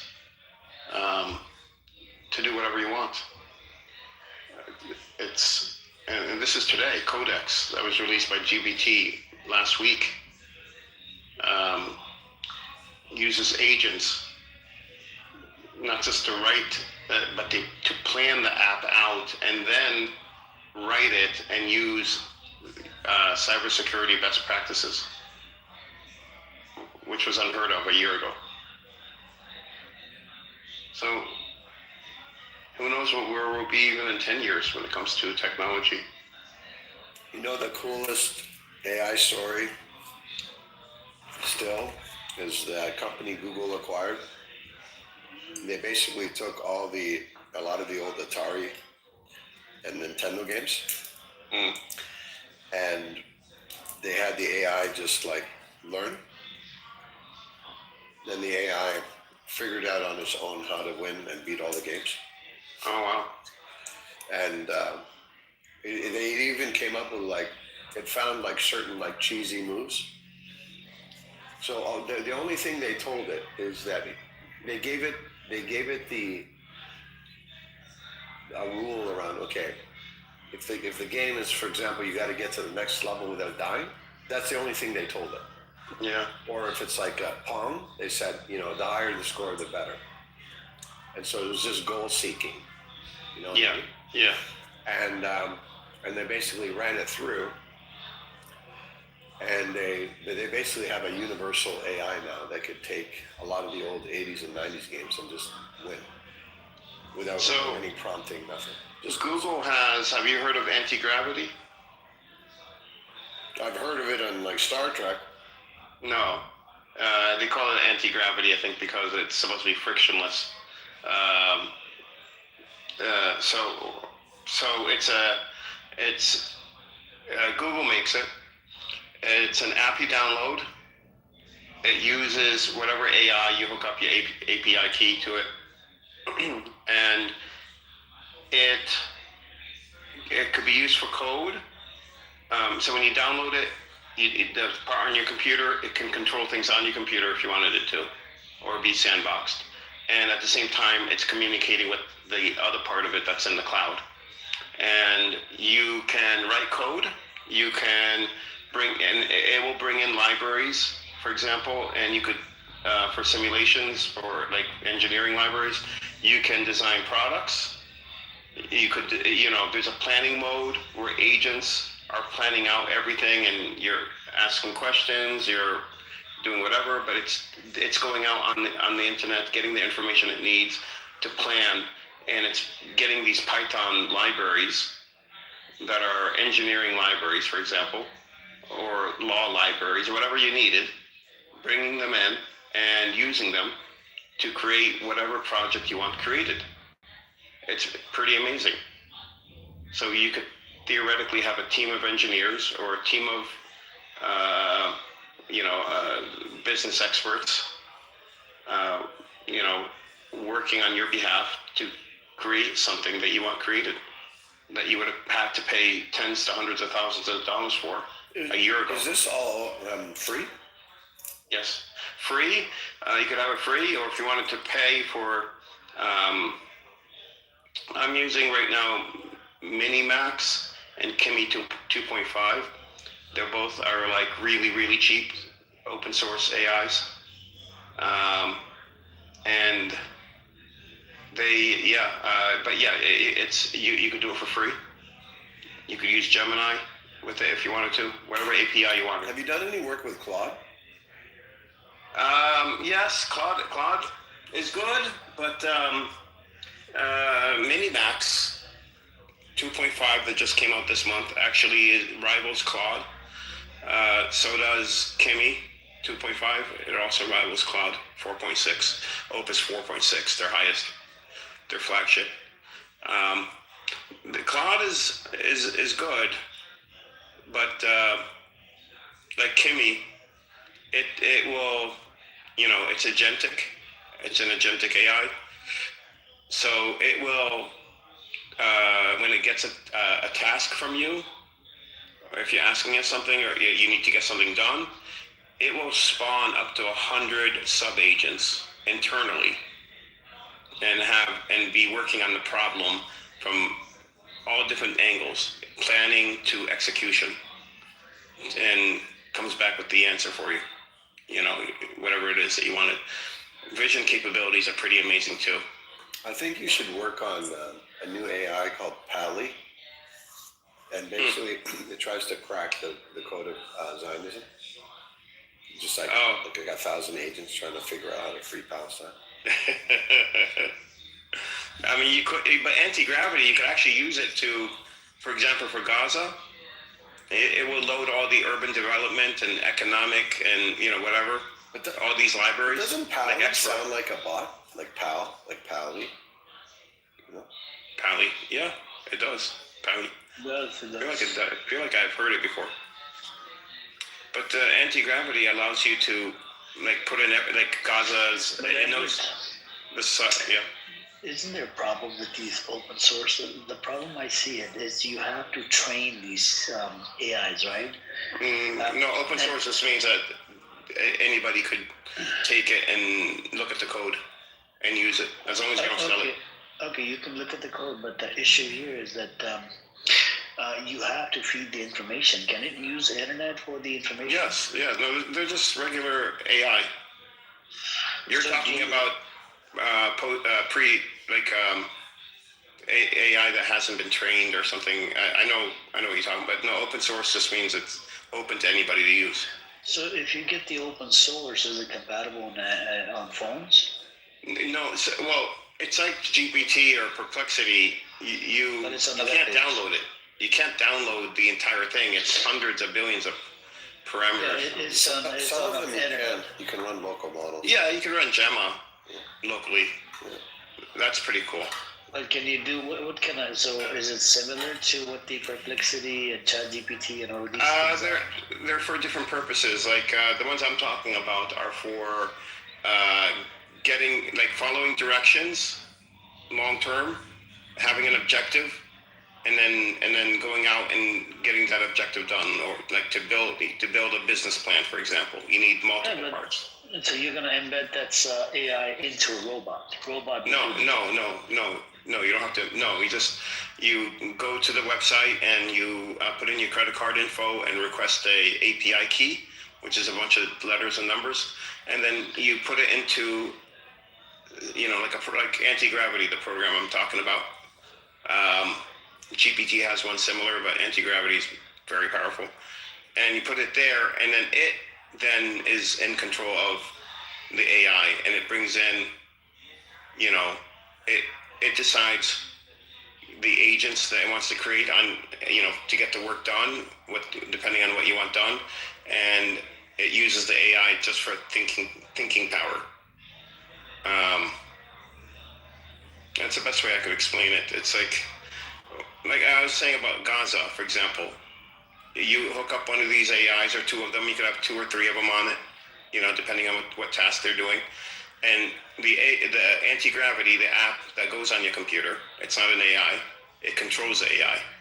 It will understand that, okay, if I want to build Gaza, I need, to find the computer, they're called libraries, like engineering modules that you would put in, that an engineer uses on their programs, on their apps, when they're building something or designing something. These are free, and so it goes out, finds them, downloads them, and now it has access to, and that's an architectural module, mechanical engineering modules, simulation modules, and then it will go and plan how to build everything in Gaza, including, around the people that are living in tents, making sure that they are not disturbed, or they go in a certain area, and making sure that they have food and water and shelter. It would do all that. It would take hours, but what they can do in hours and come out with a plan for you, it would take months, if not years, for people to do. It's really powerful. I'm looking for an AI. So I did download one, that old ChatGPT bot. It was a cracked version of it, all right? But you're downloading the interface. That's all you're downloading. You're not downloading the AI. Right. But it wasn't connected to internet though. It has the information in there. I tried to look it up on the. It did not. It wasn't connected to the internet. But it's running a local on the phone. Yeah, it wouldn't be very good. It was a ChatGPT assistant bot or something. Yeah. And it was not bad. I even sent the file out to I think Teddy, but then for some reason, recently, I think like a month ago, my antivirus software said it has something in there or something. There's a high risk. So I'm like, okay, delete it. Fuck it. It deleted the file, but it's for free. It's the crack version. But if you actually wanted to buy that particular version, I think it's worth about thousands of dollars because it's a local version of it. Yeah, I mean, I don't think you could. I don't think you could have an AI on your phone. You don't have the power on your phone to store an AI or the space or the. That app, I could put in, write a letter, write this. It had history of Palestine, Israel up till 2023 or 2024. That's it. I mean, it must be connected to the internet. It has to be. No, I wasn't connected. Because I mean, you're talking about huge amounts of data, world information. The corpus would be this massive. It was ChatGPT Assistant Bot, and it's an older version of it. And it's not. I don't think it's available anymore. GPT is around. I think it's around 1 trillion parameter model. It will take, I don't know how many hundreds of video chips to run it. So I don't know what you have. No, but you're not. So with that, I tried to ask that particular model to look for it on the internet. It said nope, we can't. No internet.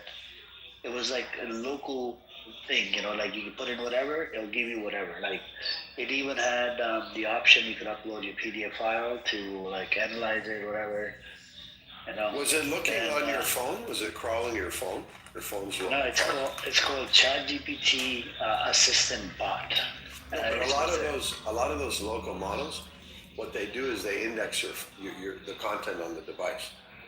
Maybe it's it was I just can't imagine him having any world corpus on his phone. I don't. It may not, but let's suppose he's asking it stuff that he already has stored locally. Oh, I see what you're saying. It might have like a bias towards like the things he's searching. Yeah, so I looked into the Palestine Israel. It was kind of biased, right? But at the same time, it does give you like a history thing, and then you can go back and forth with it. It might have been going by what you have. Edward, do you know how quick it was? Yeah, I put in the command. Yeah, I put in the command within 1 second. No searching, no nothing. I don't think that was AI. I don't think that was AI. That's an assistant bot of ChatGPT. It could be an LLM, a lightweight LLM, that's just using his phone to create a local vector DB. Yeah, it could be. It could be. I mean, the smallest models that work well are around 4B, and that you need, an NPU. You need at least 16 gigs of RAM. You need video, VRAM. Yeah. Like the Gemma model, 4B. You could get a AI in a box. You could get NVIDIA selling them now.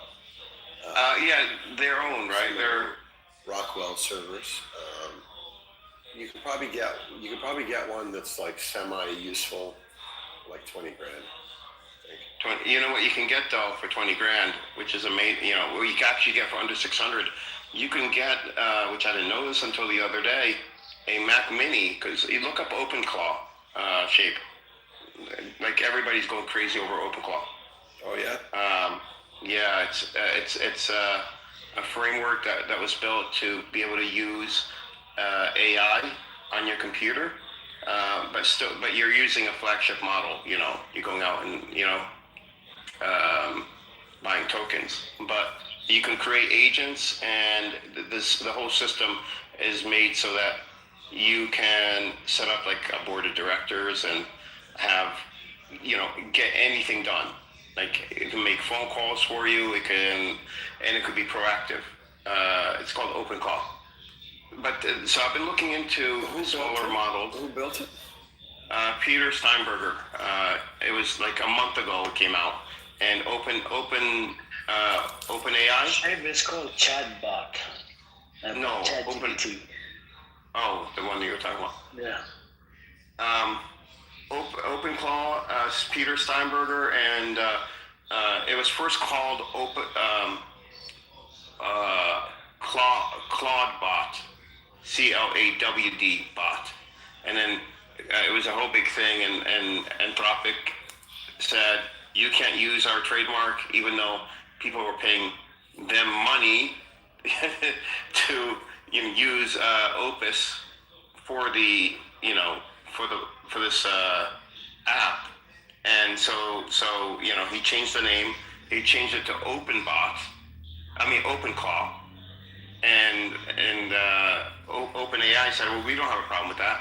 And the next thing you know, last week, over the weekend, it was announced that OpenAI brought him on board and hired him. The guy's a multi-millionaire anyways. He did other apps in the past. This one he gave out for free. And OpenAI said they're going to keep it for free, but they're going to polish it and make it a part of their offerings for GPT. Just looking on their site now. OpenClaw? Yeah, so you basically create skill files, put them in zips. No, you don't have to. You download OpenClaw, it does everything for you. If you need a skill, you could ask it to create a skill for you. If you need anything, you can ask it to do it.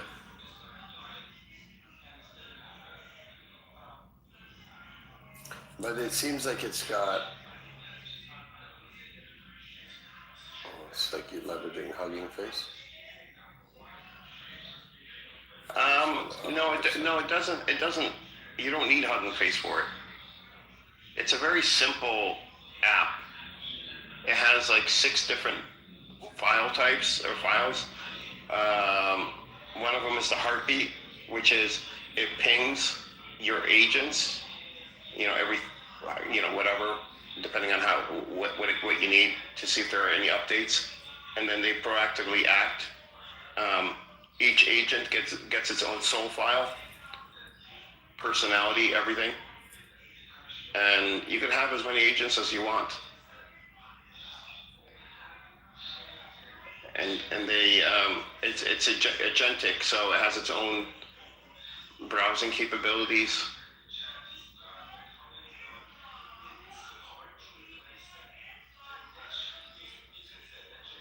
I'm on their site now. And if you don't want to install it, you can have an anti-gravity actually install it for you. It could do it.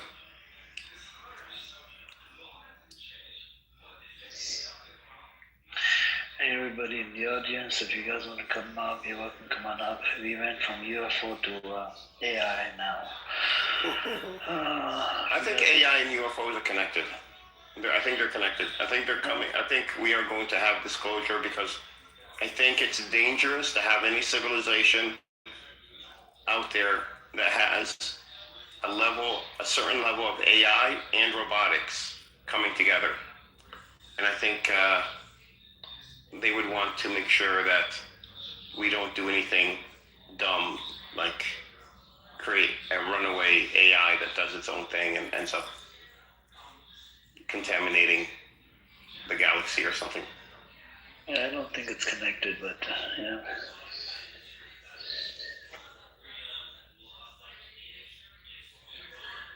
I mean, the local version, but I don't know. I could be wrong. I tried the internet thing, and they wouldn't give me an error on this bot model. And then as soon as I put in a command, oh my God, so freaking quick to give me the answer. Yeah, it's on your computer. I mean, it's on your phone. It's not going anywhere else. So it would be very quick. But the local models, they're just not very smart. Gemma by Gemini, Google, that's supposed to be pretty decent intelligence, pretty good.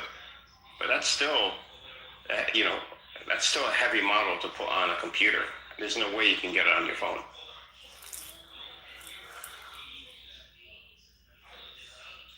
What's cool about the Gemini Flash model is that it can take an image, a blurry image, and it could run algorithms on it and figure out what it...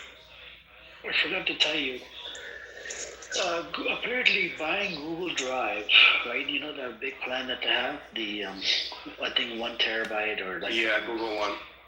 Google One for $100 a year. It includes Gemini Pro. Yeah, Isn't that cool? yeah, that's what I You have. don't pay. You don't pay $20 a month.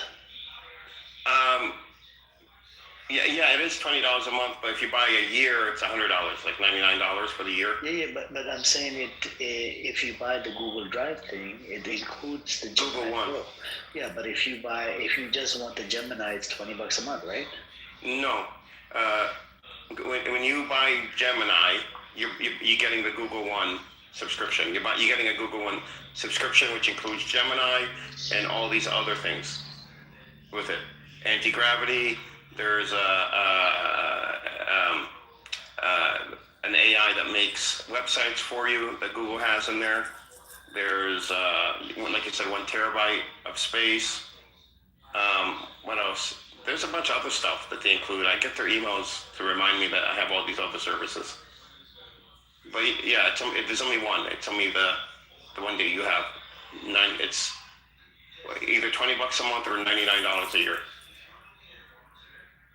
GPT is $20 a month.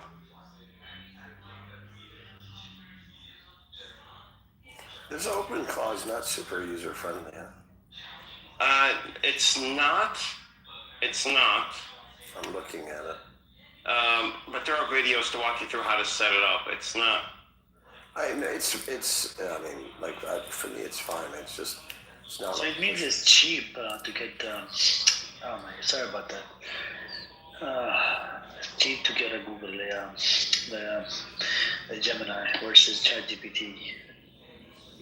Yeah, I have found though that Gemini is more more daring with its answers, but it hallucinates a little bit more than than GPT. Gemini has no personality. No, it doesn't actually. It does a lot of bullet points. I've noticed. Does it do it for you too? Like a lot of bullet. Yeah, no personality. It's very dry.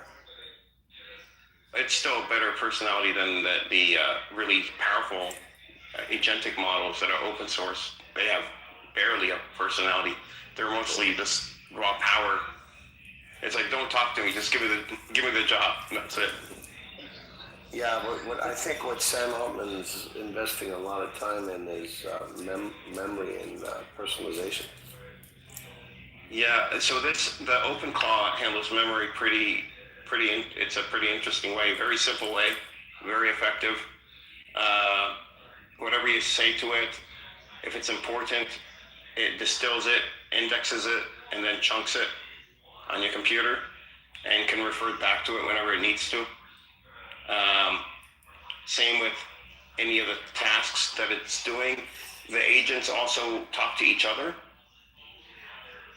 to figure out, if they have an issue, they can't come to a decision on something, they can make decisions. I think something like OpenClaw seems very dangerous, actually. Yeah, and that's where the danger starts. It's like very ubiquitous, it can be dangerous.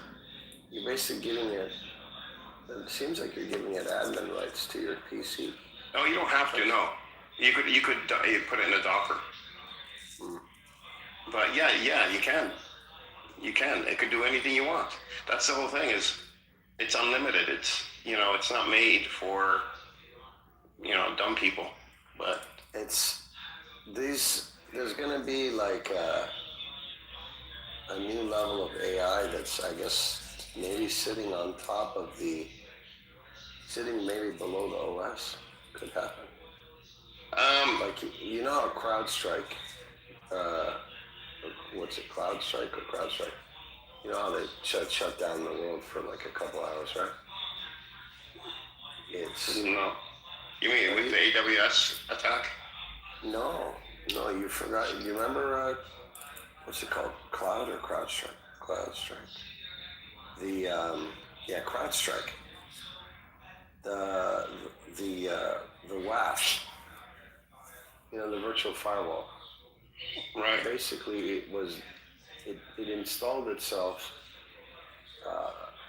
below the OS, right, as part of the boot setup, because it's a security software.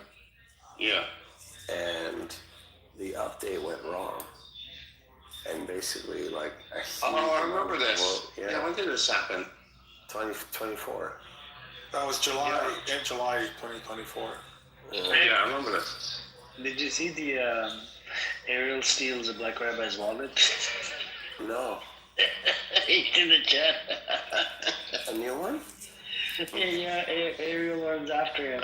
Amir found out video AI exists and. No, but Edward, I wasn't happy with the video you sent me, bro. That Gemini video wasn't as good. Well, that's only 8 seconds, so it only does 8 seconds. No, I know, but I remember I asked you to do is the Netanyahu on there, right? Him speaking or whatever. Yeah. That would have been good. It could only do 8 seconds, but the Gemini one is like the best right now when it comes to video generator. It didn't. So can you?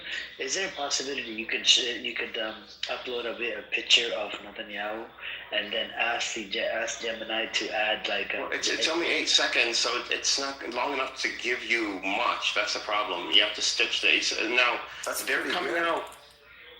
They're coming out. Like it, I say. It's good. Pretty good. I think I'm gonna sign up for Sora. This is I think I should pay for Sora. Just the troll.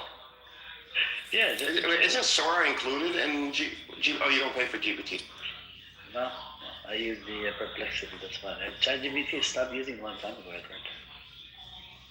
I don't even look at it. I'm like, fuck you. Get lost. Get away from me.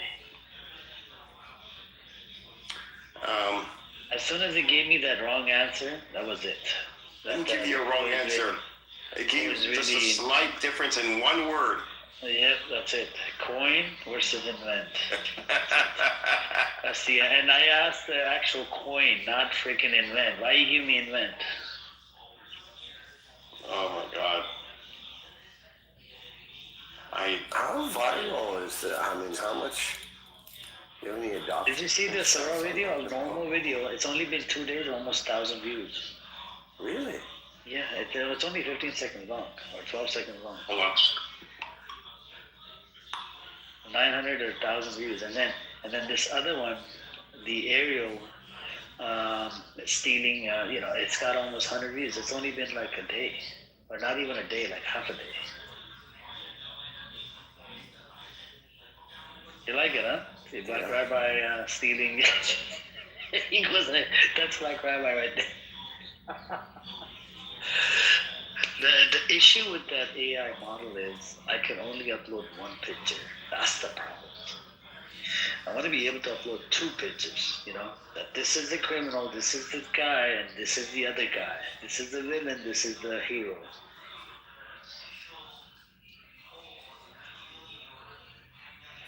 This open claw is very dangerous, guys. Do not install it unless you know what you're doing. Which one? I'm just reading about it. Yeah, as I suspected, it's a very low level. Who made that video? You like it? It's funny. Do you know there was a guy called Ariel on here? That's Ariel, by the way, Davis. And Ariel is a Black American, converted to Judaism, but he has a dirty passport. And he got triggered by my rule. This is why he left this app. Now he's he's on Twitter Space, and they're crushing him. They're like literally trolling the shit out of him. And he lives inside Israel, right? And him and Black Rabbi got into it, like actual fight on the ground inside Israel. Why? Because over a girl. So Ariel and Black Rabbi, they knew each other prior to them joining this app. And apparently the Ariel used to study under Black Rabbi at his yeshiva. Yeshiva is like a private, religious school. And I think they got attached to each other. And for some reason, Black Rabbi came in and swooped up his girl. And since then, they've been beefing. That guy is just full Yeah. of drama, Black Rabbi. Even Ariel is.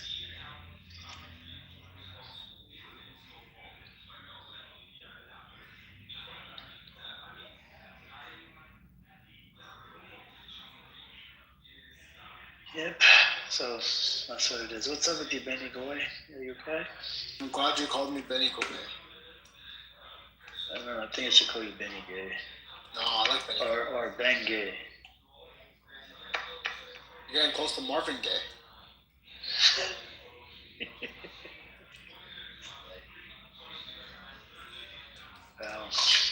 Nothing, man. I'm bored, honestly. Yeah. Go talk to ChatGPT. Black Rabbi got triggered by this video, by the way. He said, you do this videos and this video, this video that I posted, him stealing wallet. Even though he's not on it, but, you know. Oh, he got triggered?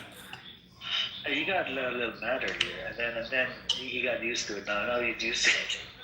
He's like, I mean, you lied too much. Tell the truth. Who's this in the video? You know, I can only take Black Rabbi in small doses. Bro, he goes on for a while. He has nothing positive to contribute. Nothing, no. Very much self-centric, you know. How you been? Are you recovering from Clubhouse deaths? Were you using Clubhouse too much? Well, I've been limiting my time, if that's what you're asking. This is Clubhouse Anonymous. You can tell us anything. Yeah, I know. It's just too much. But it's fun. I mean, I get a lot of the news, a lot of the different perspective from different people. I just don't like it Opinions are when... like assholes. Opinions are like assholes. Even the assholes have opinions. No, I know. I just don't like it when people fight. That's when I kind of leave. Come on, the fighting is the best part. Yeah, I know. I'm just here for information. Yeah, we have like, round 1, round 2, and then round 3, and then knockout round. I know Benny Goy was going at it with, who was it? With, was it Prince or Benny Goy is, no, not Benny Olive. I think it's Prince. What's the point? Benny Goy loves Benny Olive, right, Benny Goy? What? And I agree with him on a lot of respects. What's the point of Clubhouse if you can't press the shit out of someone? That's what I'm saying. Davis is very sensitive. Davis is very sensitive. And that's not that. It's like, just give me the information. Like Black Rabbi gets in here and it goes off on a tangent. You know? I know, but we can change the topic. It's not a big deal. Yeah. We can come in, we can change the topic about something else. Black Rabbi still has some entertainment value, some relevance. He's just a punching bag, Davis. At the end of the day, he's just a punching bag. I know, I feel bad for him. I feel sorry for him, but he just doesn't get it. But Davis, what is your position?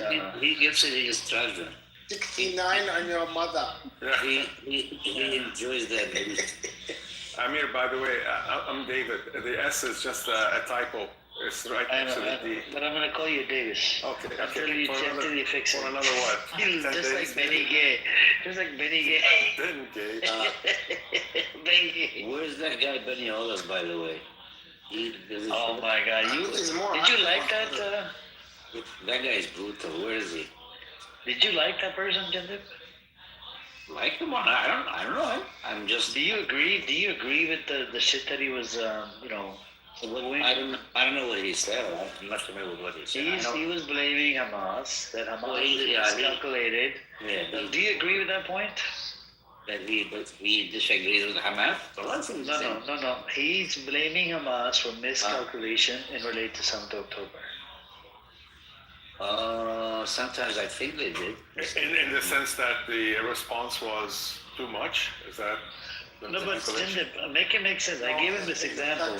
No, in the sense that they shouldn't have done October 7th because they could have reasonably expected Israel to behave in the way that they did and that they were gambling with the lives of the people.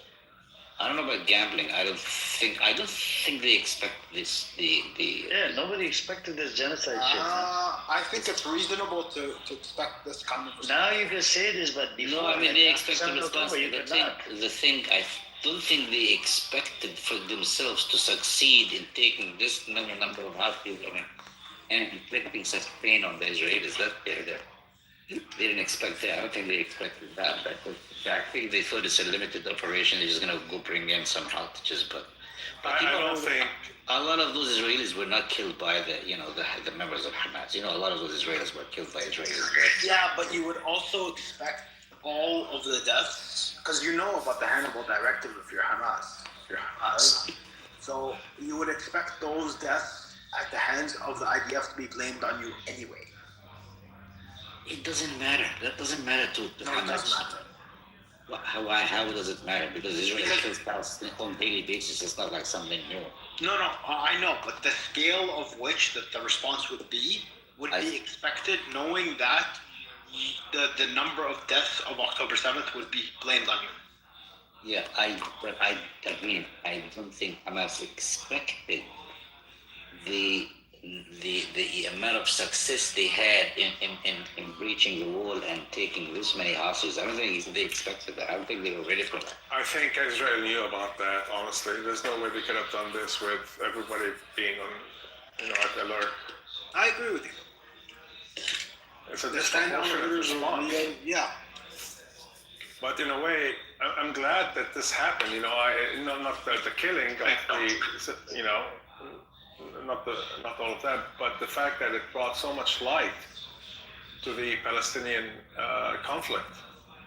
And now, because of that, the world, Israel is in a much worse position than it ever has been. So it definitely changed things. Dramatically in many ways. Yes, of course. Yes, I know. At the expense of 70,000, 100,000 lives. Well, I don't know what the number is, but it's way up there. Yes, it is. That's a big number.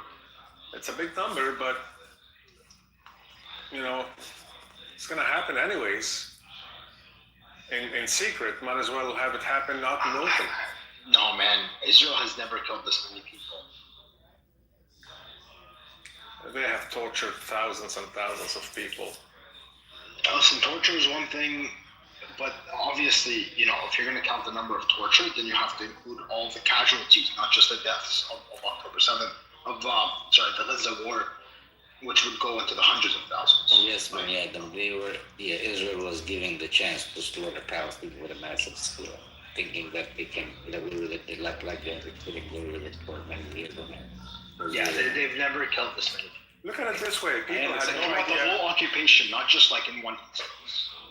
Right, but people had no idea what AIPAC was, and now a lot of people know what AIPAC is. I agree with you. Yes, it was eye-opening for a lot of people, but is that worth the death of 70,000 people and the refuge of roughly 2 million people? It's a big number.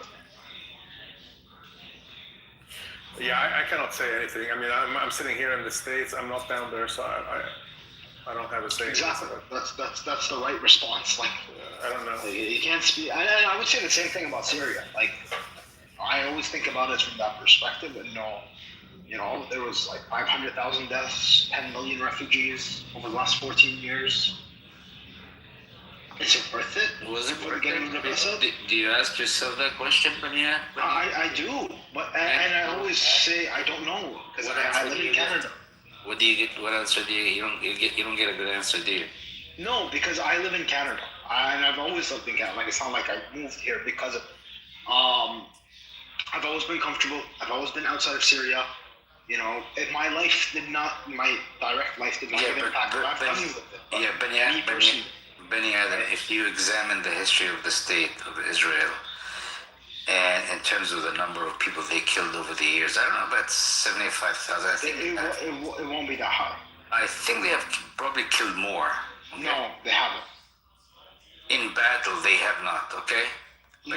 Even if you accumulate all of the deaths of Palestinians over the last 75 years, excluding up until October 7th, it won't be that high. Okay. I've actually, I've researched. In terms of battles, I wonder how many people got killed, in refugee camps throughout the years, becoming refugees and dying in numbers, throughout the Middle East. How many people they kill in Lebanon? How many in the 1982, how many people they kill in Lebanon? How many?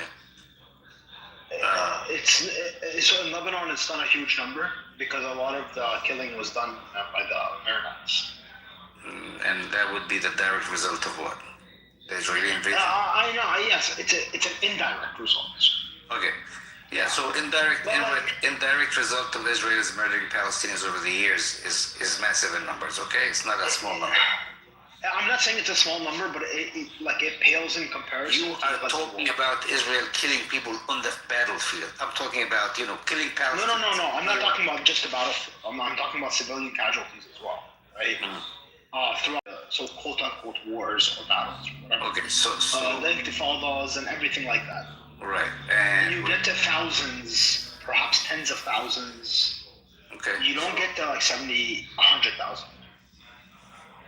Okay, so all these Palestinians, were chased out of Palestine since 1948 till now. Yeah, there's a lot of deportations as well. Yes. Yeah, and people dying everywhere, like in refugee camps, people who lost their lives. I view that as as a killing, as a murder. Yeah, but if you're gonna do that, then you also have to take into consideration the deaths from Gaza indirectly as well, and then that number will go much higher than 75,000. Okay. The 75,000 number is only the direct deaths. Yeah, that's just how I think about it. I don't think about it as just Israel going into Gaza. Then it's still gonna be bigger. Okay. Because realistically, if you take into consideration the indirect deaths of this recent Gaza war, your total is probably going to be at like 200,000. You asked me about whether Hamas calculated this properly or whatever. Regardless, what Israel is doing is completely illegal. Yeah, we don't. So how could anyone? I mean, it doesn't matter what Hamas did. What Israel has been doing and what they did is just plain criminal. Yeah, we don't disagree on that. No, I mean, who was it? You and I think... Benny Olive is not saying that what Israel is doing is right. What he's saying is what Hamas did was wrong. In that they committed an act that would lead to the deaths of tens of thousands, hundreds of thousands of Palestinians, and they miscalculated in committing that act. True. Yeah, but that's self-inflicted. That entails that it was a self-inflicted genocide. When you say this, right? When you say this, it actually does entail it's a self-inflicted genocide. So label it whatever you want. The point is that Hamas did something that led to the deaths of a lot of Palestinians. Now, obviously, they were not the ones that killed the Palestinians. The Israelis have agency, and they decided to use that agency to kill a lot of people, and that is on them. But that does not negate the fact that Hamas did something that led to Israel responding in a manner in which you could reasonably expect. Well, okay, what could they have done to get the people? Okay, give me a solution. What could they have done to get the people back that are stuck under administrative detention? Obviously, well, they didn't get them back anyway, so... No, I'm asking you what, because they were that was their objection. I mean that was their objective. Yes. Yeah, but they didn't meet that objective. And the reality is, even if you are able to do something to get back some people, Israel is going to turn around the next day and arrest even more people. So that's not it's not reasonable. It's not practical. Like if you captured 10,000 Israelis and managed to get 100,000 people out of their prisons, if there is that many, right? They'll turn around the next day after they release them and get back their hostages and arrest 1 million guys. They have no problem doing this, and they have the power to do this.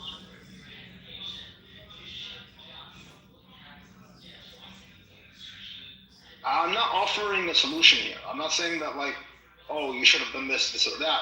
I'm just saying that what you did led to a lot of people dying, a lot of people suffering. Yeah, that's called self-inflicted genocide. If you want to label it as such, I don't really care. Nobody knows. Look, even I wouldn't know that Israel, because on 8th of October they try to return it. They try to return all the hostages, get the people back.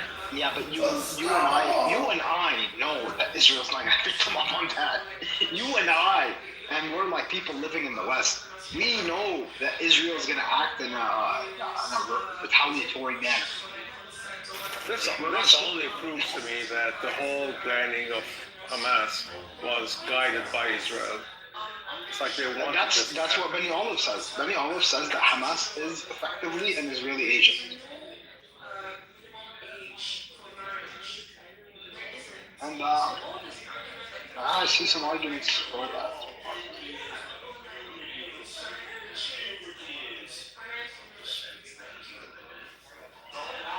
It's impossible for the resistance fighter to know that these demonic criminal terrorists are going to genocide their people, man. Well, you just call them demonic criminal terrorists. I know, but what I'm saying is, if I talk about the 7th of October, then I'm looking at it from the occupation perspective, that they've been occupying their land, apartheid system, killing them, slowly killing them, like, in the West Bank and open areas in Gaza. Yeah, it's just, I don't know. Again, there's never been an operation this big, and if you take the cumulative number over 75 years, you're hard pressed to get 75,000 direct deaths to up to 200,000 indirect deaths. From the Palestinian side, it's over 200,000 both. What during the Gaza war? From 1947 up to now. Indirect. No, I mean, I read you out the numbers. It's over 200,000 since 1947 up to now.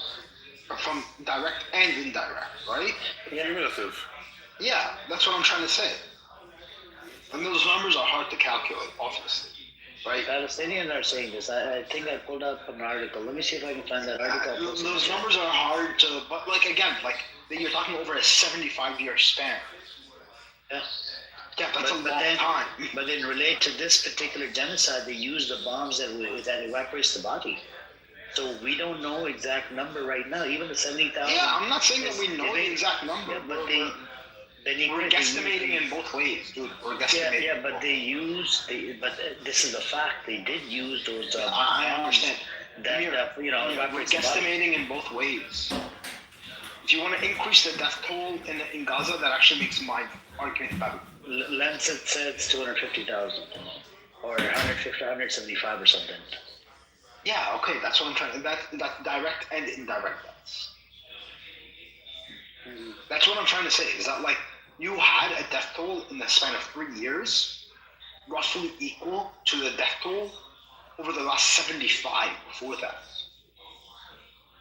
and you would expect them to act this way because you've never had an attack like October 7th. Israel has never suffered casualties like they did on October 7th. And hostages and deaths at all. So yeah.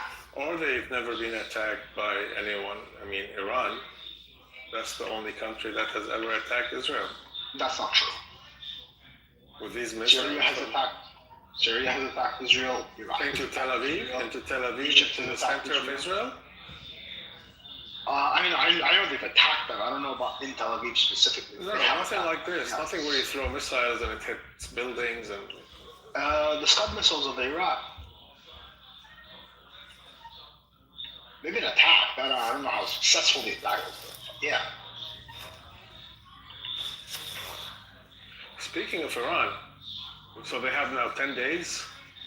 That's what Trump is giving them, 10 days. That's what he said? Yeah, that was today. I didn't see that.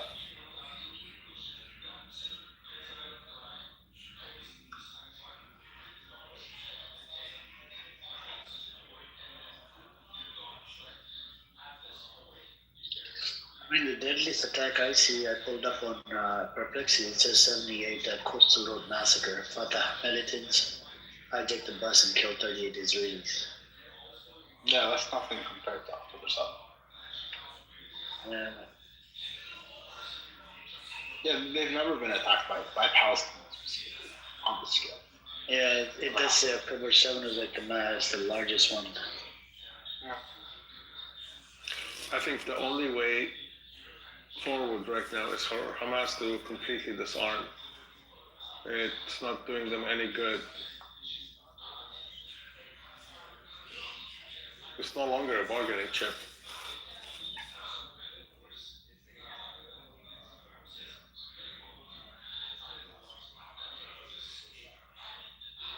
Wasn't that part of the agreement? No, it wasn't never part of it. The 20-point plan? It wasn't the agreement that Hamas agreed to. But David, how are they going to resist if they give up the arms? They're not. What resistance are they offering now? I mean, it's costing lives, innocent lives. It's all the freedom movement always costs lives. I mean, apartheid South Africa, you had the IRA in Ireland, all types of, even in India. What is it called? Even in a lot of African countries. You see what I'm saying? I know. How many have died so far? And even Saudi Arabia killed a whole bunch of Ottoman Empire with the help of the British to build that Saudi Arabia, that beautiful country there. They didn't kill civilians. They did kill the combatants, right? Yeah, combatants. Yeah, but a whole bunch of them were Muslims. Muslims killing Muslims. Yeah. Yeah. Most of the and with the help of British. With the help of British. Yeah. That was a treacherous. That's what I'm saying. They're just idiots. No offense to any Arabs in here, but it was a idiot. It was a dumbass move. So you don't think that Israel has agents on the ground pretending to be Hamas members? They did. Abu Shabaab and a whole bunch of the clan. Hamas went after all of these people. Don't you think they know where the weapons are, where they keep everything? I mean, you could easily go in and just disarm them. It's tough. Tunnels, David, tunnels.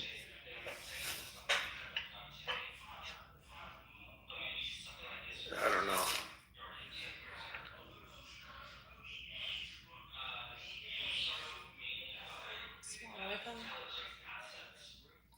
Alaikum salam. Mubarak, all brothers and sisters. Thank you, Pastor.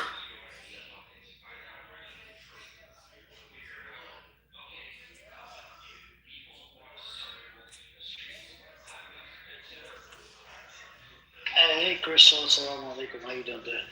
So, let's put you in there, Davis. If you're under occupation for over 50 years, right, and you did 7th of October, and you're seeing your people getting killed and whatnot, and in spite of the truce or ceasefire, they're still killing people. They're still taking over. They're coming over past the yellow line. They're stealing more land, and they're changing the yellow line location to inside where the Hamas controls. Hamas controls 41%, 59% is controlled by Israel now. Before it was like 49% or 50% controlled by Israel. You're talking about Gaza only. Yes, only Gaza. Yeah. So what would you do? Would you give up the arms? You know that these people, these demonic people are killing your people. See, that's very tough. Obviously I would die for them, that's the, but you have to think outside the box. You have to be diplomatic about it, because to the world, all they see is Hamas being armed. But there has to be a narrative, there has to be a story to be told. And unfortunately, none of the Arab leaders are helping out in any form, especially not Dubai, Emirates, Saudi, I think they could do more. And another thing I don't understand is the Muslim Brotherhood, where is that? That's just down the tubes. No one is standing up for one another as a Muslim. I just don't get it. I mean, these guys have been suffering for over 75 years now, and nothing has happened. It's more complicated than just, what would you do? It's complicated, but they need to reach out to be more politically involved at a wage. They need their voices to be heard. It's I don't know. You don't hear from the Palestinian Authority saying anything. I haven't seen Mahmoud Abbas once on TV. No, he condemns it. He does come out and he condemns it. He called our Hamas like roaches and cockroaches. No, he said a whole bunch of shit. He's selling the Zionist narrative, right? But a lot of Palestinians don't like him. There is like a 10 or 20% support. And then in Gaza, they do like, not with the boss, by the way. I think it's like 40, 50%. Because, they look at the West Bank side, it's more calmer, it's less killings. Killings are still going on, but it's less killings, So, so the rating for Mahmoud Abbas in Gaza has gone up a little bit, and for Hamas has gone down. I'm talking about the resistant fighting. Because Hamas is a political wing, or Qassam Brigades is the military wing. So, that's what I'm thinking of. If you were because the thing is, you can be diplomatic, but at the same time, you have, according to international law, you have the right to resist. How do you do it? If you give up the arms, how are you going to defend?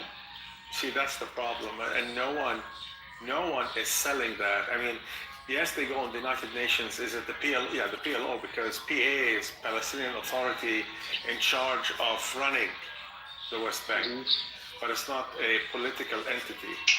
The PLO is the identity of the Palestinians in the West Bank, and apparently Hamas is the identity in Gaza.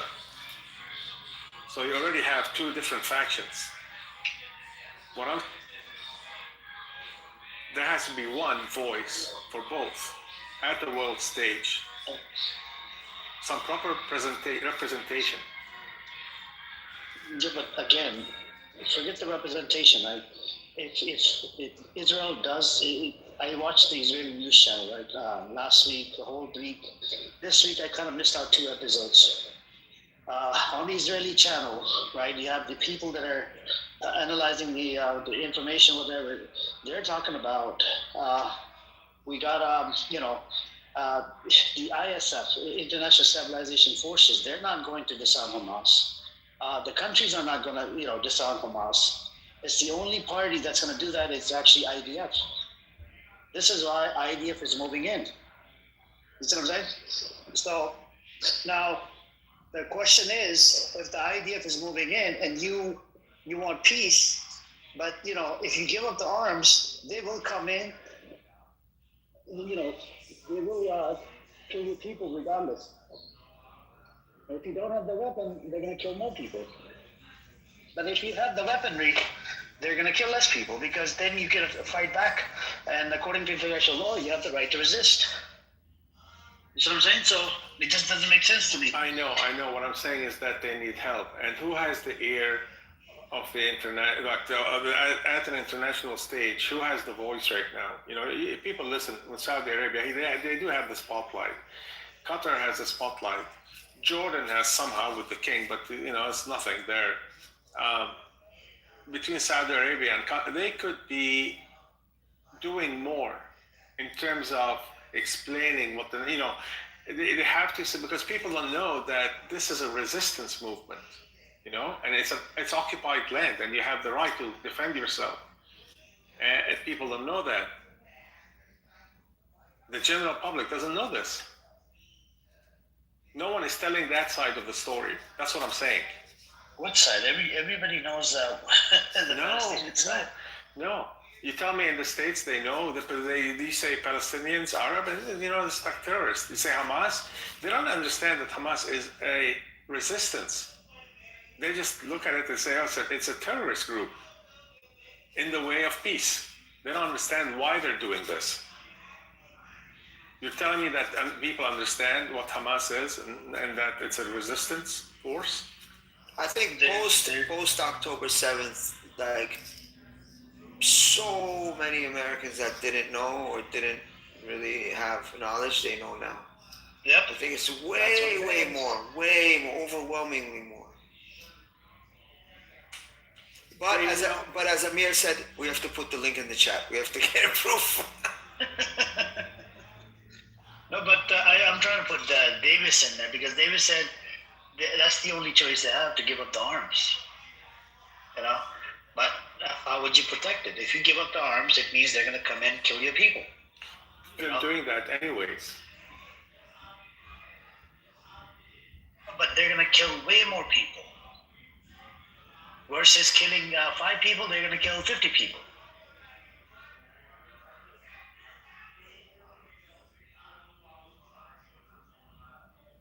I disagree with that. I don't think. I don't think so. You actually believe America and the Israelis had this peace plan? Seriously? I don't. You believe Trump, that pedophile? No, I don't. But do you believe that Hamas is resistance right now? Hamas. Yes. So yes, but if you're talking about political wing, they're trying to make the deal. Al-Qassam Brigades is the military wing, and they're on the ground resisting. Now, I'm not saying they're perfect, but this is all we have. Yeah, we might not agree with some of the tactics of resisting, but if you're asking if they are resisting, yeah, they're resisting. Yeah, I understand they're resisting, but look at Gaza is shredded. Nobody's behind that fact. I know, but what kind of resistance? They don't have enough might to resist. So you want them to give up the arms and bend over and get fucked and raped in the ass? That's what you want? How much more arms do you think they have? Do you think they're still? They got plenty because when they killed the IDF, they even grabbed their weaponry. They don't have missiles. They don't have enough. They don't need missile. They have enough to fight the disgusting animals. I mean, yeah. If you're talking about weapon for weapon, of course, it's not even close. It's not even close. Obviously, Israel is far superior when it comes to weaponry, but that doesn't mean just lay what you have down and just give up. That means 76 years went to shit. Why would you just give up now?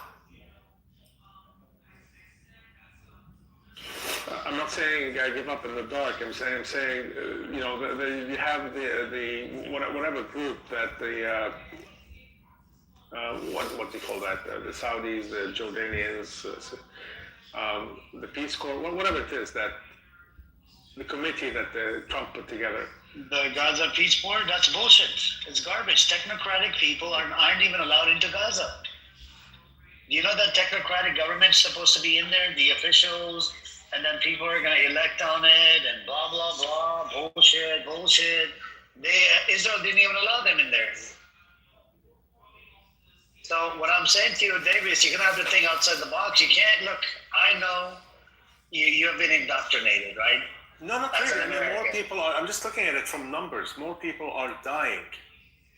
They are going to die. Look, because they're using Hamas as a terrorist group, and they're saying, well, they're fighting and we can... Okay, let's say tomorrow Hamas disappears. You don't think that they're going to have another boogeyman? I don't think so. There's no more. No, Davis. I don't know if Amir, you said it earlier, or somebody else on this stage earlier today said it when I was here. They said no matter what, Israel is going to need war. They're going to need conflict. They're going to need some kind of turmoil to keep their Zionist propaganda going and going and going. Especially Netanyahu to stay in power and all that shit. So I don't think, like, if you get rid of that, let's say they go away tomorrow, there's going to be another excuse. There's going to be another... I know, Mazi, but it's not just that. Kushner and a lot of the Trump circle, they have invested a lot of money in companies, Israeli companies that do drones for war, etc. And the only way that they're getting their return on their investment is by continuing the war. By stopping the war, it's not serving their self-interest. So that's another reason why the war is still going. As long as there's war, they're making money. Right. It's not a secret. They all invested, especially. So that's more to me and Amir's point. Like, if they get rid of, let's say, Hamas tomorrow says, okay, bye, we're leaving. You guys go ahead.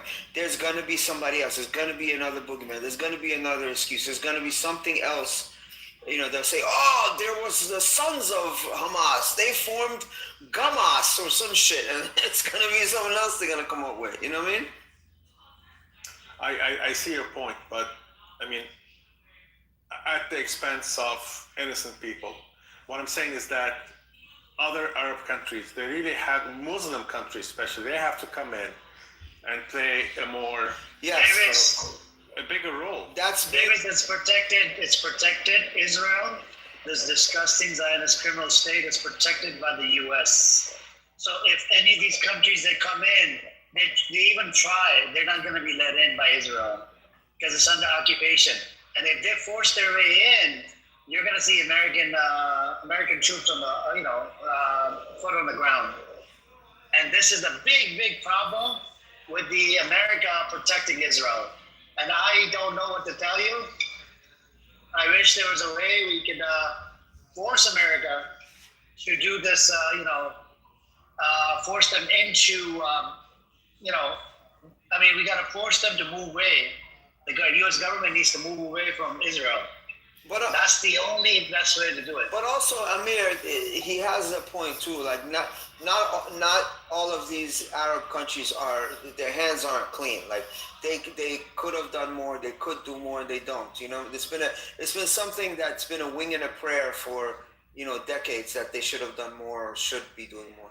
So it's both. I think it's what he's saying with the Arab countries is also what you're saying about their hands being tied.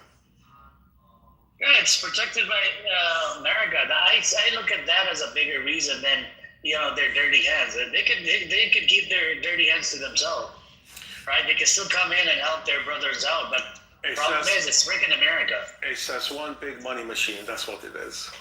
No, it's America, bro. That's the problem. Well, look at the Emirates. Sudan, gold is coming from Sudan to the Emirates. They have in Somalia, and what do you call it, in Yemen, well, they're out of Yemen now. And they're in bed with Israel, 100%. So. Yeah. So, but the thing is... they're alive and prospering. Yeah. UAE is responsible, and there's other countries as well, not just the UAE. For what's happening in Sudan. But I know that.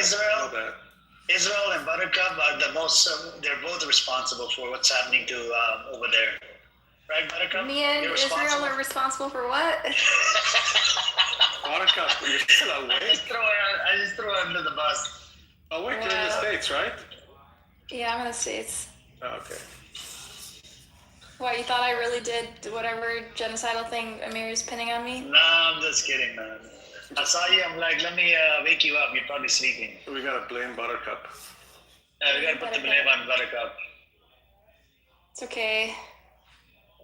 We're talking about the possibility of Hamas disarming, and whether they do or not, there's still gonna be more killing. So maybe if they disarm, there'll be Buttercup will definitely say disarm Hamas, but the thing is, are you gonna trust American Trump's peace plan, Buttercup? I understand. Like, you think you could protect all my views. I understand why the Palestinians in general don't want to disarm. Why would they? That is true. But my question to you, what do you think they should do? Davis is saying that they should disarm. I'm like, if they disarm, they're going to get butchered and slaughtered. They're going to get butchered and slaughtered a lot faster if they don't disarm. There we go. A lot faster. So instead of, I think it's better to get, people, I have friends in Palestine and they just don't want their families to die, and I trust them when they say they want to not get butchered and slaughtered right away. They'd rather get butchered and slaughtered slowly instead of fast. So they want Hamas to keep the weaponry, okay. Rather than be genocided, yeah. But There we go. I've been in other rooms, Amir, and Palestinians on the ground It's from just Gaza. simple math. It's not complicated math. So from Gaza, Palestinians. I know, I agree you with you, know what? Buttercup. See, finally we agree on something, Buttercup. After a while. We agree that Hamas should It's disarm. been such a long time. We agreed on something. Is it? I don't know. It's been such a long time. I know. So why do Palestinians in Gaza are saying that they don't want Hamas? There's a lot of them. Lots of them. That's your anecdotal experience, Davis. It's me talking to people from Gaza. Yeah, you mean that guy Benny Olive? That they lives inside Israel. No. His name. They're in deep denial in this room. You're never going to convince them that. I want to hear him out. I want to hear him out. It's like taboo in this room. No, give me the name. You'll get lynched if you say. No, it's not taboo. I even looked up the stats, by the way, Buttercup. Yeah, there's no free speech there. They live in authoritarianism. Of course, they're not going to speak their mind. I have a No. The survey says the support for Hamas has gone down up to 40% or 45% in Gaza. You see what I'm saying? I'm not debating on this, support for Hamas. I'm debating on whether to give up the arms or not. That was the whole thing. I know that the thing is gone, but what is their point of view? Come on, tell us that, Davis. They're saying that they control a lot of the marketplace, like produce, etc. They control the prices. You have to go through them. They, it's like being a Italian mobsters in New York in the old days, where you had to pay them money to protect you. This is just what I hear from these guys, and the guy's in Gaza, and he's Palestinian. So is it wrong for the government entity to control everything, because Hamas is a government entity inside Gaza? Yeah, but when people start not wanting you to be there, Yeah, but then who's going to govern Gaza? Hamas has been kidnapping people whose kids outside Gaza criticize Hamas. They're really oppressive to their people. They're really oppressive? Yeah, they've been kidnapping and torturing people just because of what their kids in the diaspora say on social media. Wow. You didn't hear about this? Says who, Buttercup? I'll put a link in the chat. I'll put the link in the chat.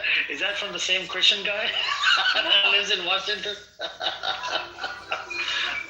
No, it's not his family. It's not his family? He's the one that's barking a lot on the chat. Why aren't they taking his family? He's barking a lot. He's got 500,000 followers, I think, on Twitter. He barks a lot. Why aren't they going after him, his family? Some of them are. They said their families are threatened by Hamas. Barakat, you and I should go live in Gaza for like a few months, come back, and then we're actually experience how things are on. I think, Buttercup, to be honest with you, I think Davis and Buttercup, since you guys grew up in America, you guys are like born in America, you have been indoctrinated with this American bullshit that they sell on mainstream media. I was born in Greece. I wasn't born in... Oh, you were born in Greece? Even Greece sells mainstream media. Yeah, I guess. I've been to Greece, by the way. And? You like it? And it's beautiful. The Greece sells the same mainstream media. So is America, Canada, UK, all of these nations. They sell the bullshit that they sell on mainstream media. It's garbage, and a lot of people buy into it. And Buttercup, she knows, right? Buttercup, you were indoctrinated for a while, right? By mainstream media? I was indoctrinated by Zionists. By your parents? Not only Zionists, even the mainstream media, correct? I was taught to read the media critically. Yeah, mainstream media is Zionists. Yeah. There you go. I don't know. I grew up in the Zionism I was raised with was not in the mainstream media. It was like a very ethnocentric sort of Zionism. It's about how because I don't know. It's connected to our historical trauma. So it's all it's all a really pathological.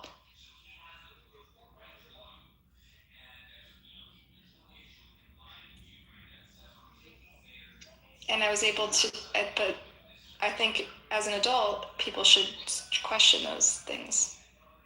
100%. You should question it. No doubt that the Palestinians have been living in oppression, you know, for a very long time. And yeah, so it's a really bad situation. I've been to Palestine. She's been to the West Bank. I mean, you've been to the West Bank, right? Yeah. Okay. So the West Bank is different than Gaza, by the way. Really? I didn't know. Oh. Yeah, how many checkpoints have you been to? How many checkpoints?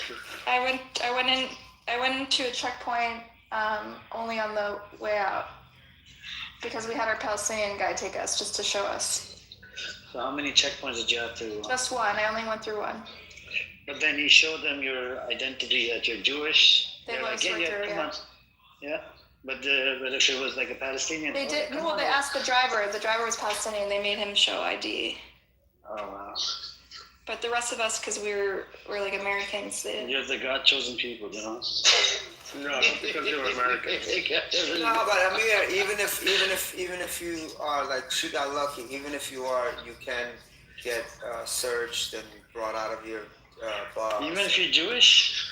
Yeah, I mean, we had a couple of times crossing over. We had a couple Jews with us, but it was mostly people with American passports, but of Arab or Middle Eastern descent.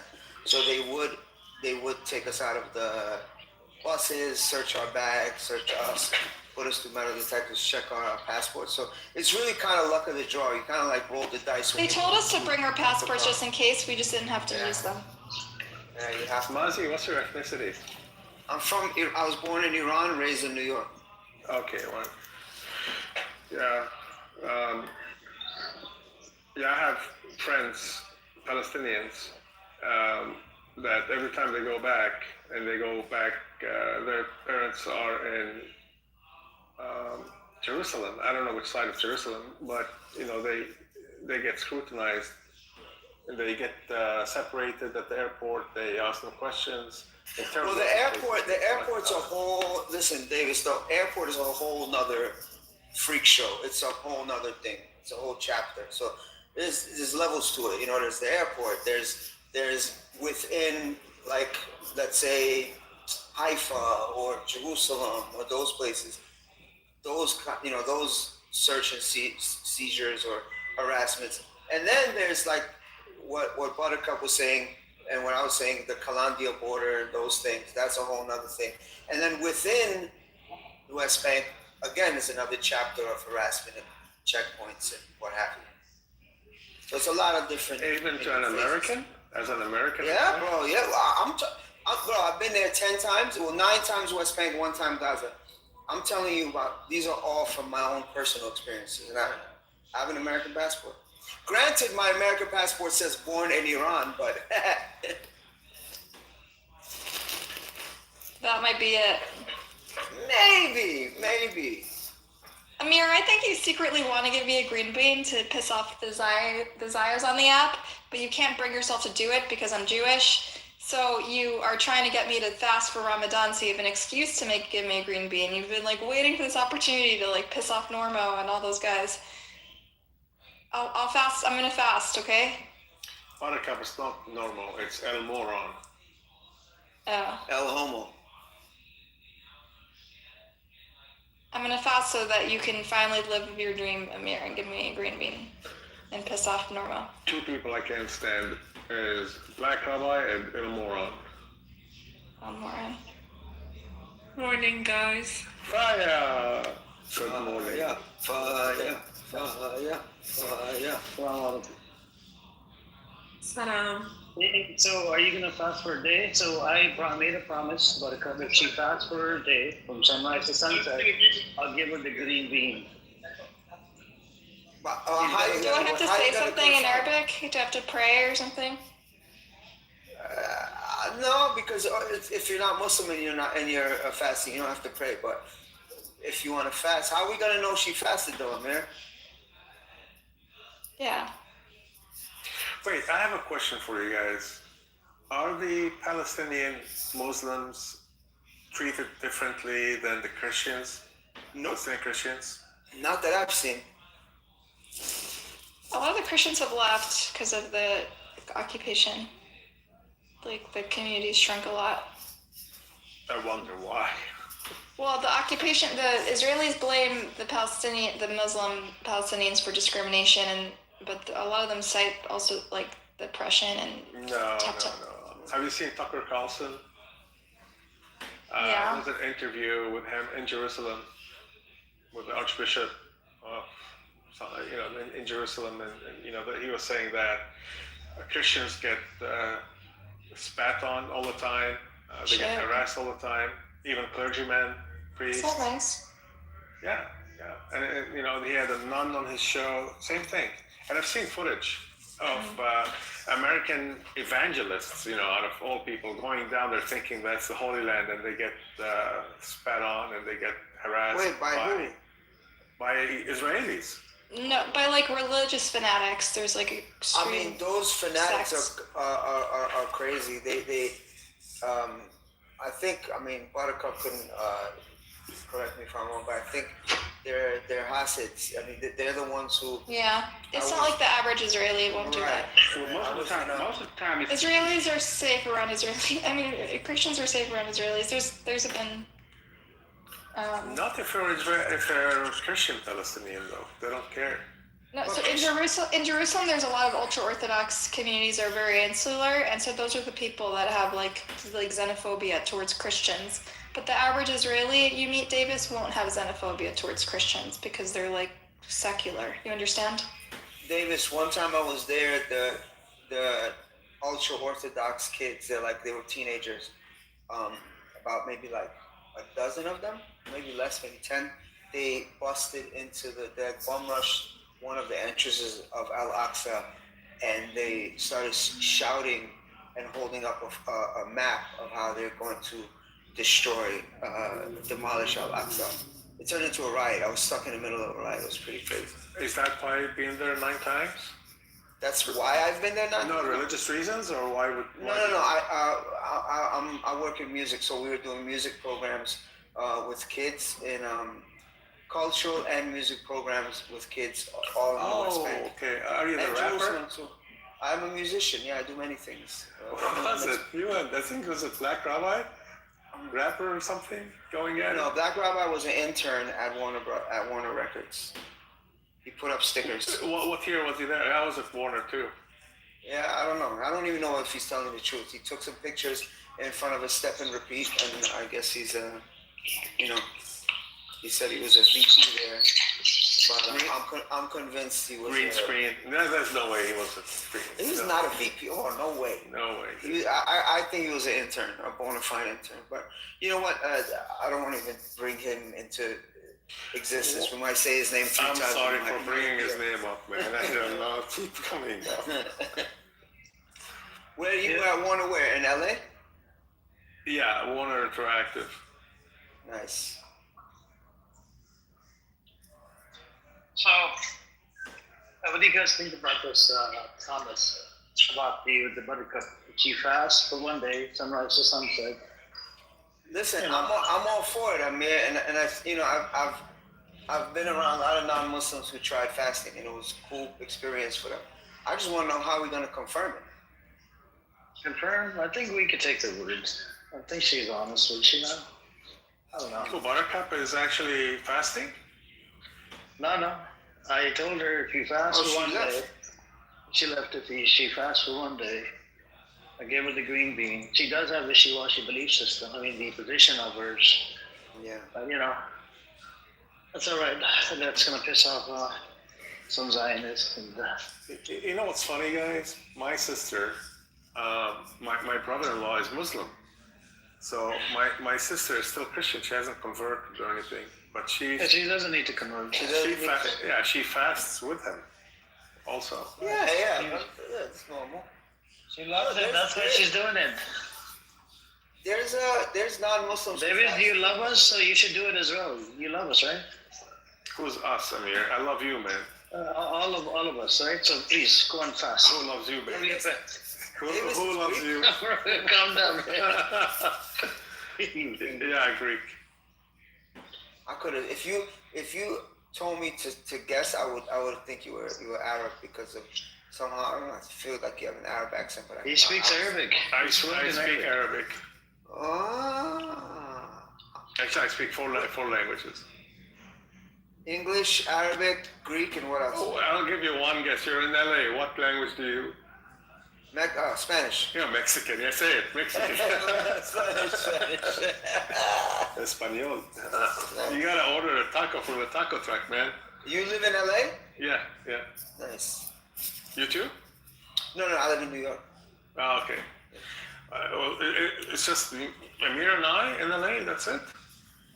Yeah, man, but Amir's in the hood though. Oh no, Amir's in Compton. That's the hood, man. I think Meg lives in California. Amir, just meet me at the Slauson swap meet, bro. That's it. Slauson, man. Fire, where do you live? I live in the UK. Oh, sorry about that. No. Sorry about that. Are you serious? Yeah. I went to school there for 5 years. Where? King's College. Oh, okay. Fancy. I don't like the English. Where's Ralph? With the exception of Ralph. Yeah, me neither. Some of the best Indian food was in London.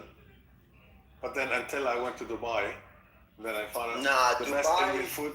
Dubai's food is just food in general is amazing there. Yeah. Especially there's that place called India Palace. Oh my goodness. There's a place in Dubai called Gazebo. It's really yummy also, Indian. Gazebo? Yeah. That's funny. You mean Indian Palace, right? Indian Palace or India Palace, one of these two in Dubai. Yeah, it's What neighborhood? What neighborhood is it? It's outside the skirt. I think it's out. I'm not. It's not like Dira. It's in Dira or something. Maybe. It's not like in the fancy Dubai area. It's like so outside. Dira, Dubai Creek over there. I don't remember exactly where. Near the closer to the airport, probably. I think so. We had to drive. Yeah. That's like older Dubai. First time I went to Dubai, I had to stay. I didn't know where to stay, so I stayed at the Meridian Hotel, right next to the airport. Excuse me? Oh, Meridian? No, it's not fancy or anything. And they had a karaoke bar, and it was all full of Filipinos. They love it. Oh my God, dude. They love it. But you know what? Filipinos, to their credit, I think they have it's in their DNA that every single one of them can sing. I think the babies come out singing, dude. Yo, they all have good voices, yo. That's so funny.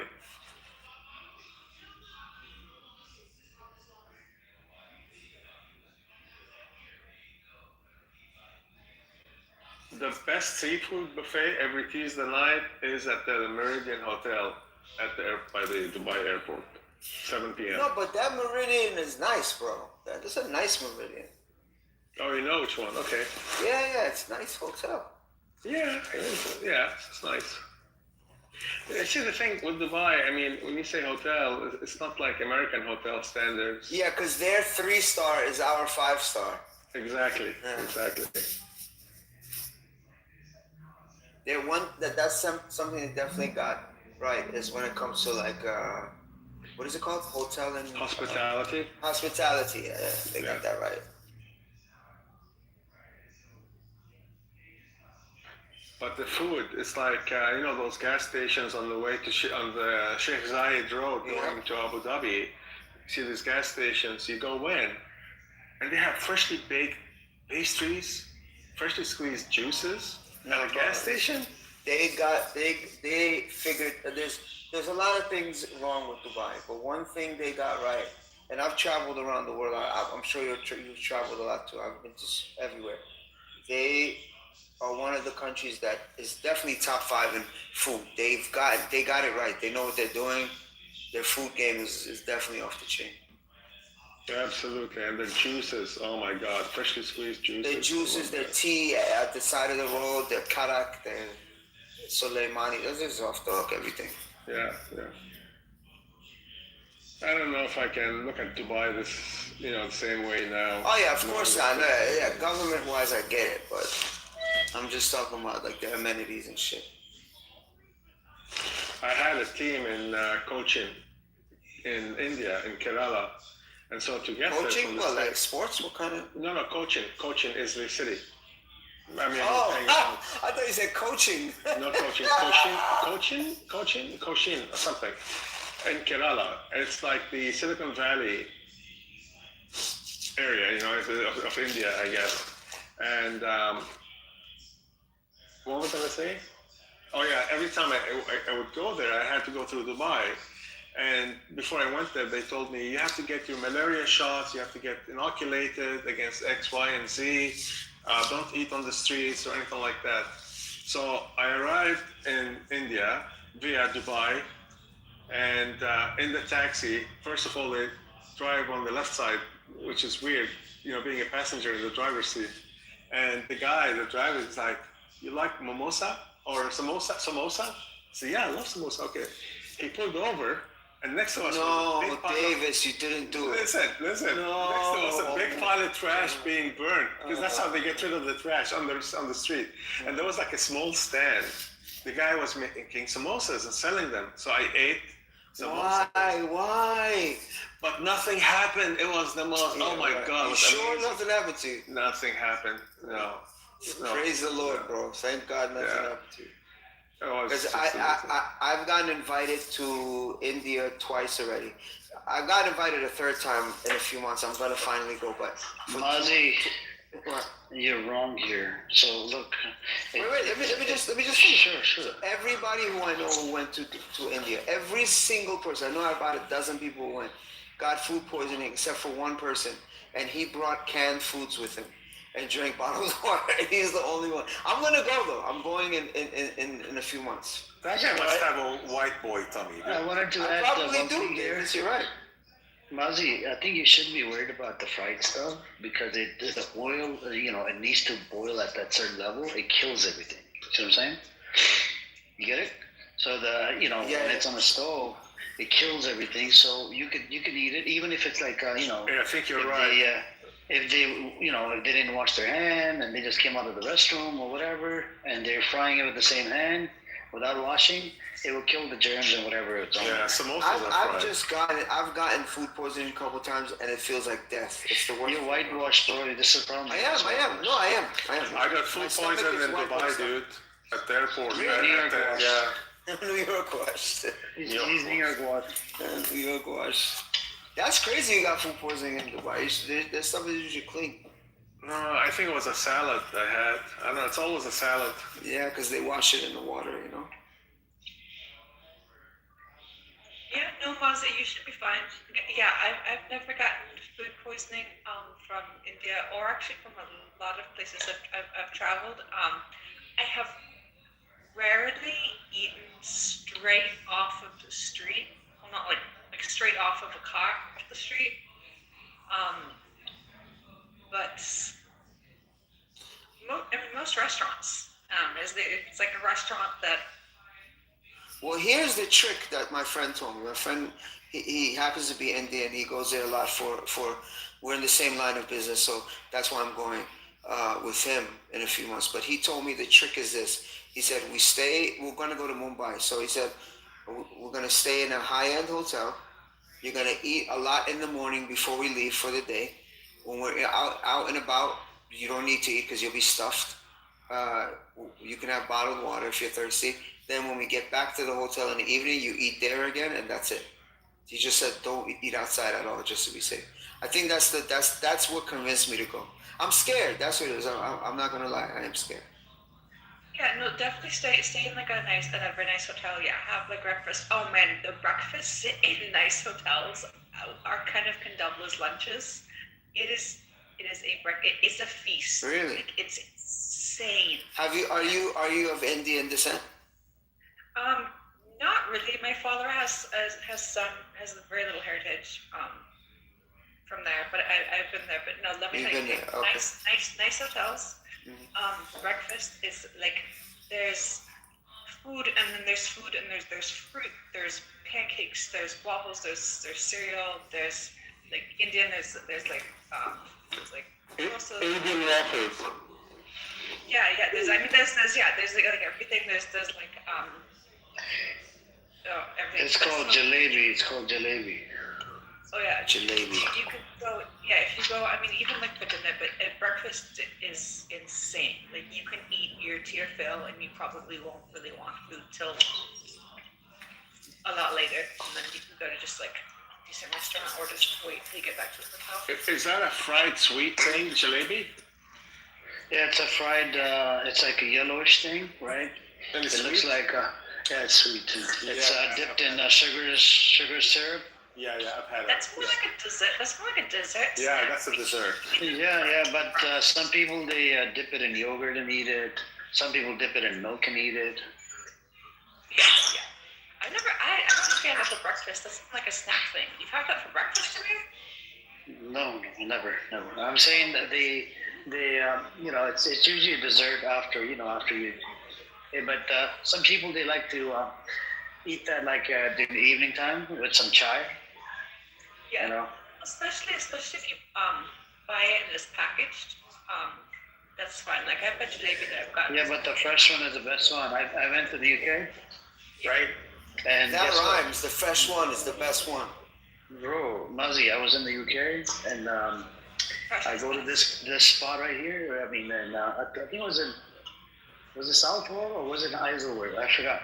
So you walk up to it and they're frying it like right in front of you, and they're dipping it in that syrup, and you get the fresh right there. Whatever amount of you want to order. I feel like having a donut now. You ready? I don't know where to go. There's never a wrong time for a donut, bro. Donuts always a good time for them. Krispy Kremes and like that. It's the best. I can't fuck with this. Too sweet. India has good donuts. India has dangerously good sweets. Oh my god. India, you say? Yes, really, really good sweets. I can see that. I believe that. Oh yeah. The best sweets are at an Indian wedding. The best outfit. It's last 3 days, maybe 4 days. Oh my god. Well, yeah, no, the best dancing and the best clothes are Indian weddings, especially. Oh my god, I love. Oh yeah, their clothes game is crazy. I love, dressing up and then getting like the mehendi. Oh, it's so much fun. I mean, if you're gonna get married to someone for the rest of your life, it needs to be more than 1 day of celebrating. If you're stuck with that person for like 50 years, it's gotta be like a week of celebrating so that you can make sure you're not totally sick of that person in a week. Because if you are, the marriage might be doomed. Meg, what are you in California? No, you're not. Are you in California? Yeah, Los Angeles, yeah. I was about to say you have an Australian accent. Me, you, and Amir. Yes, I know, yes. Los Angeles. We can't be the only ones. I mean, come on. There's this, like... I am northeast of Los Angeles, like 20 miles north to the east. Yeah, I am... What's that, Riverside? No, that's like La Cañada, Pasadena. Ah, I got you.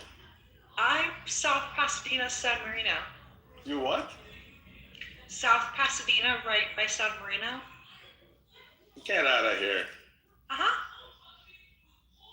What? You're like 5 minutes from me. What did we do? Probably a little bit more, but... Okay, do you know the Starbucks on Huntington and Sierra Madre? I don't go to Starbucks, but I know where Huntington is, and I know where Sierra Madre is. Sierra Madre is, Okay, there's do you know where San Gabriel is in Huntington? I know where Huntington is just because that's the hospital that I've gone to when I like go. No, not the Huntington in Pasadena. No, I know, but Huntington Street also, and then Sierra's probably like 20 minutes from me. Okay, so you must be on the west side of San Marino. I am slightly northern side of it. It's on the border of San Marino and South Pass. So it'd be like north side of San Marino, Okay. south part of Pasadena, south Pasadena. Do you know what Caltech is? Yes. I live right there. Oh, okay. So you're. Shit, I drove past Caltech, but not a while ago. I mean, you're probably like 20 minutes away. Yeah. Anyways, you're like, wow, you're so close. Yeah, yeah. No, you guys should meet up. Small world. I think that would be a good chance to, link up at the Starbucks. Not fuck Starbucks. At the Coffee Bean. No coffee, no chains. No. No Starbucks. Okay. What about one of those mom pops? The boba beans or whatever boba. There's James Coffee on Allen. Oh, there's James Coffee. Is James Zionist? No, I don't. He sounds Zionist. James, that's a pretty big name. I don't know. I don't think so. Is he James Bond? No. Earth Cafe is really good. Yeah. That's on Madison. Yeah, in Colorado. There's a couple locations at Earth Cafe. There's too many Earth Cafe. Oh my God, I love their. They have a salmon pizza breakfast. Oh, I don't eat meat, but they have an Oreo cheesecake. You don't eat meat. You don't eat salmon either. No. But they have an Oreo cheesecake that's incredible. Okay. I don't think I've had the cheesecake. They have an amazing chocolate croissant. Oh, I would believe that. Yeah, Earth Cafe is. And they have freshly squeezed juice. Wow, do you guys want to know something cool about Earth Cafe? You want to know something? It is owned by a Jewish person, but his wife is actually Muslim. So it's halal. But the thing is, so there was a controversy in 2016. 7 Muslim women sued the Laguna Beach location, alleging they were forced to leave due to their religion. The owners countersued, arguing it was a violation of a 45-minute table policy. During a busy period, non-discrimination, resolution. The lawsuit was settled in 2018 with no admission of fault, and the company agreed to stop sensitivity training. Yeah, the vibe at Earth definitely, that makes sense. It's definitely like a multicultural. Yeah, it's always busy. It's always like a line. Oh yeah, no, it's always busy. Yeah, it's always fantastic. Yeah, I think it gives me Zionist vibes. Okay, all right. No, Earth Cafe. Not really. No. Earth Cafe. Do you know how many Muslim Zionists are out there? I don't know. No. There's Muslim Zionists? Yeah, Mazi is a Zionist. I would never co-mod with a Zionist, so Mazi is not a Zionist. I handpicked Mazi a long time ago. He used to co-mod with me in the other room, in a different room. How are there Muslim Zionists? So there are Muslim Zionists that they claim to be Muslim. I mean, look at the ones that serve in the IDF. There's about 5,000 of them. Those are Jews. Are they Zionists or are they? Yeah, I mean they're defending their nation, their beloved nation called Israel. That makes you a Zionist. I was watching an interview with someone who is Israeli Muslim in the IDF. He was saying that he was a commander and that's why he likes being in the IDF, because he's a commander and he's a Muslim commander of a bunch of other IDF soldiers who are Jews. Yeah, but the scholarly opinion is it could take you out of fold of Islam, by the way. So that's the thing with that actually makes you a Zionist, because you're defending a nation that's killing your own Muslim brothers and sisters. So you can't do that. You see what I'm saying? I actually didn't get Zionist vibes from him. He was pretty No, that's fine. You don't have to get Zionist vibes. So you have those ones. You have some from the Iranian side, right? They claim to be Muslim, but they support Israel because they don't like their IRGC government. You have that problem. That makes you Zionist, by the way. Well, just not liking the IRGC government does not just make you a Zionist. Jesus. No. I said there's some they claim to be Muslims. They come from Muslim background. They support the Israel and the toppling of their own government because they hate IRGC. That makes you Zionist because you support Israel, and they are, they will defend Israel to the next level. I support the toppling of the IRGC, but I think it's supposed to be internal. What about toppling of the Zionist regime? See, that has to be internal. They both have to be internal. It had to be what? Internal. Like, it has to Same thing with Iran. Same thing with Iran, internal. Iranian done or Israeli done. It can't be something that U.S. sweeps in and drops bombs. No, it's not going to work. It has to be internally led and internally successful. Yep. I agree with you. Just and there's a lot of them. There's a lots of so-called they claim to be Muslim, but they hold this position. They love Israel and blah blah blah and all this other bullshit, And brother, good morning. even the leaders, walaikum salam. Even the leaders of some of these nations, they actually support Israel.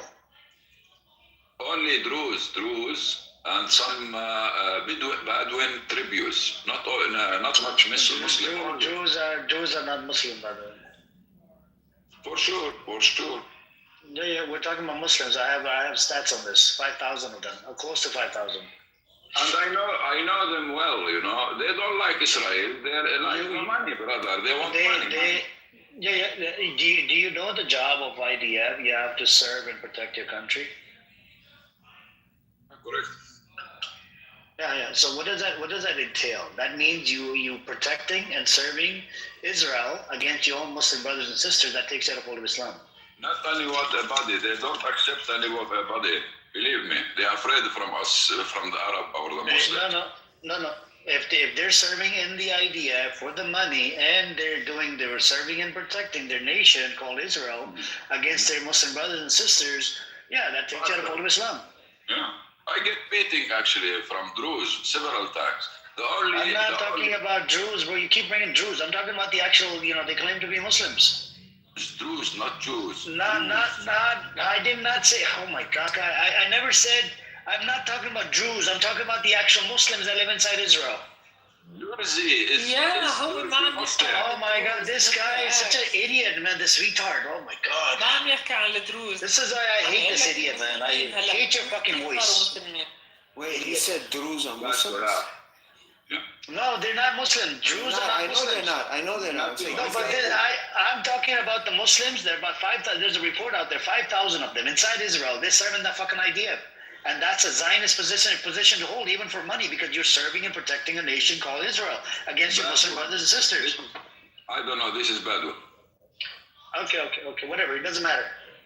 Thank you. Can't believe this, man. It's so hard to get him to understand anything.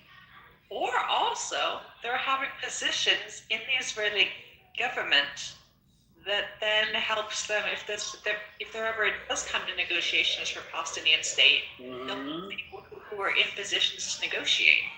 The government. I would encourage everyone who is like Muslim Israeli to get into government as much as possible. They can't. They would never do that. It's only 20% of the population is Muslim and Christians inside Israel, they would never. Do you not know that the state is literally built on Jewish supremacy? Well, yes, I've learned. You think they're going to allow a Muslim to be a leader? No, not leader, but getting enough votes or getting enough of the community too.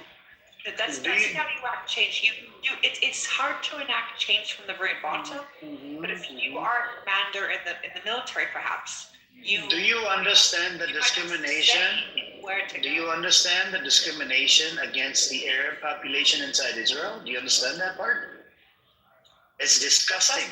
That's what I'll give you some stats. 2015, 72% of Arabs they face discrimination by the Jews. 2022, 37 to 40% of Arabs they face discrimination by the Jews. After 7th October, it shot up again. I think it's like 70 or 80%. So they will never make.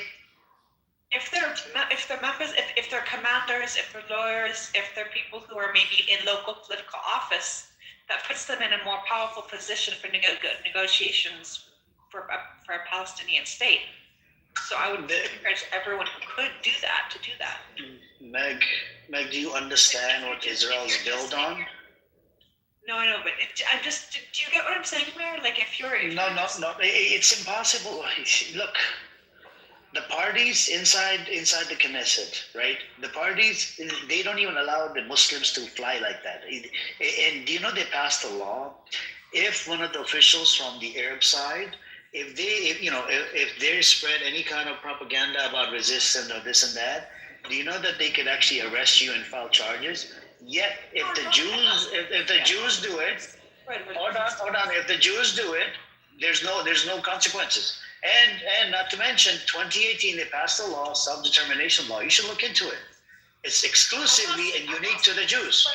I'm not saying this spread, but what I'm saying is that for there to be a Palestinian state, you need to have people with experience in statehood and leadership, and so they get that experience through serving in Israeli representatives. Then they have that experience. They're then experienced to run a Palestinian state.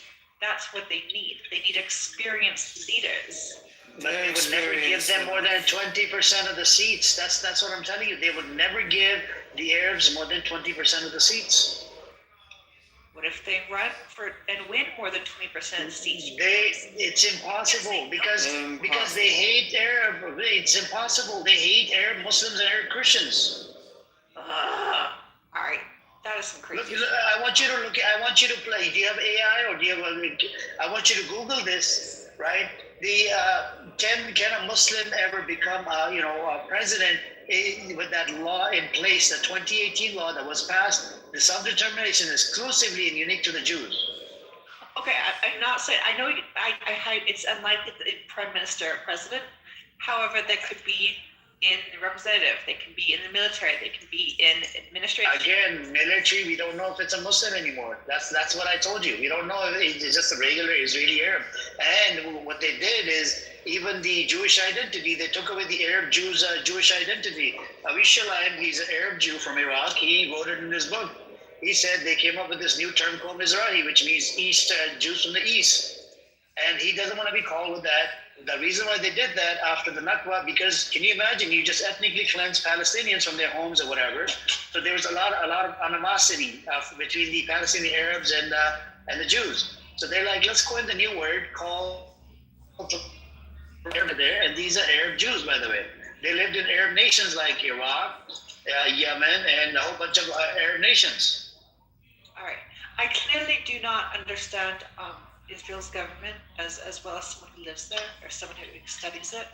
All I am saying is that to have a successful Palestinian state, you need people with leadership experience.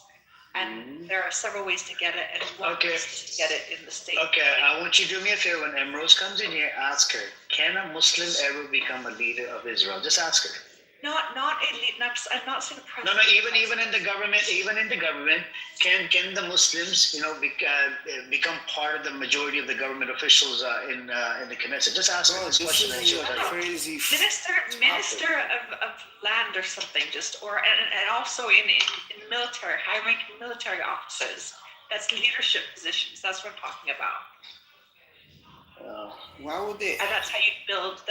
Those are people you would then take for the government. But it doesn't make sense to be part of anything militarily in Israel as a Palestinian. That just doesn't make any sense. I'm saying you get leadership experience if you're an officer. Palestinians have enough experience. They know how to run their own shit. They don't need experience with the devils or the people that they consider their enemies. It makes no sense. Why would you consider a Muslim, even if they are in Israel, your enemy though? No, I'm saying Israel is the enemy. Why would you want to join their military? To experience? They have enough experience. They don't need. I just don't understand your logic. It really makes no sense to me. Well, if you're trying to build a statehood, you need people who come from have this experience and positions of power. What I'm trying to tell you is that Palestinians are experienced enough to run their own shit. They don't need to go to the enemy and lick their boots to become experienced. They know what they're doing, right? They just need this chance for self-determination. Okay. Awesome. Good luck, Lord. That's the thing. They don't need luck. They just need a chance.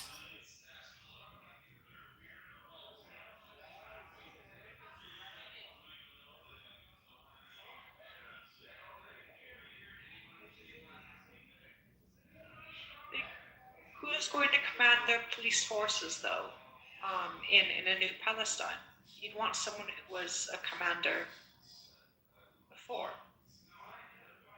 So, Meg, let me break this down to you. So, the Israelis are killing your people. You want to go and join their military so you get experience? They've been killing your people and marginalizing and oppressing them for 76 years or 77 years, whatever it is. And you want to go join them to get experience?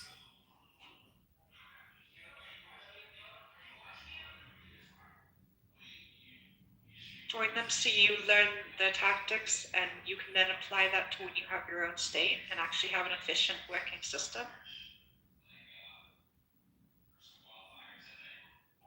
For the first time in a long time, I'm at a loss of words. Please, somebody else take it. I mean, I'm maybe not explaining it that well. Okay, so I'm thinking. Okay, so when the U.S. declared independence, so we got our leaders from people who were leaders of the Revolutionary War, people who were officers, generals. The first president was General Washington. They got their experience leadership in the Revolutionary War against. So, there needs to be an experience somewhere to run a country. You can't just be a farmer or someone. They have experience. They don't need to go to the enemy who's been killing them to become part of them to get experience. Unless they're doing some kind of like spy, espionage, 007 type, deal. Other than that, I don't get it. Why? Well, learn from the other side, and then you can play the other side. But in essence, while doing that, you become part of the other side. I don't know why you can't see this. I don't know. That's been. I think if people can stay loyal to the people. I don't know. All right. I may be off on this. I'm just thinking sort of a suggestion. But, obviously, I will leave it. We have a new person named. What's your position? Hey guys, yeah, well, if you wanted to teach someone how to govern, you have to first teach Israelis how to govern. Well, if you see the news, they just found a new target, actually new enemy, Erdogan.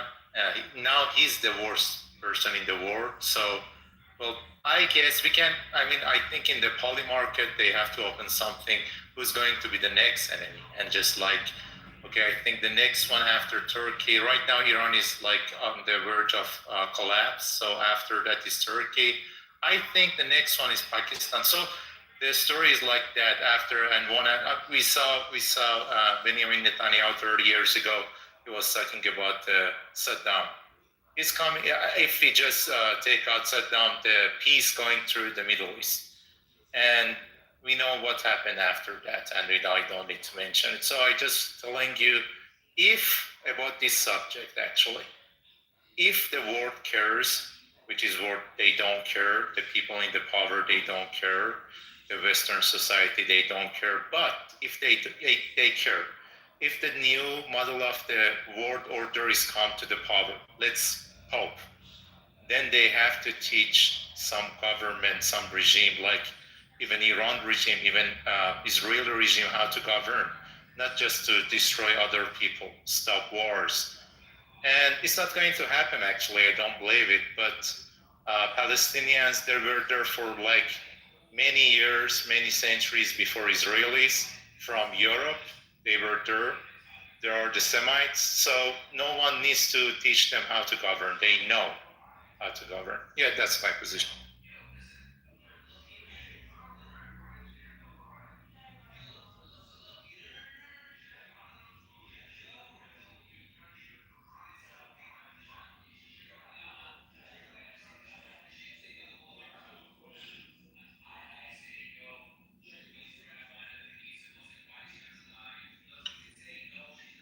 Iranian, do you support this state? Then Support what? Israel. Well, I don't support them, but right now they are there, and these ideas, okay, if you don't like them, they have to go away and go back to Europe. It's not going to happen. So those people, 9 million people living there, Jewish people, and if there is a solution, it should be a solution to respect them as well, even if I don't like them or if I like them, it doesn't matter.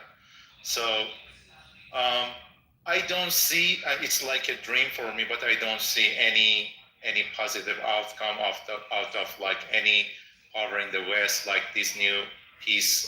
What it call it? The new the new way of govern Trump trying to build, and new UN Trump trying to build. I don't think it's going to work, but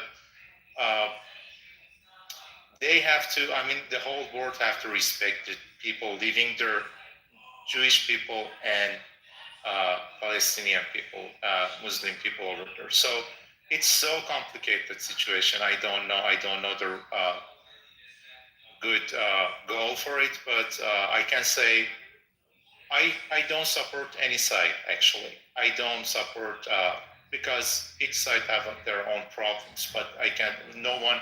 I have to be blind to say okay, the Palestinian problem same as Israelis because it's not, and it's so hard and it's so complicated. But it's a start from the. Yeah, go ahead. Do you support Rosa Pahlavi? Well. No.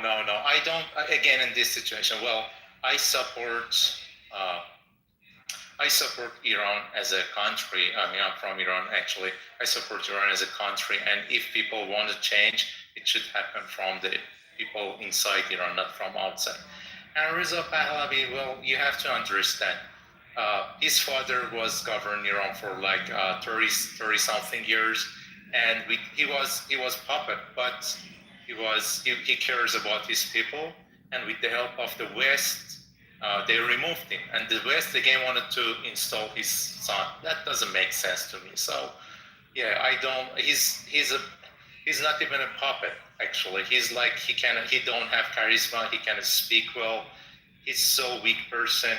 After through my life, anytime there is a protest in Iran and something happened, then he's show up and say, "Oh, people come outside and support me," and things like that. No, he's not even. You see some people come here and just talk about him. He's nothing. He's nothing actually. Don't see how. Yeah, let me give you an example. If there is a white wall in your room and there is a small hole in your wall, when you go to your room, the first thing you see is that hole. So he's like that hole. He's nothing actually.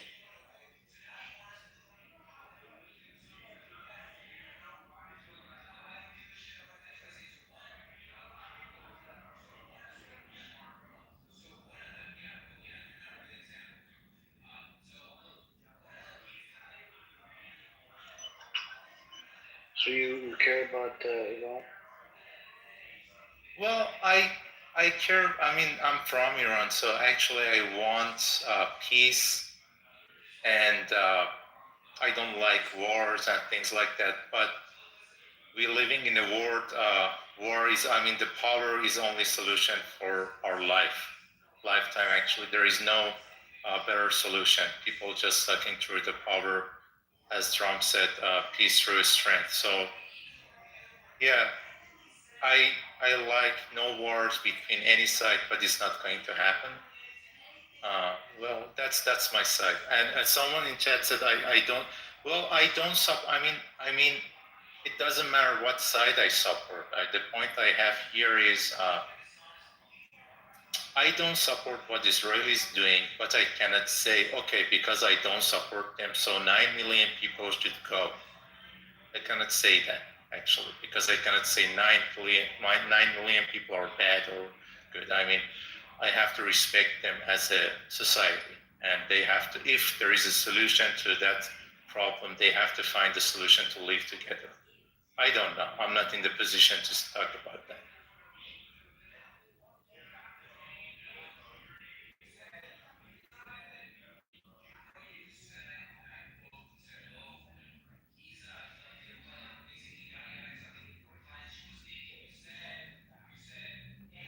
say one thing.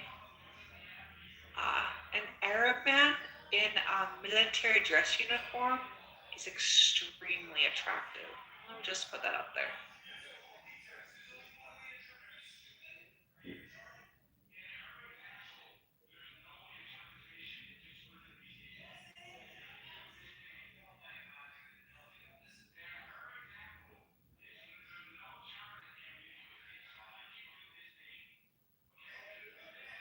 Hey everybody, your heroes here.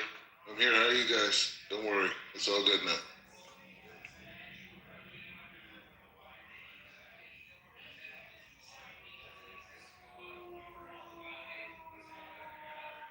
Were you guys sleeping? What's going on, man? What you guys doing, man? What's going on? The party's getting started, man. What are you talking about? Let's go. We're about to go to Iran. Let's go.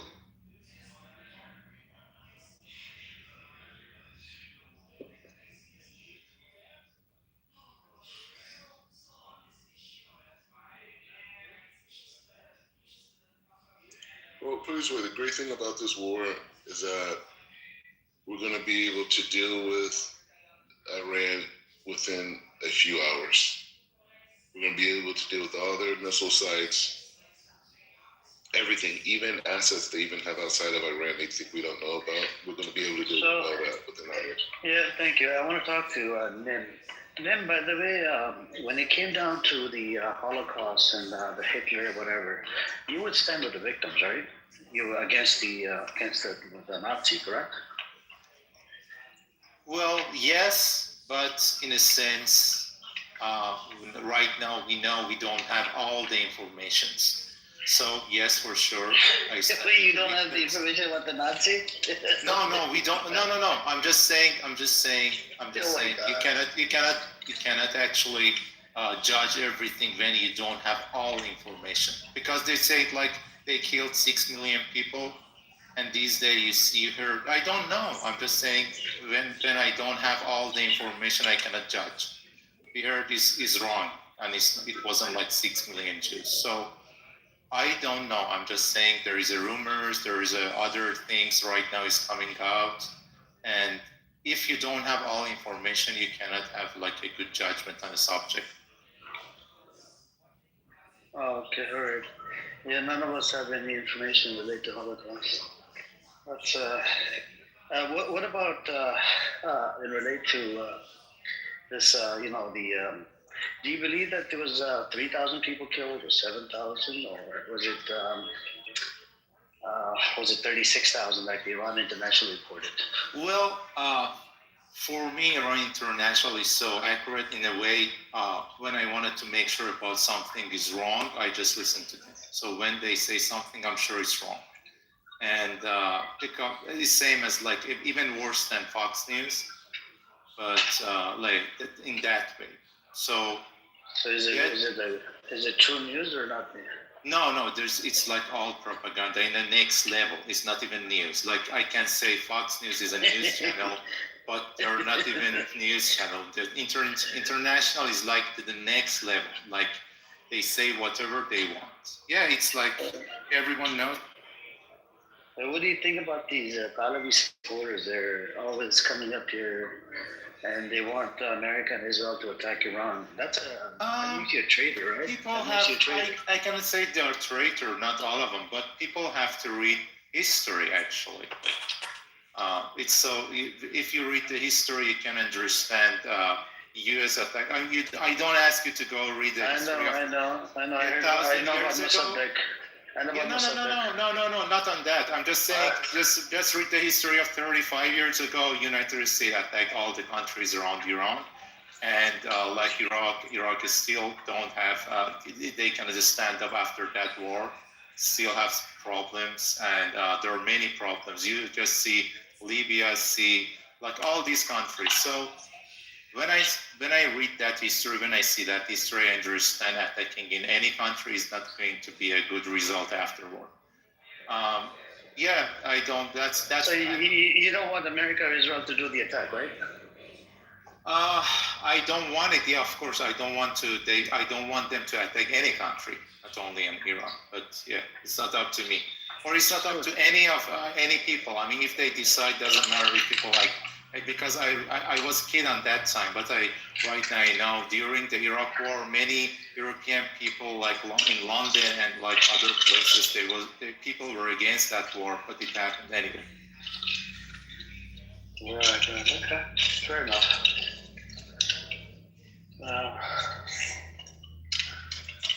It's interesting. But those people, some of those people are, some of them are just desperate. They feel like, okay, we are in a very bad situation, and then after war, if everything is going to be okay. I mean, they have to read history, but sometimes people don't read history, and history happens to them. So, yeah, I hope that's not the case, but yeah, we'll see. I got you. So we have Paul. I think Paul wants to say something. Paul, do you want to say something?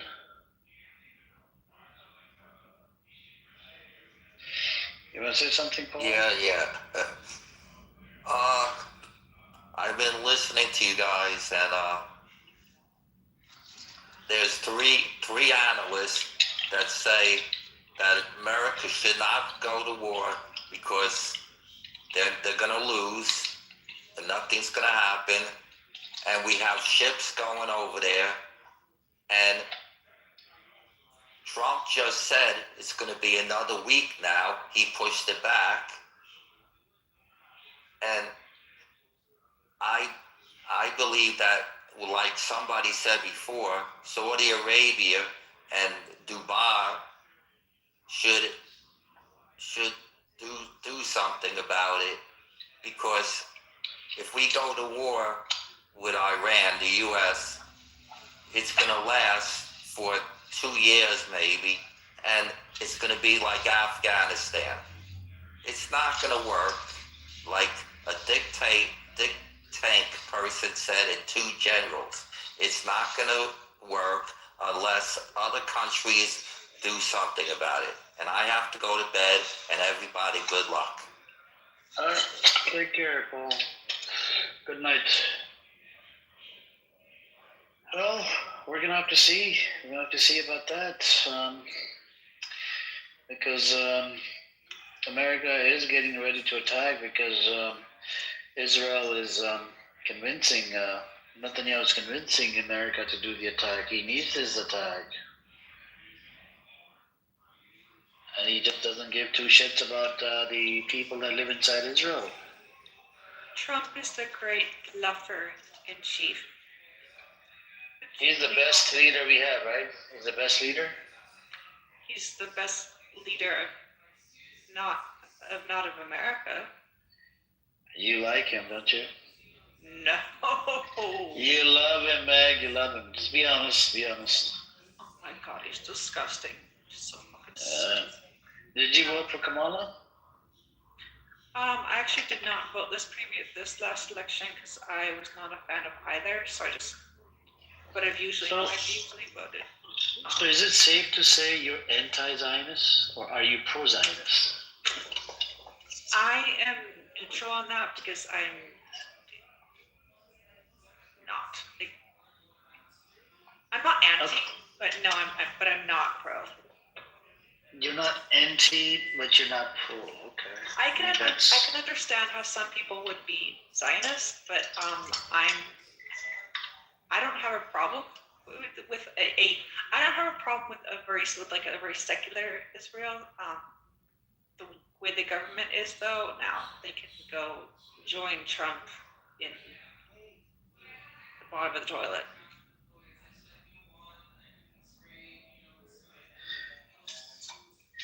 But if I tell you the state was established by ethnically cleansing Palestinians, I mean, that's what Zionism is. Different terms of Zionism. I definitely wouldn't say I'm a Zionist. I'm not anti-state of Israel. I think that Israel could be a very different, better, more secular state, though. Yeah, but that's the thing. Israel was established, right, in the first place by ethnically cleansing Palestinians, did the Nakba. So more than 750,000 people were kicked out, right? Either they left out of fear, or, there's a historical fact to it. And some of them left out of here. Some of them stayed behind, and there was more than 750,000 of them. And since 1948, they're not being allowed back into the land. So if the state was established by killing, doing massacre, ethnic cleansing, and forcing people out to leave, out of fear, and they thought they were going to be able to come back, I mean, what do you make out of that? I mean, the state, then it would force you to hold this position that you can't, you don't want to see any state established by ethnically cleansing, the people that are indigenous to the land. Yeah, no. Does that have to be the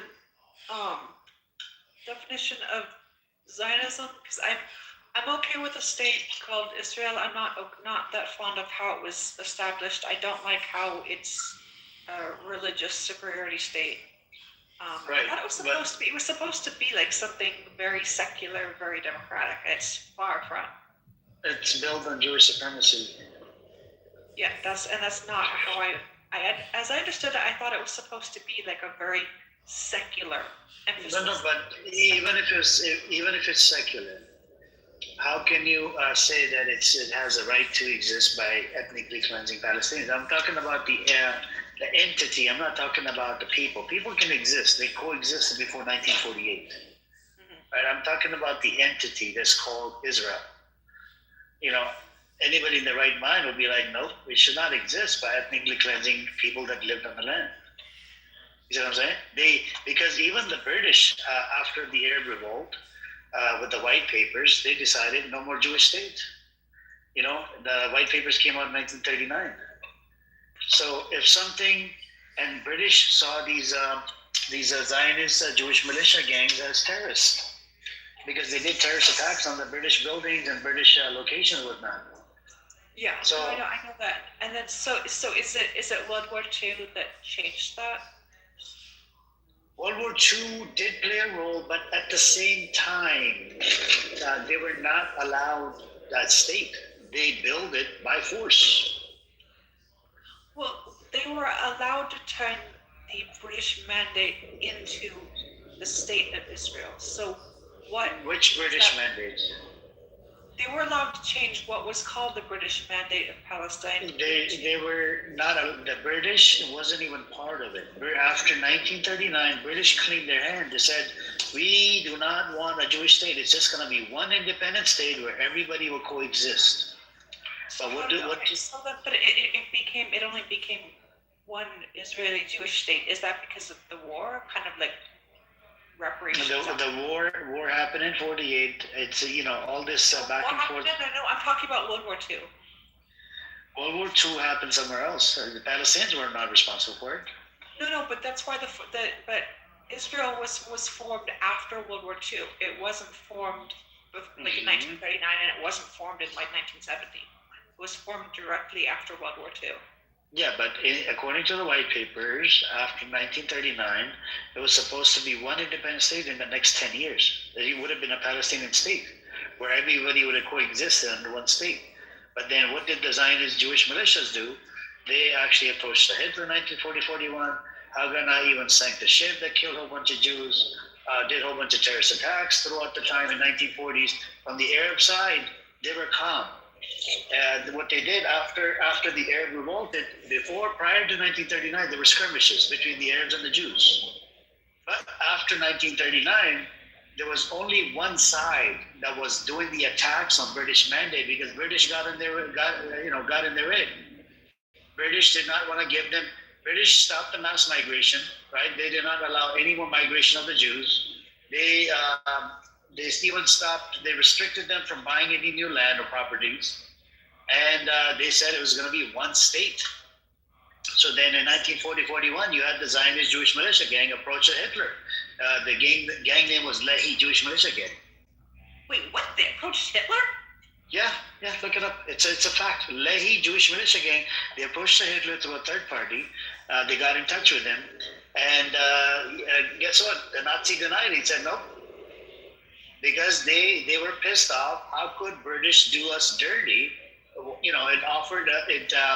It agreed on the nation early on by the Balfour Declaration, but with the white papers, they took that off.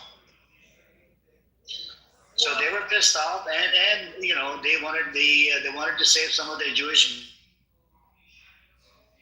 So they approached Hitler with what? Like a people stay here thing, or what? No. The ones that were staying, they could stay. But do you know how many came through? It's over, what was it? I think 100,000 Jewish folks came through from 1939 illegally, from 1939 up to 1947 or 48. It was about 100,000 or 140,000 or 118,000. Last time I looked it up, it was about 118,000. But then the reason that it was recognized as a state was because of what happened in World War II, wasn't it? So the U.S. U.S. President Harry S. Truman received letter bombs in 1947 to be part of the partition plan.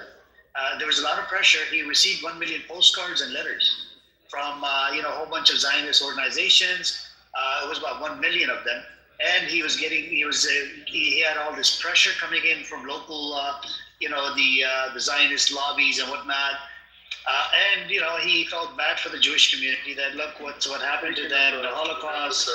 You're making that up. He never said that. Okay, see that's what I was wondering, is because that I thought that it was sort of like reparations for what happened in World War II. That's what quoted in the book. Israeli state. Yeah, he looked the other way about the letter bombs that he received in the mail. But it was after what happened in World War II. If World War II had not happened, I don't think there would be an Israeli state. Yeah, but the thing is, the 1947 partition plan was not mandatory. It was just a recommendation. Like it was just like a regular thing. If two parties accept it, then we can maybe move forward. But it's just opinion piece. It wasn't a mandatory thing. But these people, they're like, yeah, we're gonna make it happen now. We're gonna take over. And not to mention, prior to the partition plan, they assassinated this one family called Shabaki family. It was about 7 or 8 days prior to the partition plan. 6 or 7 members. They assassinated 6 or 7 members of the Shabaki family, and these are Palestinians. And the reason why the Jewish militia gang assassinated the 6 members of it, it was because they thought that this particular family sold out their locations. They were locations of the British. That's why this Jewish militia gang came around and assassinated about 6 or 7 members of the Shabaki family. And after they denied the partition plan, there was an attack on a bus, I believe in Jerusalem. And that particular attack was in retaliation to what happened to Shabaki family.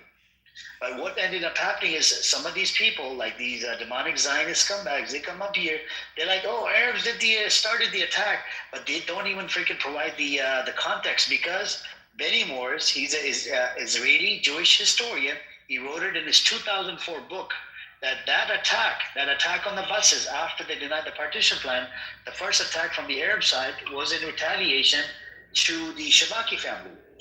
And Shabaki family were Palestinians. You see what I'm saying? Were the Shabaki, did they actually do as they were accused of, or were they innocent?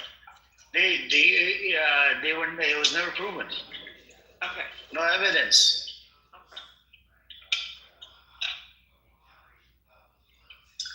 So the Zionist scumbags, they'll come up here, and I went back and forth with a whole bunch of Zionists in this historical fact.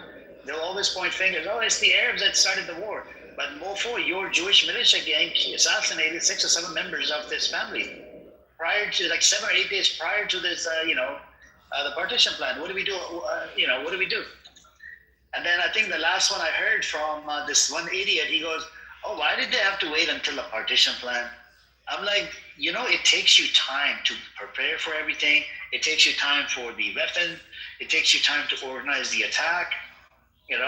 I'm not justifying the attack on the buses was okay or whatever, but it was in retaliation.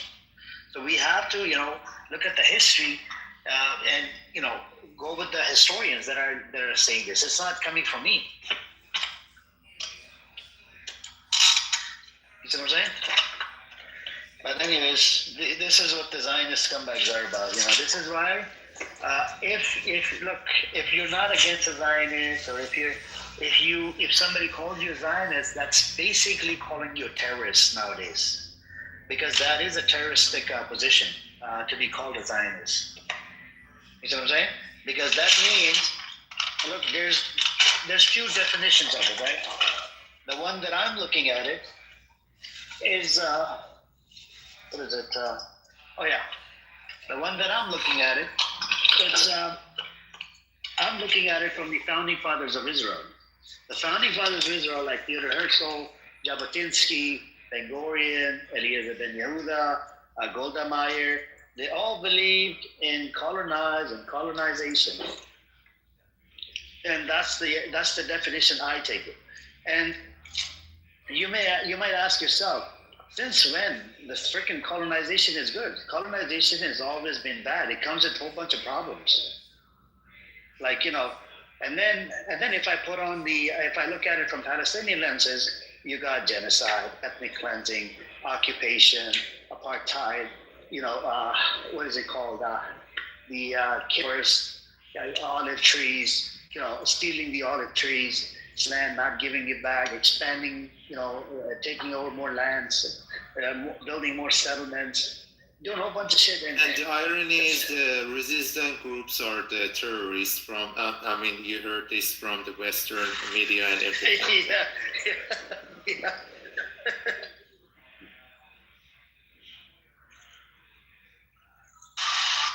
This is the part I just don't understand, man. Well, I always heard that is it Shin Bet and like Stone Gang, they were terrorist organizations. The IDF was literally formed. The IDF was formed out of terrorist, these Zionist Jewish militias. Irgun, Lehi, Haganah, Stern. Okay. That's what I heard. Okay. So we can look. When the Zionists bring up this argument, okay, the Hamas is terrorist, then who funded Hamas? Is it Netanyahu or is it my dad? Of course, it was. Money came from Qatar into the hands of Netanyahu, and Netanyahu, allowed the funding in the hands of Hamas. Your dad here? Yeah, my dad funded the Hamas. These companies will say these stupid. Nice. Well, that's a legacy, Amir. Your dad funded Hamas. No, I know it's a joke, but still, that would be a legacy. I don't know.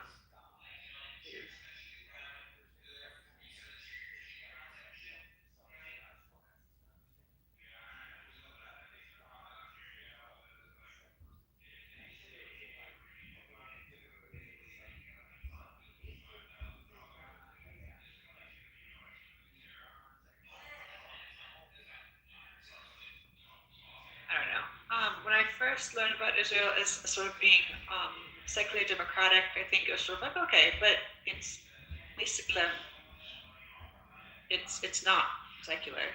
It's questionably democratic. Netanyahu's been in there since as far as I can remember, and an incredible amount of population is actually European. They're not Semitic. They're not Middle Eastern. So I thought it was the idea that the Middle Easterns would be living there. Why do we have a bunch of white people? Yeah. No, but the issue here is, if we look into the history more and more, right, it's full of problematic shit. The city at, what is it called? It's not just Netanyahu the problem.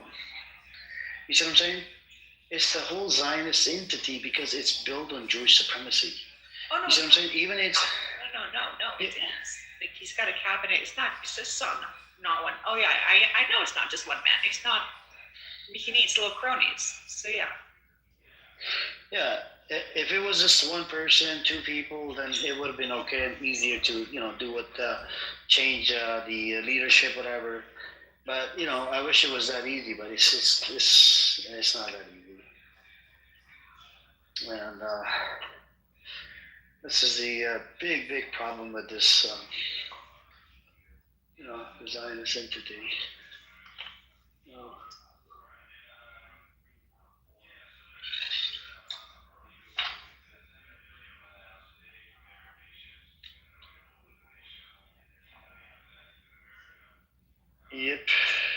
what's up, Fire? Welcome. I just saw you.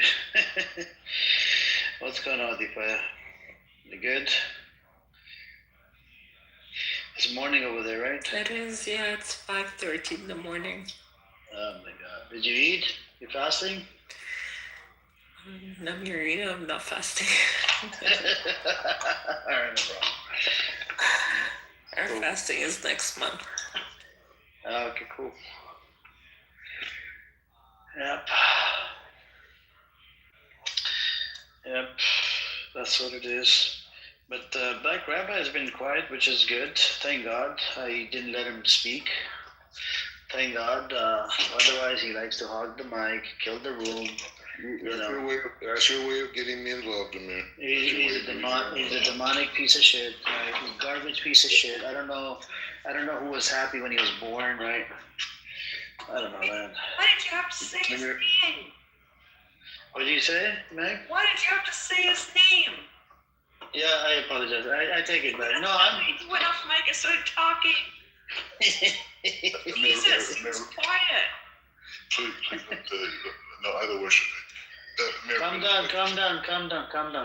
We're done. Thank you. What did I do? Anyway, in your chat, I put a system for national. I don't care. I don't care about the book. I don't care. No, it's not a book. It's an article about national. I don't care about the book. I don't care. Okay. Anyways, I think in relate to everything he hears from this room, Meg, he writes it in his book. You see what I'm saying? He just and he doesn't pay me any royalty, no nothing. I deserve to be respected. My name should be on that fucking disgusting book that I'm never gonna read, and I need to get paid for it. Any amount of copies you sell, I need to get paid on it. Actually, I do kind of agree with that. I mean, him being the inspiration, he should get credit. Yeah.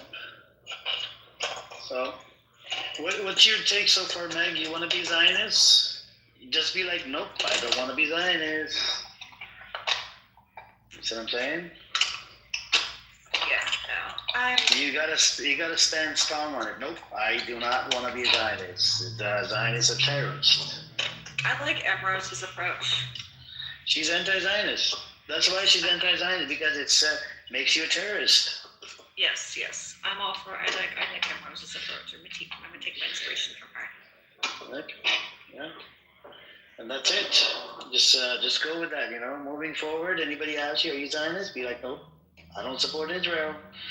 And you could hold that two-state position and not be a Zionist. You see what I'm saying? You could hold that position if you like. And that doesn't really make you Zionist. If you believe in what some of the people in this app, some fake, people that just converted to whatever religion, they became demonic. If you become one of these people, oh yeah, that means we lost you.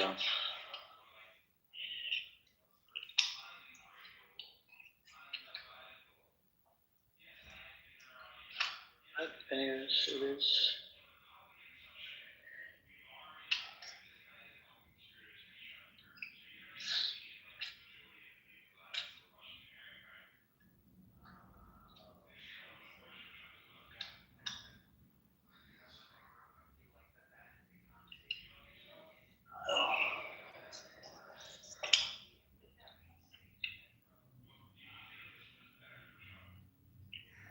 Okay.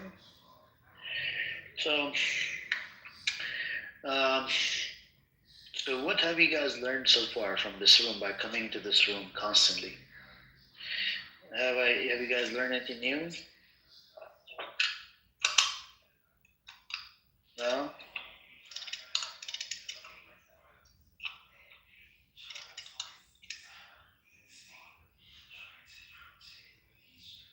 The emirs basically dictated a book or two. What did you say?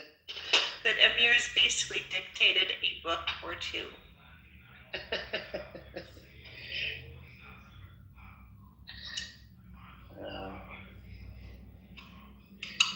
It is kind of crazy though.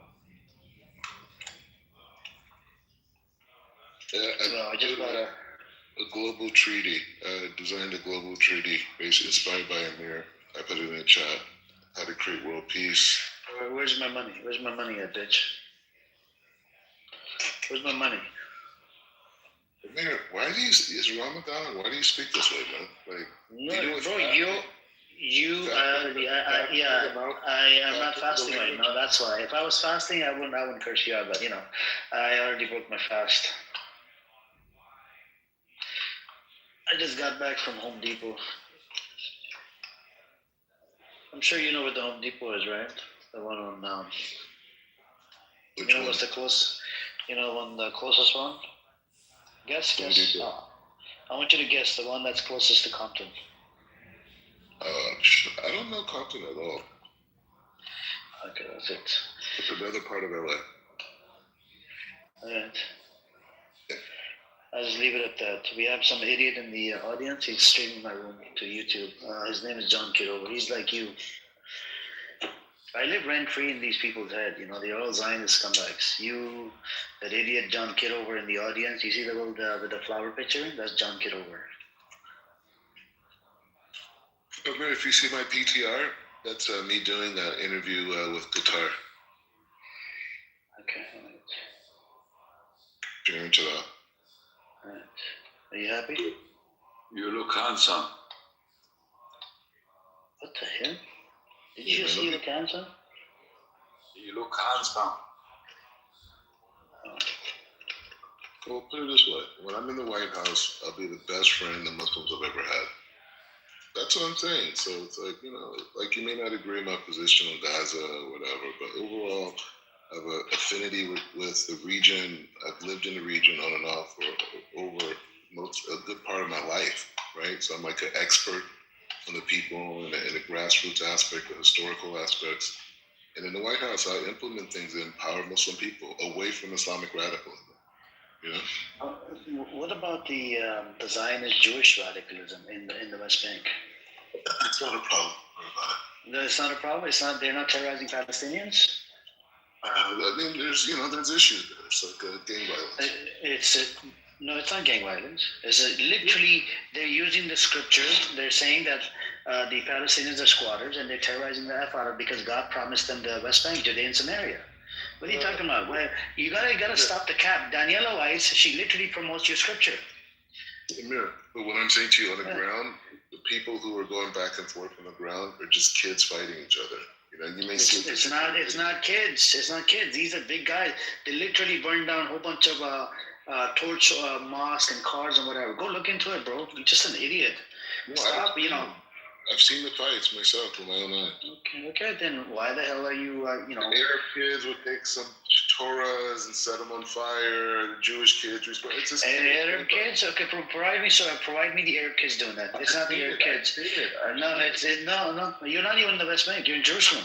No, but I've stayed in the West Bank for 3 years. Bro, can you stop the cap, man? Come on. No, I've been in the West Bank. Stop the cap, okay? Why is that a big deal? I can show you pictures of me in the West Bank. You're an idiot, man. I can show you pictures of me in the West Bank. You want to see them or no? No, I'm good. Yeah, you're by the wall. You did share the picture. You're by the wall. I know. No, not the wall. In Hebron, in Beit Haggai, all these areas. I've been there. For years. Not just one time, like a tourist, for years. Anyways, so open your heart, man.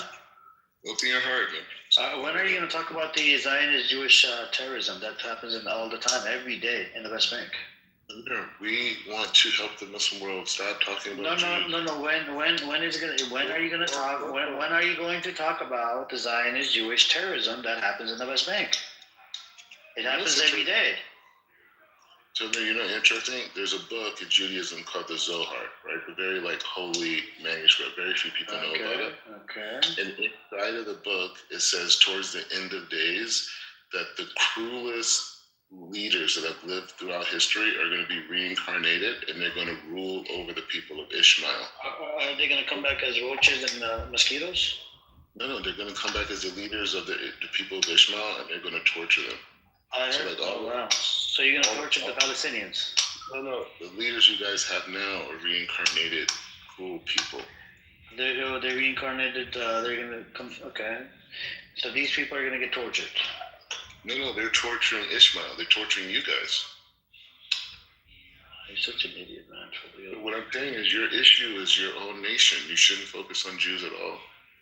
Dude, you don't believe in reincarnation. Stop it.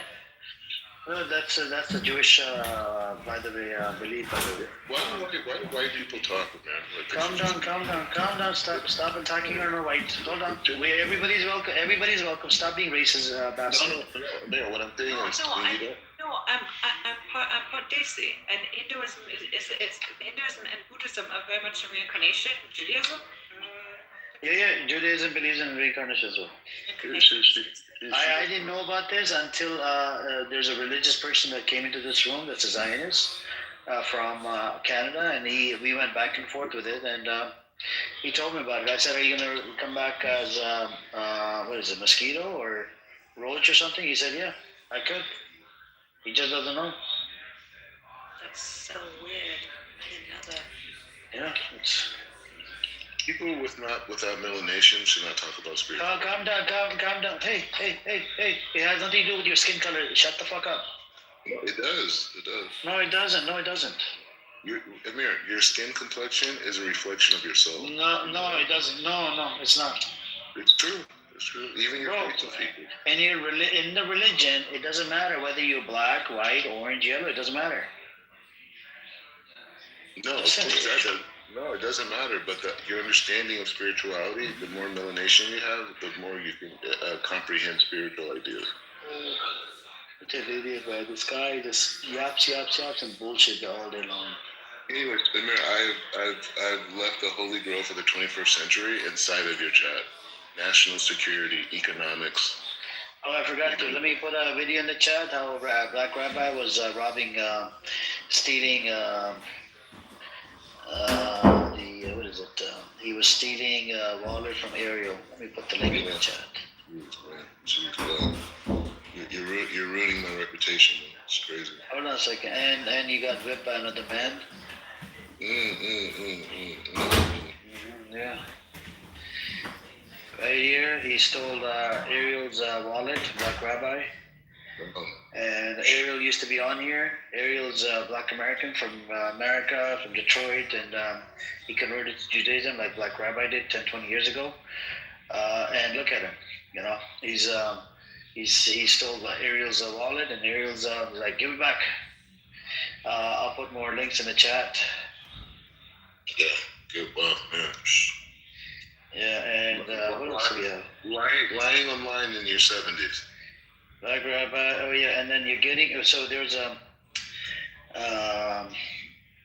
parody made in related South Park. I think Netanyahu spanks your butt. Here it is. Black Rabbi dancing with the LGBTQ people, chained up, whipped by another man. What else do you want me to do? I got a lot of stuff on you, Rabbi. You're famous. Amir, I'm the most interesting person, maybe even in the world at this point. That sounds like some slavery shit. What the fuck? You see what she equates me to slavery? See that, Amir? No, bro, she's talking about the video. She's talking about the video. She's racist. You were chained somewhere and whipped? No, don't try to think of No, she's talking about the video. No, Amir, she's racist. That has nothing to do with racism. She's talking about the video, how you chained up. Clearly, calm down. Yeah, Black, why would you have a video of you being chained up and whipped? Kalas. What is Kalas? You know what Kalas is? No, I don't know what Kalas is. Yeah. No, I don't. Stupid. I'm stupid? You're the one talking. No, I said that's disturbing. Mm-hmm. That's like what you see that's like what slave owners used to do. And you think it's funny. Why would you know? Because I know history. You think that's funny? What history do you know? He thinks that everything is funny. Anywhere he could attack anybody, just a bunch of. All he does is trolls on this app. I don't think that tying men up and whipping them is funny. I don't think that tying anyone up and whipping them is funny. Talk to a mirror. Your voice is annoying. Oh, now you're an asshole. This guy, bro. This guy is such a. Oh my god. I think Maggie should talk to him more. Yeah, I suggest you talk to him more. Talk to him, ask him, why is he acting like this? Why is he doing what he's doing? Why did he impregnated this girl in Israel? And he's about to leave her.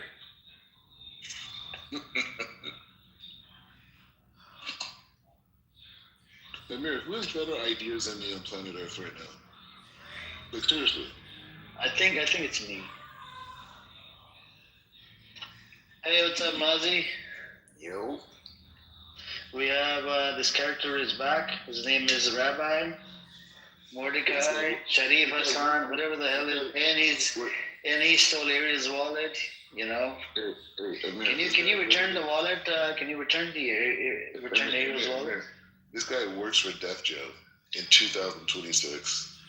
You know what's funny, Amir? Let me paint a picture of what a fool this guy is. First, he shows me a picture of one of the people who was the beginning people at Def Jam who damn near started it to show off. Then I told him that guy was my boss before. And then he said he didn't believe me. And then he said I don't work at a label. And then when I proved it to you last night, then it's all of a sudden it's not important. Now, all of a sudden it's he works to the 2026. He works to the label. Man, shut your ass up. Like his manipulative ways of trying to discredit people is so see-through, bro. And I know Amir does the AI videos, but it seems like you're doing AI pictures. I like this picture you have up. I see it. He does the Photoshop. That's called Photoshop. How much? Are you using the free version of Photoshop, or is it there?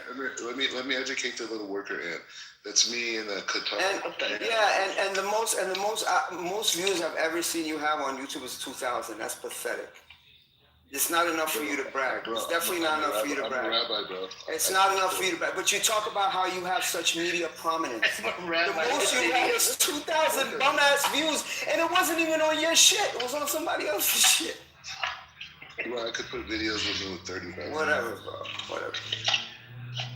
But it doesn't really matter to me. It doesn't, right? It doesn't matter to anybody. You could put videos with me with 100,000. I don't think so. You know, Rabbi, you're just the biggest idiot, buffoon that I came across. I'm smarter than you, though, Amir, and all your friends. You're a loser. You're a loser. You're packing boxes. I'm teaching. You're a loser. You're a loser. Black Rabbi, the person to beat is Rabbi Shmuley, so when you can do that, we'll take you seriously. Do you know? Hold on, Rabbi. Do you know what happened, Meg, during the 12-day war with Iran? They bombed Israel, and guess what? They bombed Rabbi Shmuley's dildo shop as well. Oh, they did it. Isn't that crazy? And the dildo shop was actually in the Times of Israel back in 2018. She's promoting, or his daughter's promoting, kosher toys with her father. They sent him one big dildo. What did you say, Nim? I said they sent the rabbi one big dildo. This guy, bro. This black rabbi is something else. I'm not gonna lie, man. He's just an idiot. Wait, Nima. Yes. What type of wristband is that? It's like kind of like just a little bit gay, no? What's that? In your PTR, your wristband. Now he's gonna attack you. Watch him attack you. No, that's fine. He likes to attack all these people. No, I'm just saying, like, what is that? Like, what, like, you go to Burning Man? You one of these guys? I don't know what you're saying, but okay. Yeah, all right, my bad. The language blockage. Hey, welcome, Audrey. How you doing today?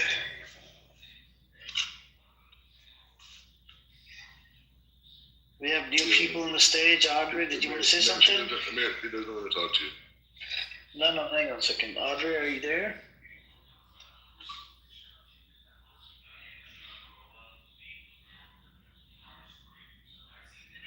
Fatima, I told you not. No, oh my God, Fatima, I told you no. Where'd she go? I told you no racist shit in the chat. You keep doing this, bro. Like, how many times I have to kick you out? It's gonna be like the third time. Why can't you just block her? Why can't you just block her? It's like I'm gonna have to kick you out the third time, man. Stop doing this. No, it's not that. Let me get your room messed You up. can curse him out. You can get him fat retard or something. You know. I don't get it, man. Anyway, like I said, you guys should feel blessed that you've been allowed to hear my voice, and I share ideas. And Mary, you should feel one day after your life, you transition. You can stand in front of God and you can say like, hey, I helped Rabbi Mordecai, develop certain ideas through my discourse on Clubhouse. Other than that, there's no other blessing you have coming towards you, like in terms of your actions, So you could say that. So you should feel very lucky that you're hearing my voice and you're hearing my ideas, and you inspire me and you help me understand some of the thinking processes of the people who are enemies of Israel in America. Right? Black Rabbi. Yeah. You have information about Rabbi Joseph, who involved with Jeffrey Epstein? Rabbi Joseph. I don't know, man. You guys focus way too much on the Epstein thing, man. I think he's from New York. Rabbi Yusuf. I mean, all I gotta say is they should have came out with a TV series based around the Epstein files. So you guys will be watching it nonstop. That's how simple-minded you guys are.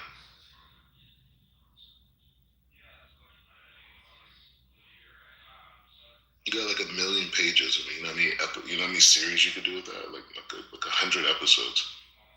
Hundreds of episodes. Are you sure your name is not there? Move. You need to speak with an American accent, okay? Like this whole Arab accent thing is just it's very limited. You know what I'm saying? You have to. Now you are talking racist. I'm not. No. Listen. You have the ability to do that. You just have to. Just listen to me. Speak with American accent. I can speak 5 languages. How many languages can I speak? You hear that? I can't speak 5 languages. That doesn't work. It is wrong. Listen, my son. Listen. As long as we can understand each other, even with signs, I can't. It's hard. Listen. I used to talk with others with sign. When we make lashing in the shape, I know. Just give sign. I give him sign, up, down, left, right, with signs. Yeah, I don't.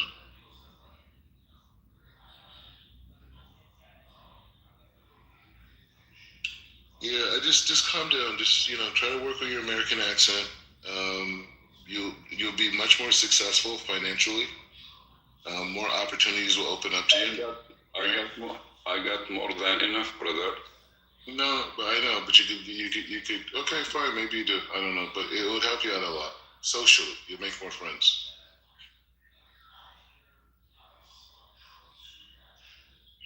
See how racist you are. This is a problem with you. That's not race. That's not race. No, you're attacking him based on his accent.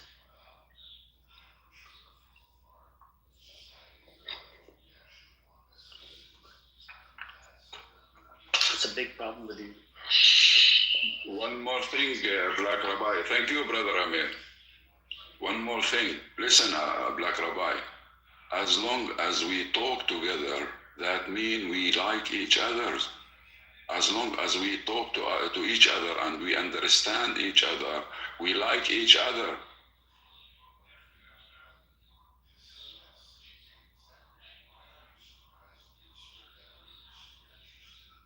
Aw, I love a good bromance.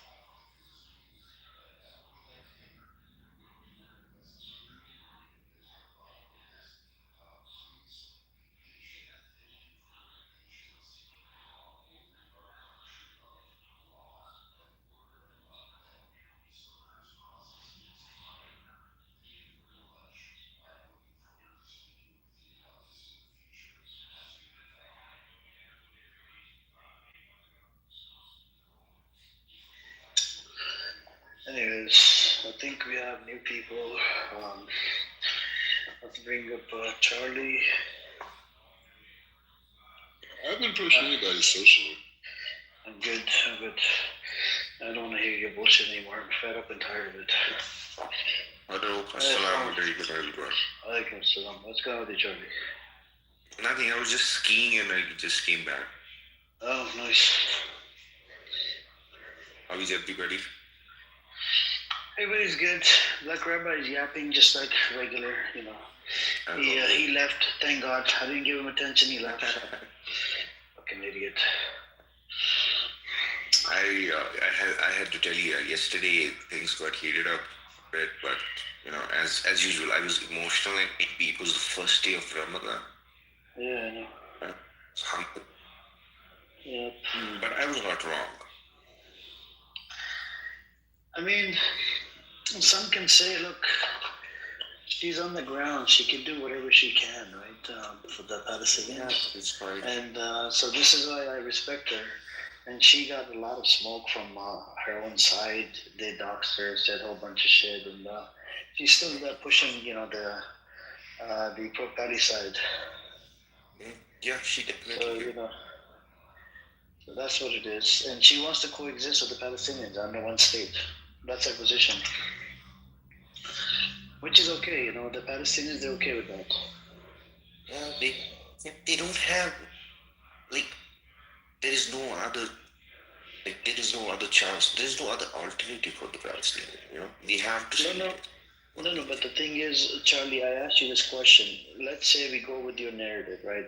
Where are they going to go? The Israel. Yeah, let's say you were asking her, right? Where's she going to go?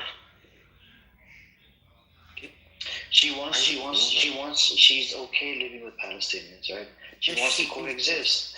I mean, look, even if where you live, where I live in America. You live, you know, I don't want to say it. Where you live, you coexist with the Hindus, correct? In my state, but yes. I mean, even in your state, in the Kashmir, they approved it. Right? They approved the plan where the Hindus are moving in, correct? No, not exactly. They're not, because it's really difficult.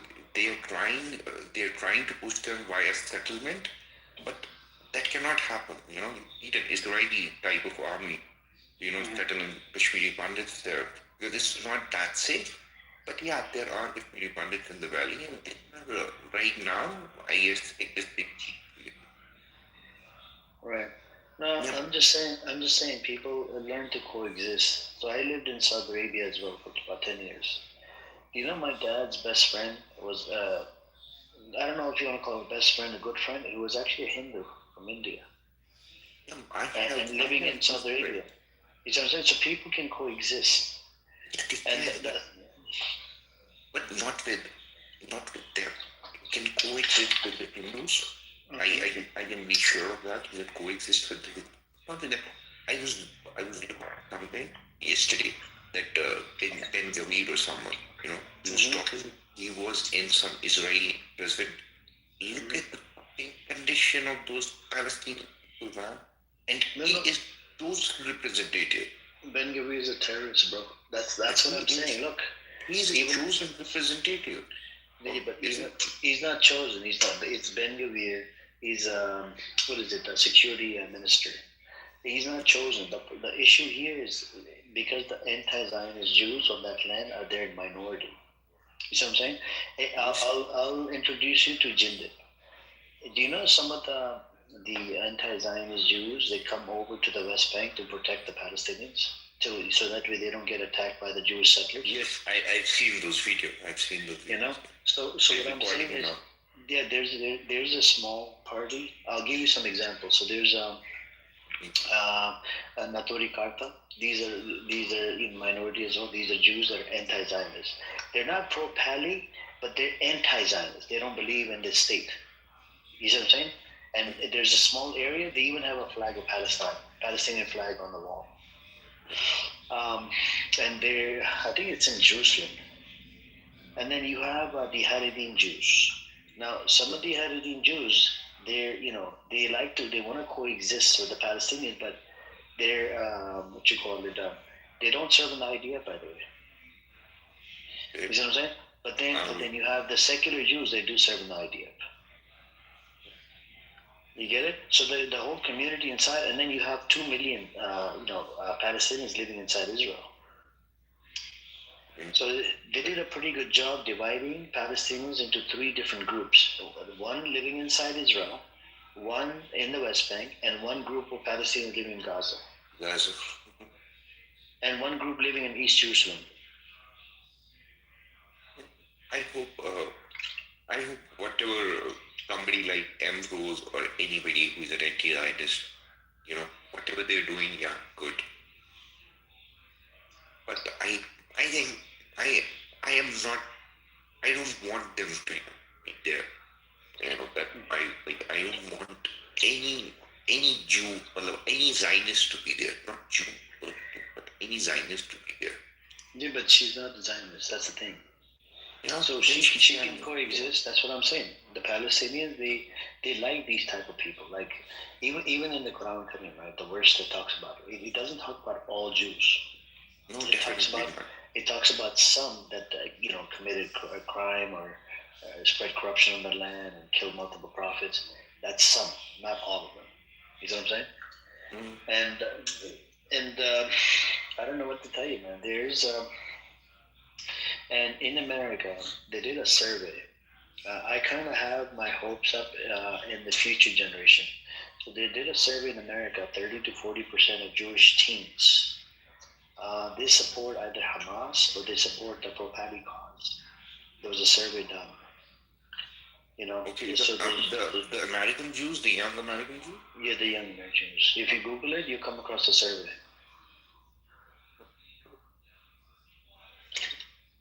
I hope they get something out of it, man. I hope so too, man. I hope they get something out of it. It seems so much in everybody, the West has been telling that they need democracy. Countries like whatever is happening in Iran, right? Everybody is like, no, we need a regime change in Iran. We need a regime change in Iran because 7,000 people are dead because of the government protest and whatnot. But here you killed at least like 70,000 people. Is it not the right time to, bomb the shit out of it, right? If we go by the Western standard, but they cannot do it. The Epstein files and everything. Everybody knows that Epstein was a Mossad spy, right? Yep. They will pay, man. They will pay. Just, inshallah, give it some time. In the future, they're going to have to pay because there's a case going on in the ICJ. It will take some years for the ICJ to come up with a conclusion it's a genocide. And once that happens, then the countries might start doing some sanctions, and they'll stop doing business with Israel. So that's what I'm hoping for. Once the case goes through with ICJ, inshallah, I hope it is in our lifetime. No, I think it's gonna happen, man. It's gonna happen, and it's gotta happen the 7th of October. Yeah, how do you think it will happen? Because the 7th of October. I looked into the history. I was talking to, I think we had this brother that comes in from Syria. The Palestinians have never done a biggest attack in the history of Palestine, Israel, like what happened on 7th of October. Attack meaning taking this many hostages, or being part of what happened during 7th of October. That was a big thing. So and the 7th of October, after 7th of October, it exposed all the leaders of the world, right? Which country is doing what? Which country has a Zionist leader? Which country doesn't have a Zionist leader? Which country, is able to step forward and try to do whatever they can, and even Saudi Arabia, even though it took Saudi Arabia almost a year to say it's a genocide or whatever, right? Or 6 months or 9 months. You had South Africa, which is not even a Muslim nation, to come out and file a case on behalf of Palestinians. Because I guess it's because they've gone through it, man. The Yeah. South Africans or the Irish people, they understand the pain. You know, the community, they understand the pain of the Palestinians. Hey, yeah, let me add something to your conversation. Sure. Yeah, so I think, I mean, I agree with you in every aspect, but I think as long as the big powers don't stand up, nothing's going to happen. I mean, by big powers like China and Russia, and it seems they are not. They're in the. I mean, they're agreed with Palestinians, and they don't like the situation is happening here over there. But they have to do something. Like, I don't know. Like United States, because United States is an action, and they have to be in action too. But they're passive and they're not doing something serious. So I think if they do something serious, because they're superpower right now, and because United States is not like superpower like before, not all powerful and all like, I don't know, 4 years ago, 50 years ago, it's not like that. It's not the case anymore. So I think they can do things. They can do some actions. They just, I don't know. What do you think? I think they have to actually Russia, China, and after that India, other power, other smaller power can follow them. So I think they have to do something. If they wanted to change, they have to do something. I don't know. Amir, what do you think about that? To be honest with you, man, we can sit here and speculate, right? Just say, What what do you think? If they don't do anything, do you think change is coming for the Palestinian, for the world actually? Your voice is cutting out. Can you repeat again, brother? Sorry. I said actually, if the big powers like China and Russia, if they don't do anything and act passively, do you think anything's good coming out, not only for Palestinian, for the world? Actually, first of all, our conversation about Palestinian, but everything is connected. Mm-hmm. China and Russia, they will have to speak up, but the problem is Russia has a very good relationship with Israel. You see what I'm saying? And that's a big problem because there's a lot of Jewish people that went from Russia to Israel, and even with Ukraine has has a good relationship. Well, why you see as a problem? Maybe that's a good leverage. No. So if Russia has a superpower as well. I mean, on the veto power, China is it. The issue here is that these countries, since Israel is buddy with Russia, they might not veto anything at the UN. You see what I'm saying? They would just be like, they will veto if any. Let's say if a resolution comes around that says recognition of a Palestinian state and forces Israel to recognize, and Israel somehow ends up lobbying Russia or whatever, because of the relationship they have. Russia can veto it and not recognize. You see what I'm saying? This is a problem, and this is where this whole power play. But slowly, it's gonna have to get isolated, and it's in the it's getting there. It's just a matter of time. It's more people are gonna die, right? God forbid. I don't want anybody to die, but I think more people are gonna die before we might even see some sort of freedom for the Palestinians. And then you have Iran thing because Trump wants to. Netanyahu was in America trying to convince Trump to do the attack on Iran for no reason, And the Israel is Netanyahu is always want to have some type of war, because he's trying to protect himself. He doesn't want to get arrested. He doesn't want to spend time in jail.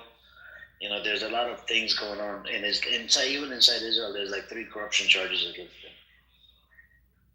So now, if the attack does happen, a couple of days ago, America gave green light to Netanyahu. If the deal doesn't go through, you're welcome to do the attack, and we'll back you up. And so Netanyahu doesn't really give 2 shits about his own people, right? even though he's a Jew, and then his own people that live inside Israel, they're Jewish, majority of them. He doesn't care. He's like, yeah, we can attack. He knows for a fact if he does the attack, Iran can send out, missiles or whatever, and he could flatten freaking Tel Aviv again, or go after that particular port. There's a port, I think it's called, what's that port? That port, there's one port that's hard to fix. If they were to blow that port up, they're gonna have problems with the with receiving the goods and stuff, and that could, actually damage the economy because that's a particular port where they use it to receive, containers and shit. A lot of shipments come through that particular port in Israel. And Iran realized this long time ago that they didn't really hit it all the way, but this time they're gonna hit that. They're gonna smash that shit. And if they do that, oh my God, the economy of Israel, it could take a toll. Because if the goods aren't coming in, then you're stuck. How are you gonna bring the goods into your country? Because at the port, you gotta have all this equipment. You gotta have the particular place, water, this, that. There's a lot of things that go into it to run a port. Let me look up the name of the port.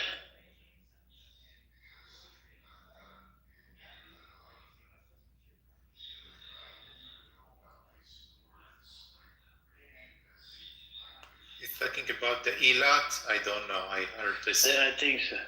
Yeah.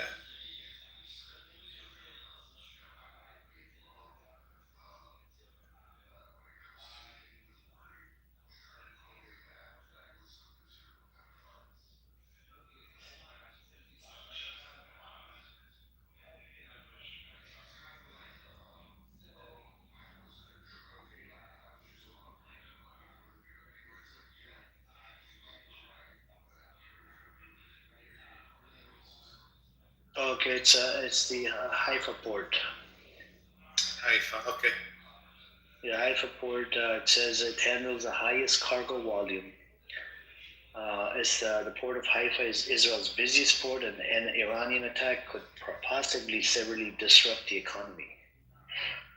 Around 22 million metric tons in 2020, 36% of Israel's total, including over 1 million TEUs of containers annually, making the top for imports and exports like chemicals, grains, and general cargo. It's strategically vital on the Mediterranean, linking to Europe and Asia with new automated bay port operated by Adani Group, boosting capacity. And it's actually run by Indians. Adani is like the Indian Charlie. You see what I'm saying? Yeah. I heard about that before because you're right. In the 12-day war, actually, they hit that port that hard. Yeah. So they didn't really hit it, but if they were to attack hard, oh my God, I think we're gonna see some big damage to the economy because that particular port is busy as hell. They're gonna have a hard time receiving goods. Yeah, it's going to, if God forbid, if these things happen, it's going to be very complicated for all sides. Will be. Did you see that there was this prime minister, the last prime minister of Israel? What is his name? So he was talking in some summit, and he is saying that the next Iran is Turkey. Now I just mentioned that before you came up. Yeah, so I was talking about Israelis like they're just creating new enemies always. Yeah, he said the next Iran is Turkey, and Turkey is part of NATO. I don't know how they're going to attack Turkey. There is a concern about the parties of Pakistan being a nuclear power. It's not focused on people Pakistan. I don't know, something in blue.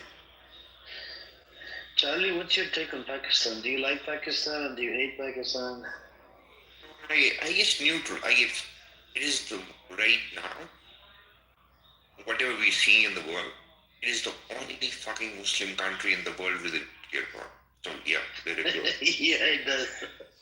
The thing But I think Iran. The thing I know about Pakistan, I mean, I don't know if they're acting weird, but the thing I know, and I, as you left, this gave me hope. Like, I feel like they're crazy. If someone going to touch them, they're gonna release the nukes. I don't know if that's right or wrong, but I think they're that much crazy.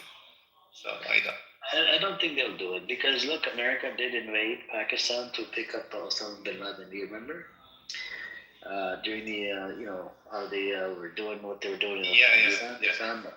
So Pakistan didn't and it all happened without the permission of ISI, which is the intelligence of Pakistan. I think what is it called, intelligence services or something of Pakistan, and it happened without their consent, and they picked up Osama bin Laden, right? And they buried him under the sea. I don't even know who they buried under the sea. Who buries people under the sea, man? Oh, these motherfuckers are liars, man. You know that. We know. You know. Do you think that that nobody in the world deserved to see Osama bin Laden's face? Did we not deserve to see what they've done to him? Things would have been much clearer. I don't know, maybe either he's dead or he's been sent to some fucking country. No, he was. So some reports said, I think some people were saying that he was dead like a long time ago in Afghanistan. That would have been the case, maybe. They wanted to put on a show, and you know the argument they use to bury him under the sea. So this is the argument I heard that people might start worshiping him. We don't want that. Well, since when America actually started giving two shits about the Muslims? And people worshiping him? I don't think No, like, there's some shrines in Pakistan, India, where people go and, they kind of, put the blanket over the grave and, you see what I'm saying? Not the worshiping, that's the same idea about Hitler. They just don't want it to leave someone like that as a symbol. Yeah, like symbol or like shrine. You know shrine, right, Charlie? Yeah, I know. Yeah, there you go. So they don't want anybody making, anything like that, and where people are going in there and, putting money and this and that, because he will bring a lot of people. There were a lot of people that supported it because he went after America. He went after America. But, if you look closely, was he not a CIA spy? Taliban was actually established by CIA, right, to fight the Soviets. Russian, yeah. Yeah, and then they went sideways, and then guess what? They're like, yeah, these are terrorists. We gotta go after them. They're the one that created these terrorists. Oh, they create not only those terrorists, they created the word Mujahideen, man. Yeah, Mujahideen, there you go, that's the word. I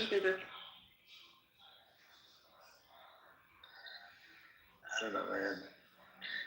Yes, Emrose, what's up with you? How you doing? Good morning. Good morning over there? Good morning. Yes. Good morning, Emrose. Boker Tov.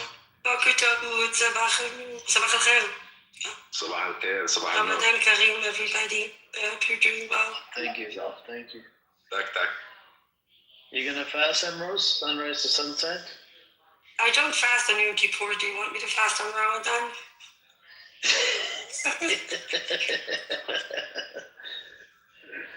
Oh my God. Yep.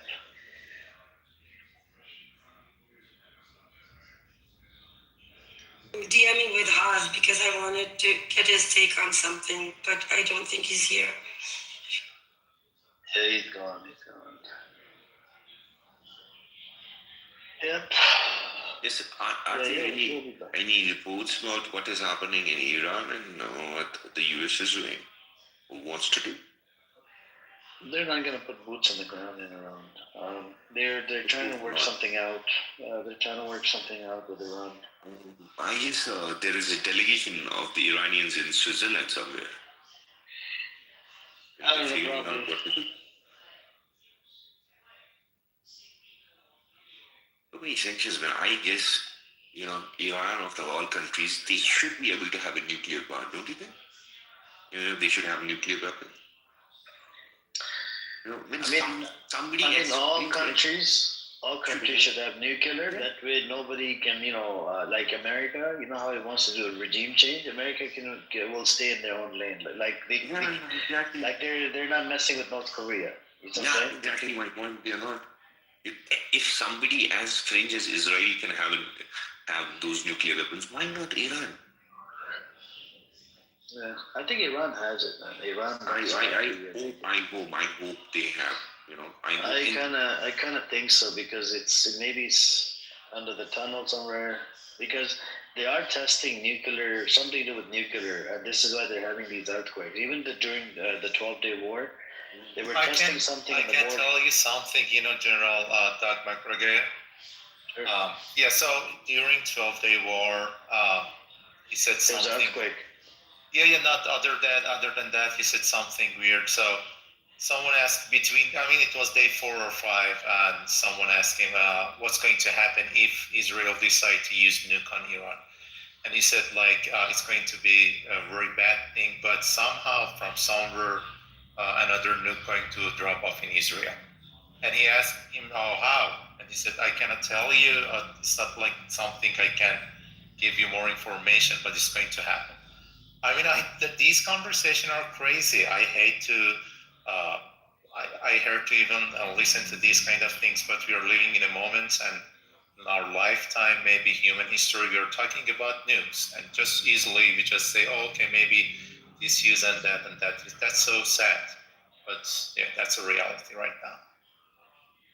And there is a chance, like imagine if I understand Israeli point of view, if they use too many missiles in Israel and destroy everything, so they're going to use nuke in Tehran. There is a chance. There is not zero chance. There is I think there is a huge chance they're going to do that.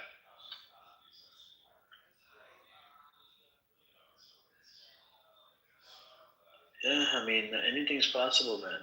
This moment.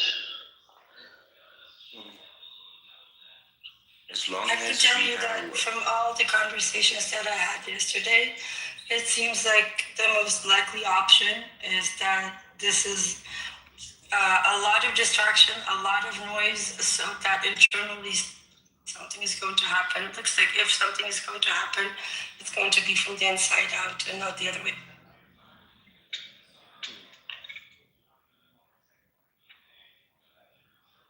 And the pain in the ass, those Muslim countries, man, whether it is Iran, whether it is Saudi Arabia or anybody, nobody has the balls to do anything. That is a shame. Nobody wants to do anything. They cannot. It's not about. They don't like Iran.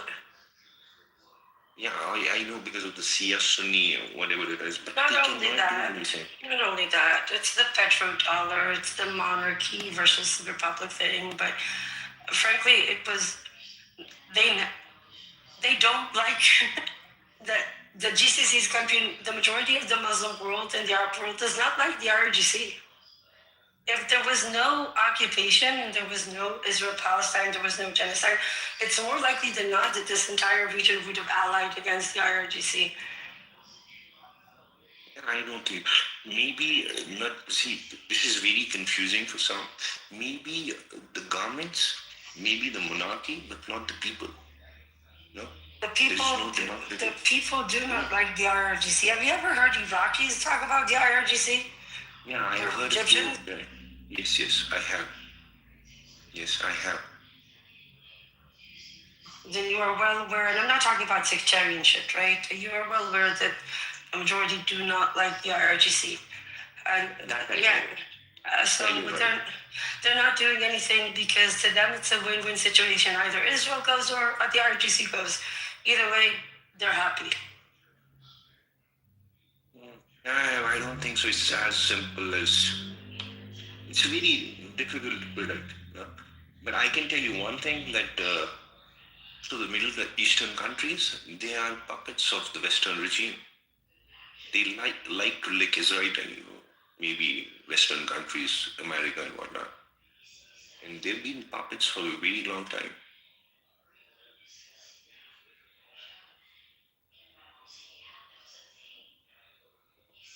And if it was about, bringing on democracies and, laying off monarchs, I guess US should have done a good job in Saudi Arabia, in Qatar, in Kuwait, everywhere where there is a monarch.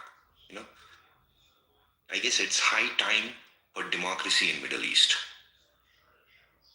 And then we'll come to know whether the people of I think it's high time for the world to let the Middle East find its own way forward. You can't impose a democracy that never ends well. It has to be an organic shift. The more you intervene internally in different societies and countries, the worse it gets. Yes, I would love to see every country turn into, including, first of all, my own, right, become a true democracy. But you can never impose it. That never works. The more you impose it, the more they reject it, and then they're traumatized by the concept on its own. So external intervention never ends well. Why would anybody in the Middle East be traumatized by the concept of democracy? Except for the leader. Because in order to impose a democracy, you have to tear everything down first. Yeah, you have to tear down the leadership. It's all good. Why not tear down the leadership? It might be a problem with the leadership. Look, this whole thing about we're blaming the governments, not the people, I accept it, but only to some extent.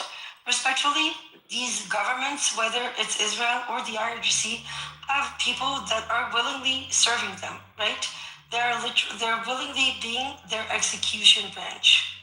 They execute their policies.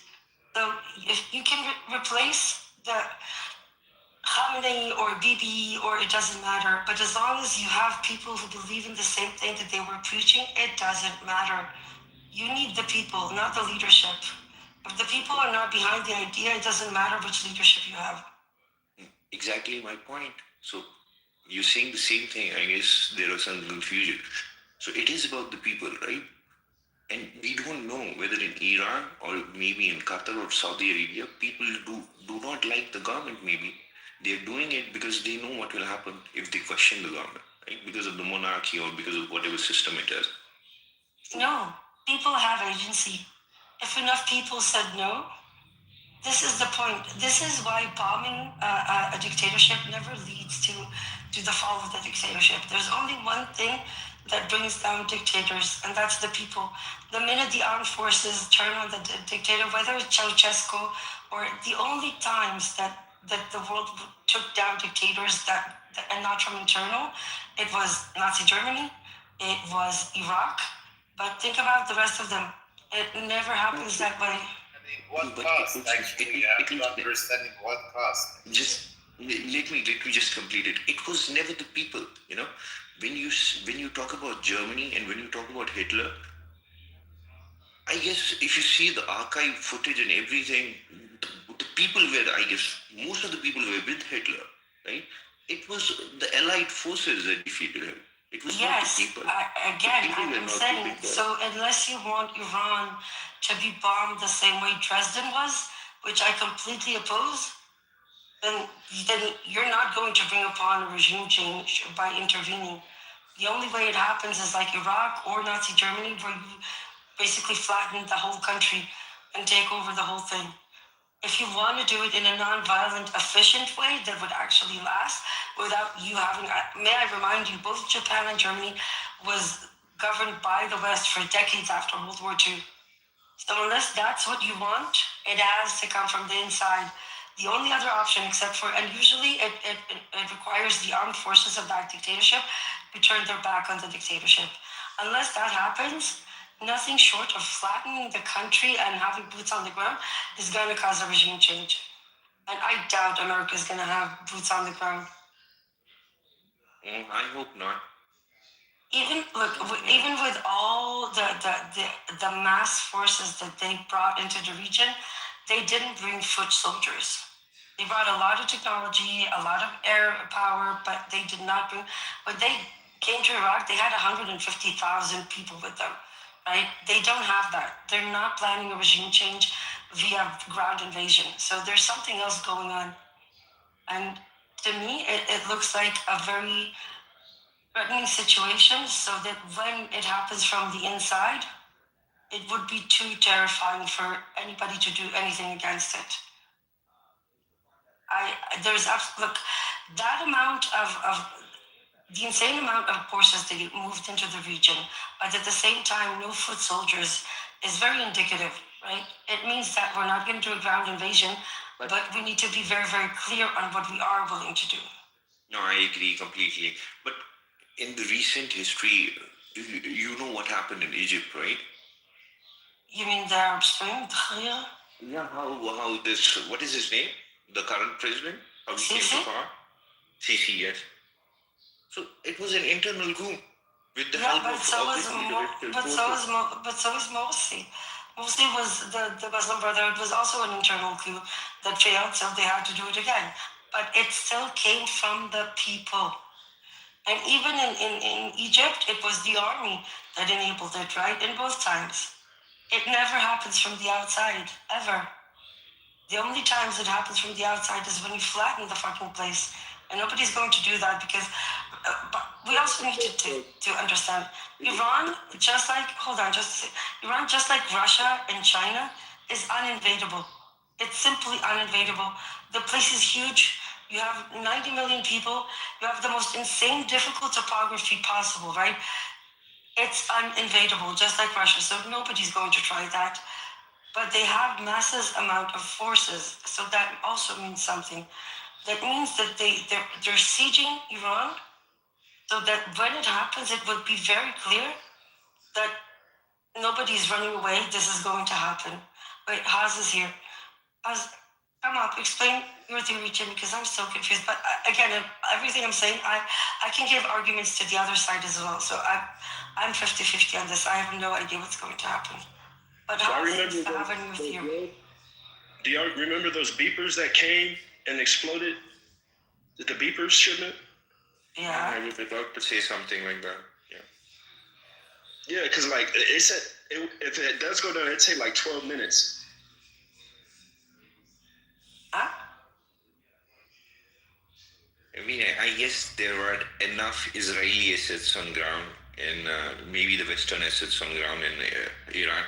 And yeah, it is time for a coup. Maybe they can do it. I guess it's really difficult for them, but yeah, that might be one of the possibilities. And they're trying it. They've tried it very hard. Haz, hello, darling. Explain to me your new theory. I've been dying to talk to you. Thank you. It's not really my theory. It's listening to certain analysts such as Scott Ritter and Greg Stoker. Greg Stoker's a military vet who is now running for office in Texas, and he's a very clued up guy, in my opinion.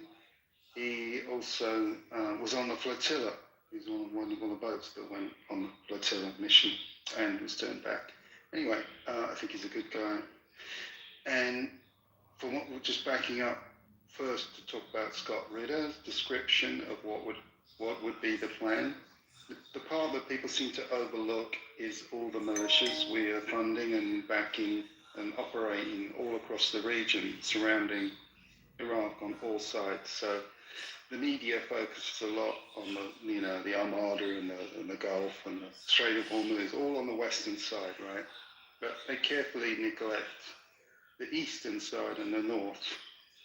And I'm sure this is a very, very intentional strategy, a feint operation to draw everyone's attention to the western side, where I think the plan is to send hordes of terrorists and militias in from Azerbaijan and from Afghanistan, all across the north and east, to invade and attack all the different local positions of government, because the Iranians have been very smart to decentralize their government.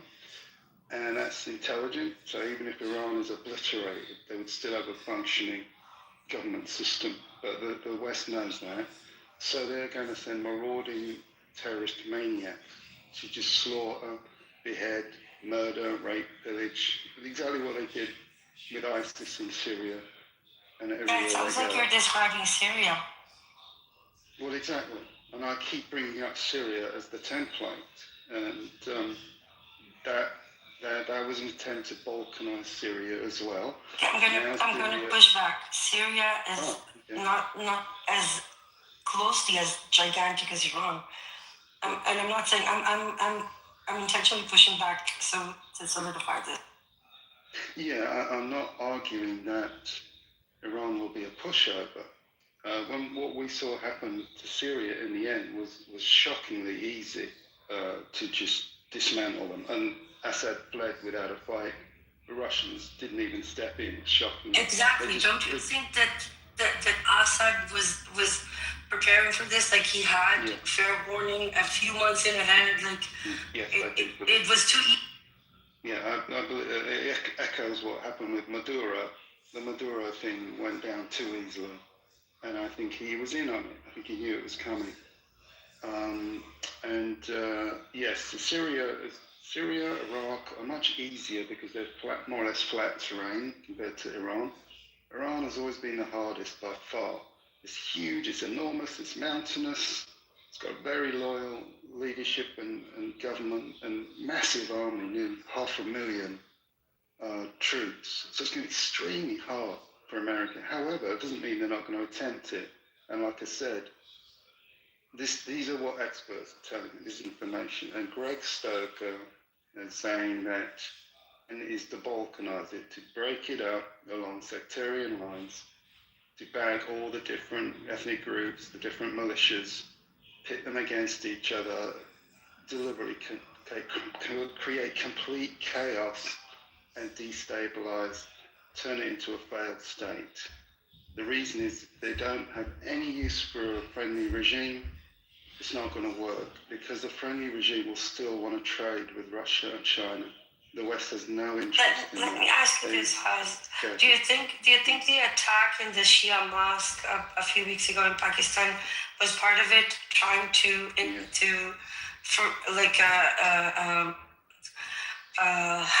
what's the right word? Ferment is to ferment the Shia community even outside Iran. Do you think that was part of it, like the false flag? Well, probably, because I don't know if you've looked at Greg Stoker's video yet. I gave you the link to it. I would recommend watching it. I know him, yeah. I don't really like, but Greg Stoker is good. Okay. Yeah, his point is the plan is to destabilize the entire region, not just Iran. They want chaos throughout the region because that will actually weaken India's prospects. Did he mention the skirmishes on the border, on the Iraqi border a few weeks ago? Because that was like weird as well. It came out of nowhere and disappeared out of nowhere. Well, he didn't mention it specifically, but these are the things I'm talking about. They are perfect illustrations and examples of a growing, gradual, coordinated strategy to create chaos all across the region. And I believe you'll see more and more of these skirmishes. We've just seen Syria completely cave and allow Israel to use Syria to attack Iran, which was always the plan. We already know that. And so it's all part of the entire strategy. What's your take on the UK refusing to allow Americans to use, what's the name of the island? Because that's breaking the mold, right? In Iraq, it was the Allies, so they're basically telling the US, you're on your own. Well, I don't think we should put too much weight in that because the UK is fully on board with this operation, always has been. I've got family who are gearing up to help with this operation. But then why did they refuse letting them use the island for the attack yesterday then? I honestly can't give you an obvious answer. My instinct right now is it's theatrical because I don't know if you saw, but Trump literally posted on Truth Social that there's going to be some kind of attack and the UK will have to cooperate. Otherwise, when did he post this? Just the other day, maybe yesterday. And in other words, people like me are interpreting that as a threat of a false flag attack.